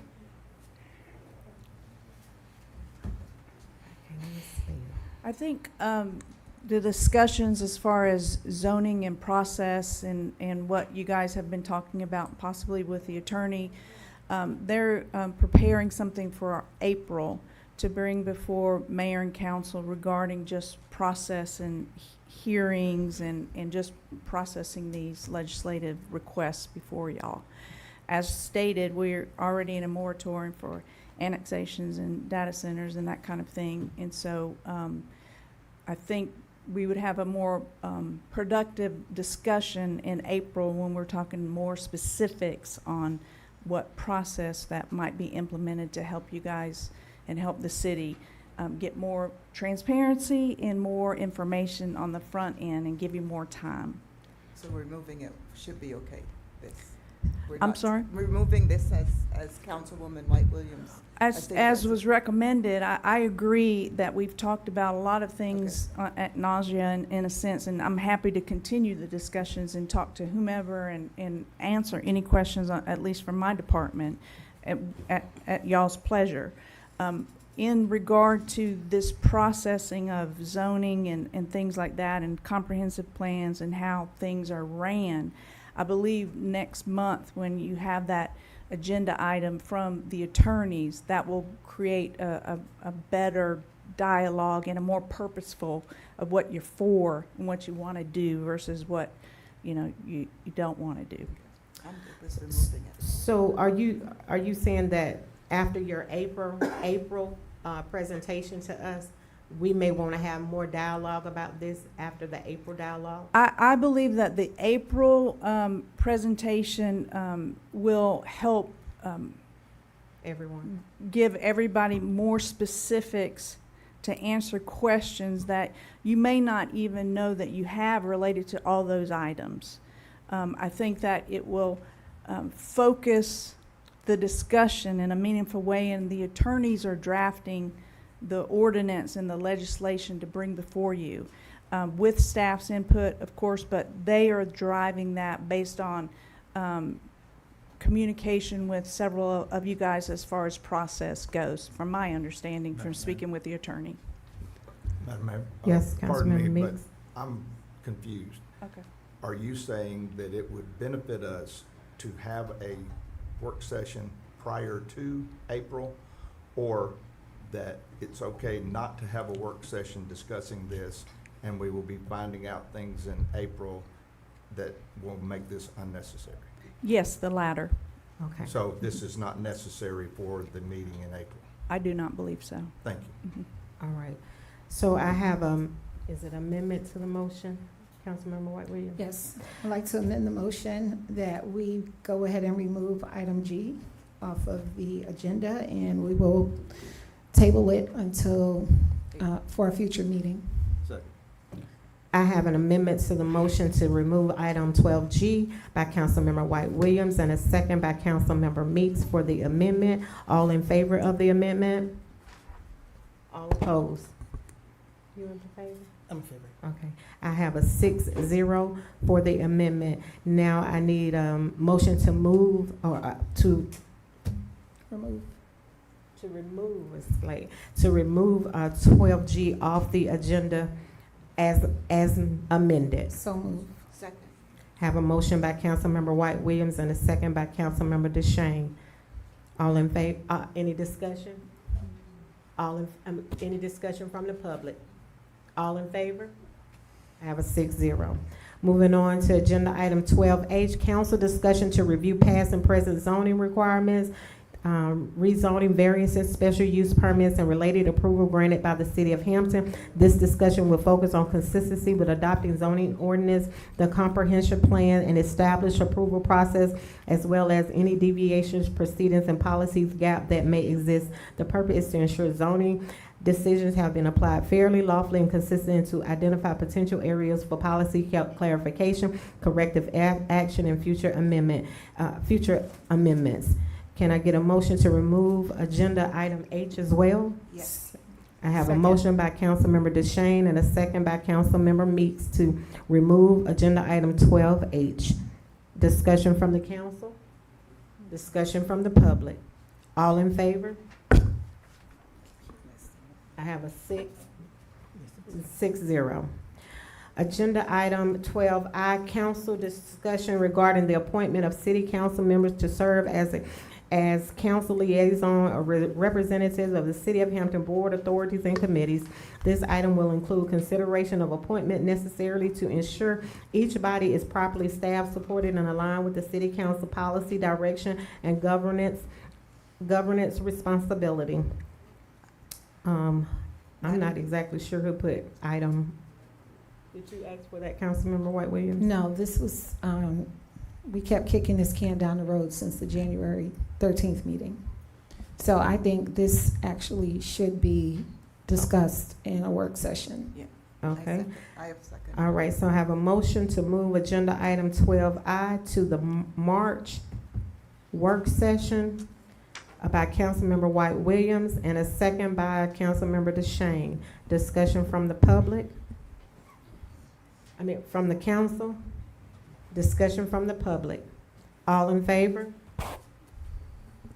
I have a 6-0.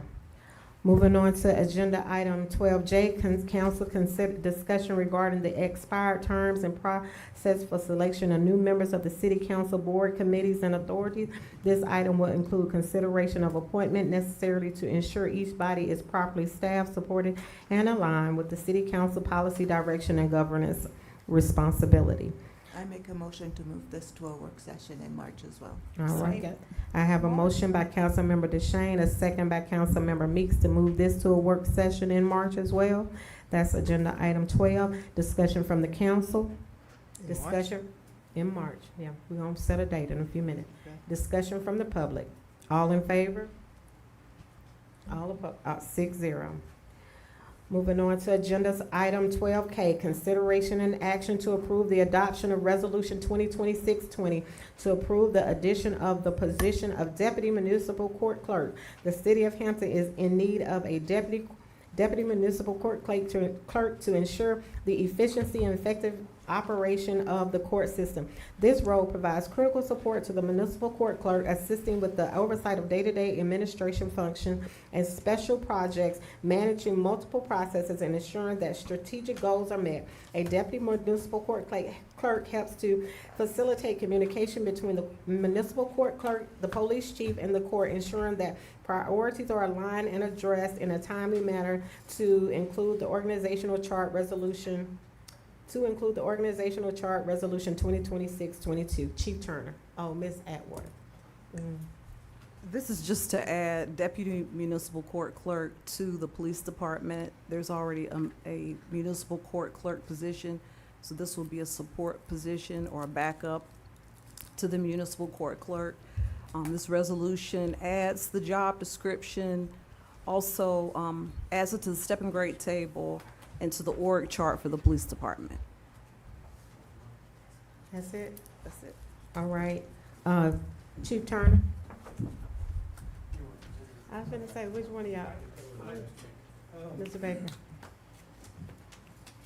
I would just make a note to the council that there currently is a position for municipal court clerk and one part-time position at the police department.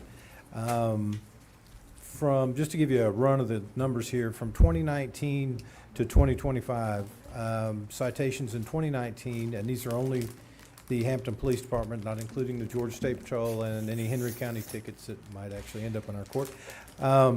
In 2019, there were 1,692 citations issued. Currently, we have 5,396 in 2025. So there's an increase in citations. Obviously, part of that is not just because we want revenue. It's part of the philosophy of the police department, and it is part of the Peoria principle that has been around for many years, studied, that when you're out active doing different things, that's how we get to the 6th safest city in the state of Georgia. You see police officers, there's a violation, doesn't always mean you get a citation, but they are stopping and identifying people. They're also making sure that they're out about and being seen. One of the concerns I have, and one of the goals the chief and I have discussed, is to get those, and with the judge as well, is to get that citation, once you get one, to get it adjudicated within 60 days. Currently, the average they're at is 180 days. So by adding more court sessions, there's more court personnel needed in that municipal court clerk's position as well as the deputy's position.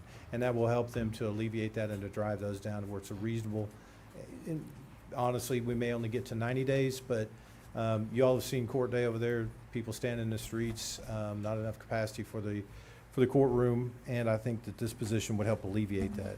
And the next question I assume you're going to ask me is, how do we pay for that, since it's not budgeted? We do have a part-time position that's over there that could be morphed into a partial payment on that. And we also, as you know, as we go through the different gestations of employees being hired, we may not be at full staff. There's always the little buffer room in that as far as the overall expenditures for the city, and we can pool some of those funds and make sure that we can pay that position until we can get it actually on the budget, or if we need to do a budget amendment later on. So you did not, it's gonna come out of general fund if we have to do a budget amendment? Yes, ma'am, it would be. And I think what I'd like to do before we try and do the budget amendment on that is to see if we can't move some funds that are already allocated for employees at this Okay. time. Any questions from the council? Yes. Do you know what the roughly costs? I'm sorry? The cost for it? The cost for the position? It's in here. Yeah, I it's saw on it, but the- it varies. So, Yeah. it's a different steps, so. Yeah. Right. Yeah, I think what he's asking is, because it is a step in grade, we're, at what step will this individual be coming in? They will start? You can't see So it. she's 8,000, the beginning one, the first one. It don't come highlighted on Yeah, mine. you can't see it. You can't see it. Can't read it. So she's gonna start at the, That number, okay. entry level. Okay. Mhm. Any other questions from the council?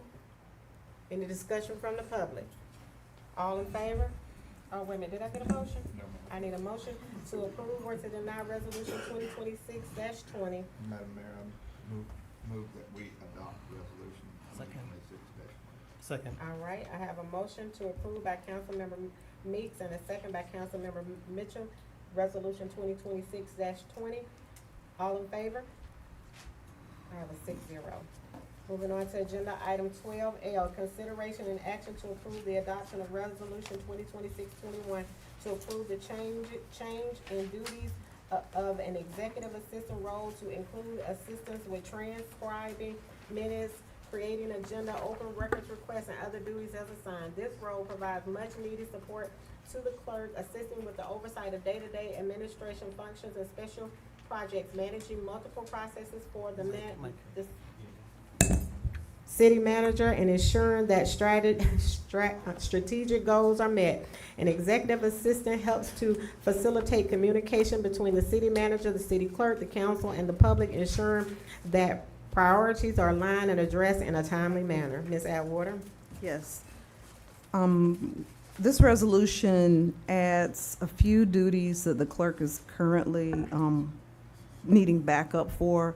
Our clerk is working every weekend and most nights. So we're just asking for a slight change in the role of executive assistant. Now, the pay won't change. Of course, these few duties will change. We've eliminated the RFP process as well, out of this position. But aside from all that, this will only be effective for anyone hired into this position, not for executive assistants that are already sitting in the seat. This is just for going forward. Anyone hired into this position going forward, after Okay. it's been codified. So this is about this job description that you Yes, presented to ma'am. us. Okay. Yes, May I Mr. say Mitchell. something? Right now, we know right now, if someone in the city clerk, we got someone there already helping out, who can help out in the time. We got King, Susan King, getting involved. She was always involved into it. She also certified. So there's duties out there that are already. Mr. Mitchell. Sorry. I thought it was loud enough. Well, I don't think necessary, first of all, because we already have someone that already can do this. Okay, I'm so glad you asked that. I'm sorry, will you finish? And if there's a need for someone else, they can help out. When I put those in place, I don't think it's necessary. And I like to be the city clerk, maintain city clerk. Executive, maintain executive. If you need assistant, they can help in the assistant. But I don't feel like they make a resolution for that. Okay. Well, actually, there's already a position for deputy clerk already. Ms. Susan King is the HR generalist. So this is not there aren't any job duties that would otherwise be relevant to what she does. As a generalist, it's just the two of us taking care of the needs of 87 employees and their families, along with every risk management issue in the city. We stay busy. So this is simply to modify an existing job that we already have open, that we already have to bring applicants in on, and just by including these few 3 little job duties, it will help the clerk tremendously, because like I said, she's by herself right now and having to work every weekend since she's been here. I'm not doubting that, but still yet, to the point. You bring the person still can do the duties without creating It's cheaper, in my opinion. No, what I'm saying, that the same person who's coming in executive or whatever, who can do the job, can still do the job without me changing anything. Well, actually, a backup to the clerk is a pretty important job. And you would not want to hire someone without those job duties being But they included. still can do the job. I'm sorry? Now, you're asking me to change a code, change something. The job description. Which I said, the person already can do the same job. Why need to change it? Unnecessary. What do you mean the same person can already do the job? I'm not understanding that. If we hire someone who can do the jobs, If we hire an executive assistant with the way the job description is currently written, that person would not be obligated to back up the clerk. We have a deputy clerk position that is a full-time position, that instead of filling that full-time position and paying someone $58,000 a year, we're saying we're gonna bring in a person, well, not bring in, but we already have a job that's advertised, and by modifying 3 simple job duties within the executive assistant role, we'll be able it'll be able to support a dual purpose. I understand. So I'm looking at one thing. As this time is getting very busy for the clerk right now. Between the next 6 months, it's died out. There's nothing there anymore. Well, or actually, with all the business that's going on right now, I can't see where things would be slowing down. City clerk is different from other duties. For you guys, it would be more for the I don't know if I have anything else to add. Can I ask a question? Because, this may be a legal question. In the current job description, I know it needs to be changed in regards to requests for proposals for the RFP. Yes, That ma'am. definitely needs to come out of the executive assistant's role. Yes, ma'am. However, at the end of this, it says all other duties as required. What I want to really identify is when it says all other duties as required, Can you not require her without modification of it being inside of that job description, transcribing minutes, creating agendas, or open records requests? Because I know that people like the open records request, we had a whole team that was built that wasn't a part of their job description, but it was assigned to them. So we don't have to add that language in the job description, is that right? Well, with it being major duties, I would recommend that you do. Because anyone can come back and say, I applied for a job and I did not know that I was going to be the backup to the clerk. I did not know that I would be required to transcribe minutes. Those are major job duties, not simple tasks, you know. That's true, but that is based on the interviewer. When a person interviews someone, they explain the When duties someone and what applies they for a should job, if I apply for a job as a chef at a restaurant, I don't expect to get there and be told that I'm also responsible for managing the know. employees. Well, that's not true. I've been a manager for over 30 years and hired a lot of people. So I understand the process. When of- attorneys, when and employees sue when cities. When I make a claim that I tell them the duties that are duties, what may take place. And I hear what you're saying, Councilmember Mitchell. When there's litigation, the first thing employment attorneys ask for is the job description. So therefore, it has to be relevant to the job. We can't have implied duties, we need to have express duties. Does that make sense? So why are we adding duties required? I mean, other duties as required? Because there may be some temporary, simple things, not major job duties. Anything that can be found in another job description that's major. We have a whole job description that's deputy municipal court clerk. We're literally taking job duties out of that job and placing them into executive assistant. Can I say something? So if we're advertising for a job, we need to make sure that it's clear to the applicant that they're applying for a job where they're required to do some major job duties of the clerk. Can I say something? 1 second. Yeah. Yes. I guess I'm taking this as when you say other required duties, if they're helping the clerk, maybe they need to book travel, maybe they need to book some courses for, you know what I'm saying, to help out in other duties, you know what I'm saying, other than not what's not specifically. That's how I'm taking it. Madam Mayor, just to clarify, Councilman Meeks. this discussion says they report to the department director. Who is the department director? Is that the city manager? In this particular case, yes, sir, it is. And I All would right. just like And, to, I'm sorry. Just a Go second. And the city clerk reports to mayor and council, correct? Thank you. and in this particular case, and this has been done successfully, I've done it in the past, but if you're going to be a city clerk or an assistant city clerk or be able to back them up, there is required training and has to be done. As you all know, it's a very sensitive position, and there's a lot of legal requirements that have to be met, as well as with the open records request. That's not just someone we want to pawn off on someone else. So there's additional training and requirements that have to be met on that. So to her point, when she's talking about the specialized training and specialized tasks, I think those would need to be enumerated in that if this is a course of action you choose to take. All right. I have a question. So will adding these additional job duties result in more money for the city paying to that employee?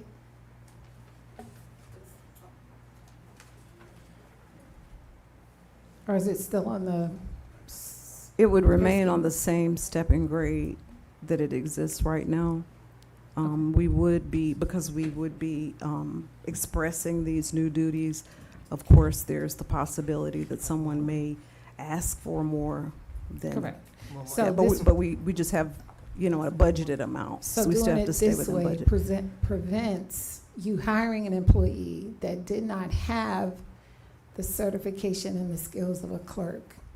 The city paid for it, and now this employee expects to be paid more in the future. This will automatically,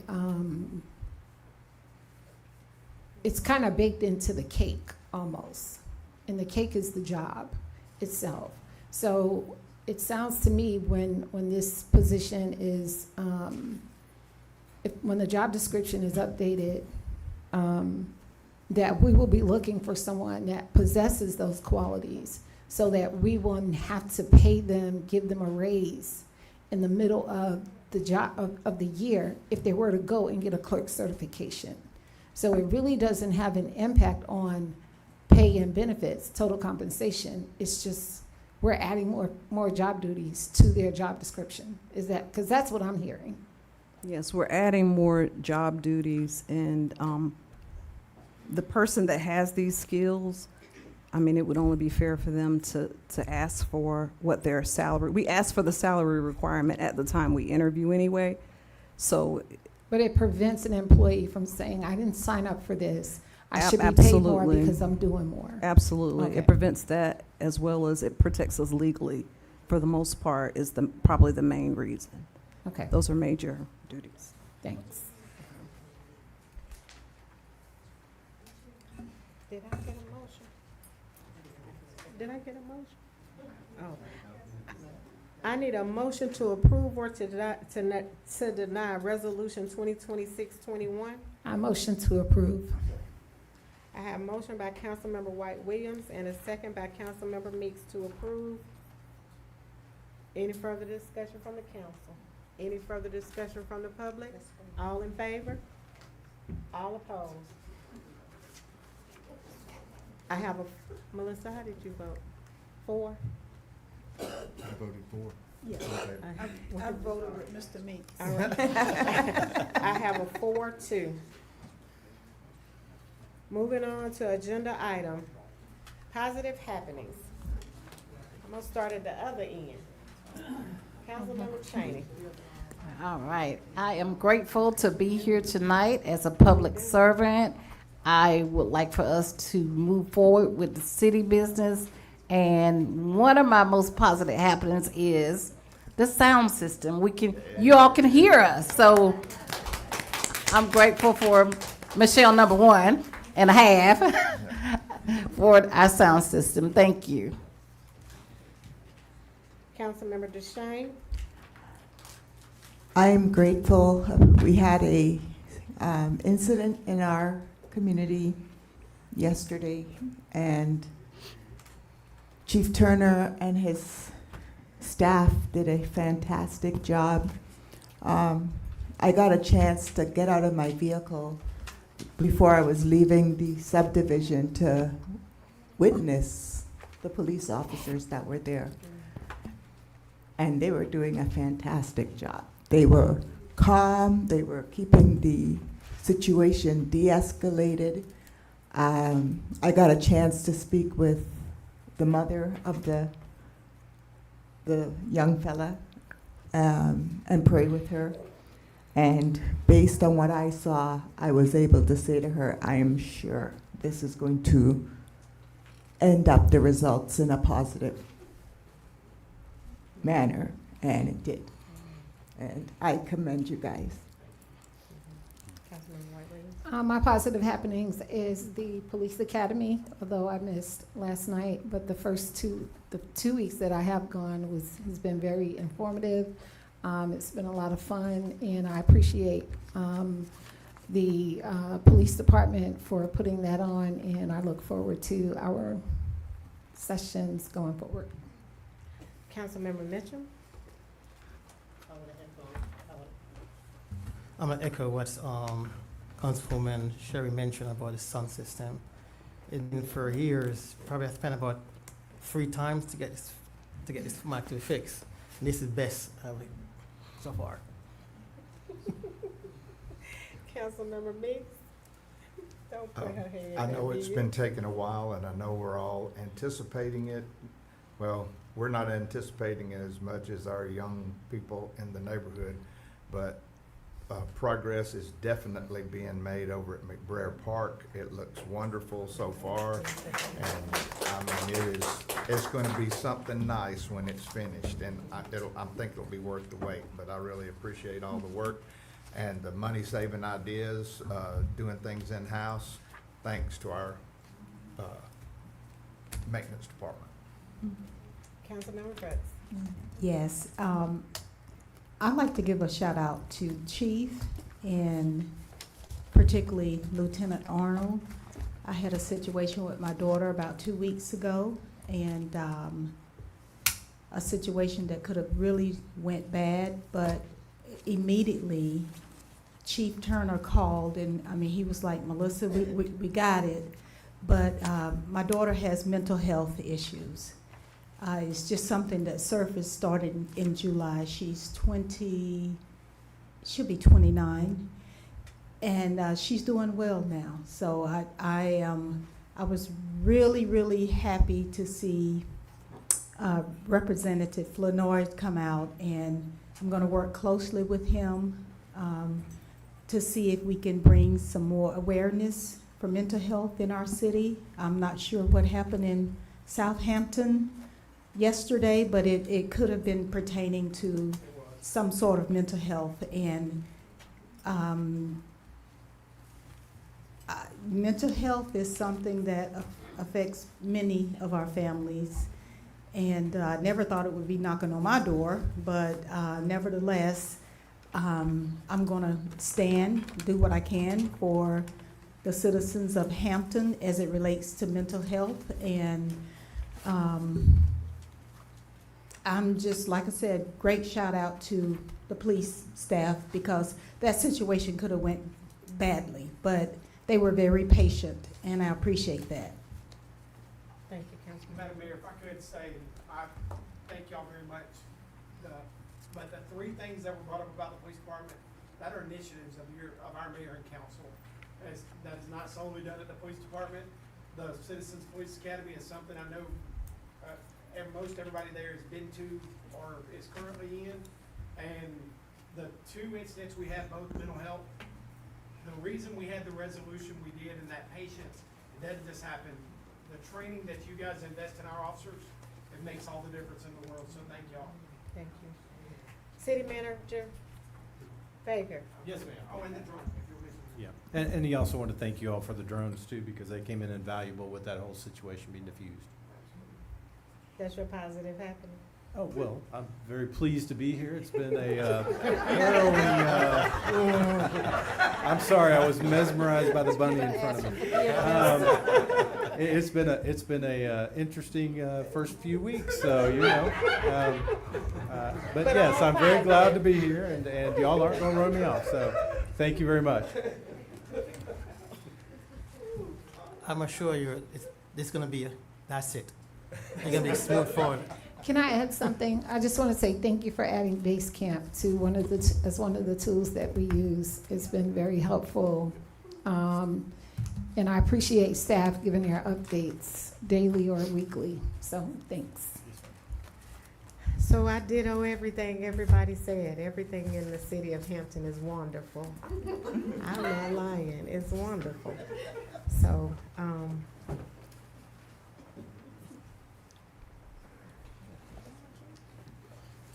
thank you, God. Yes, thank you, Jesus.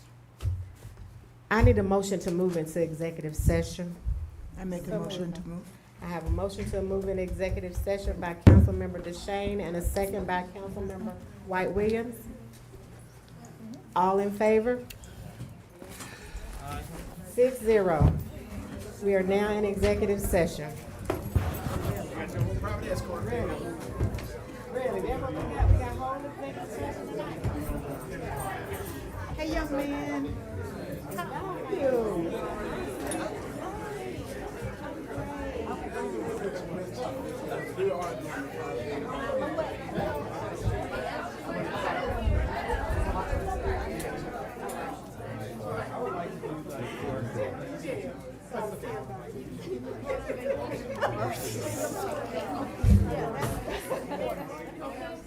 Don't hit the thing, but Sharon will put us all in here.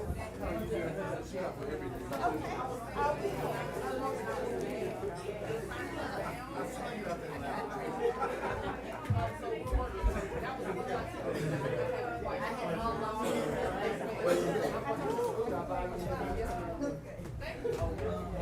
She sure did do that. sleep late in the morning. This will be good. Trying to stand still. Wait on me. Go back to your motion. I'm trying to sit still. Hey, I need to call you. Okay. 404. Come on, put it back to the man. 203. I'm gonna write it down. You write your him. You write yours. And I'm gonna do yours too. Go ahead, finish reading. Okay, then I'm gonna do you. There we go. Here we go.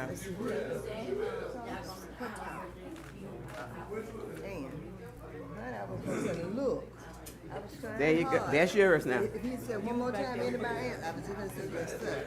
Here, write yours down. Law and order, accountability, yes, ma'am. Well, it was gonna have to be resolved. But you know what? I'm glad. Do what's right, transparency, accountability, follow and obey the laws, policies, and procedures. Council members, do what's right. They didn't follow policy and procedure, and they didn't do it, and they know they was in the I knew it, but see, I was trying hard, but since Rich Carter got it, I was trying to be quiet. If I said, if you see anybody else, I've said, it's time now. I done sat long enough. See, I can't wait on this time. I'm gonna go on to the house, But okay? you know what? I'm glad It's time. I'm He glad had to. because I'm telling you, I think He had now to. we can move on.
I didn't want to alarm it. Motion to come out of executive session.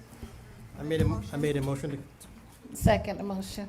I have a motion by Councilmember Mitchell and a second by Councilmember Cheney to come out of executive session. All in favor? I have a 6-0.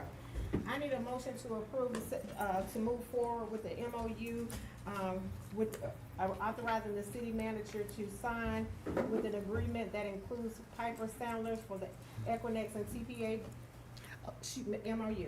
Her mic, you read it, your mic. I need a motion to move, to allow the city manager to move forward with the MOU regarding the Equinix and TPA data center site to include Piper Sandler's. So moved. I have a motion by Councilmember Meeks. Do I have a second? second. Second by Councilmember Mitchell. Discussion from the council. Discussion from the public. All in favor? I have a 6-0. I need a motion to adjourn. Move to adjourn. I have a motion by Councilmember Meeks and a second by Councilmember Mitchell to adjourn. All in favor? I have a 6-0. The advisor. What about the advisor? I said Piper Sandler. Oh, that's it. I did. I got it. I got it. I got it.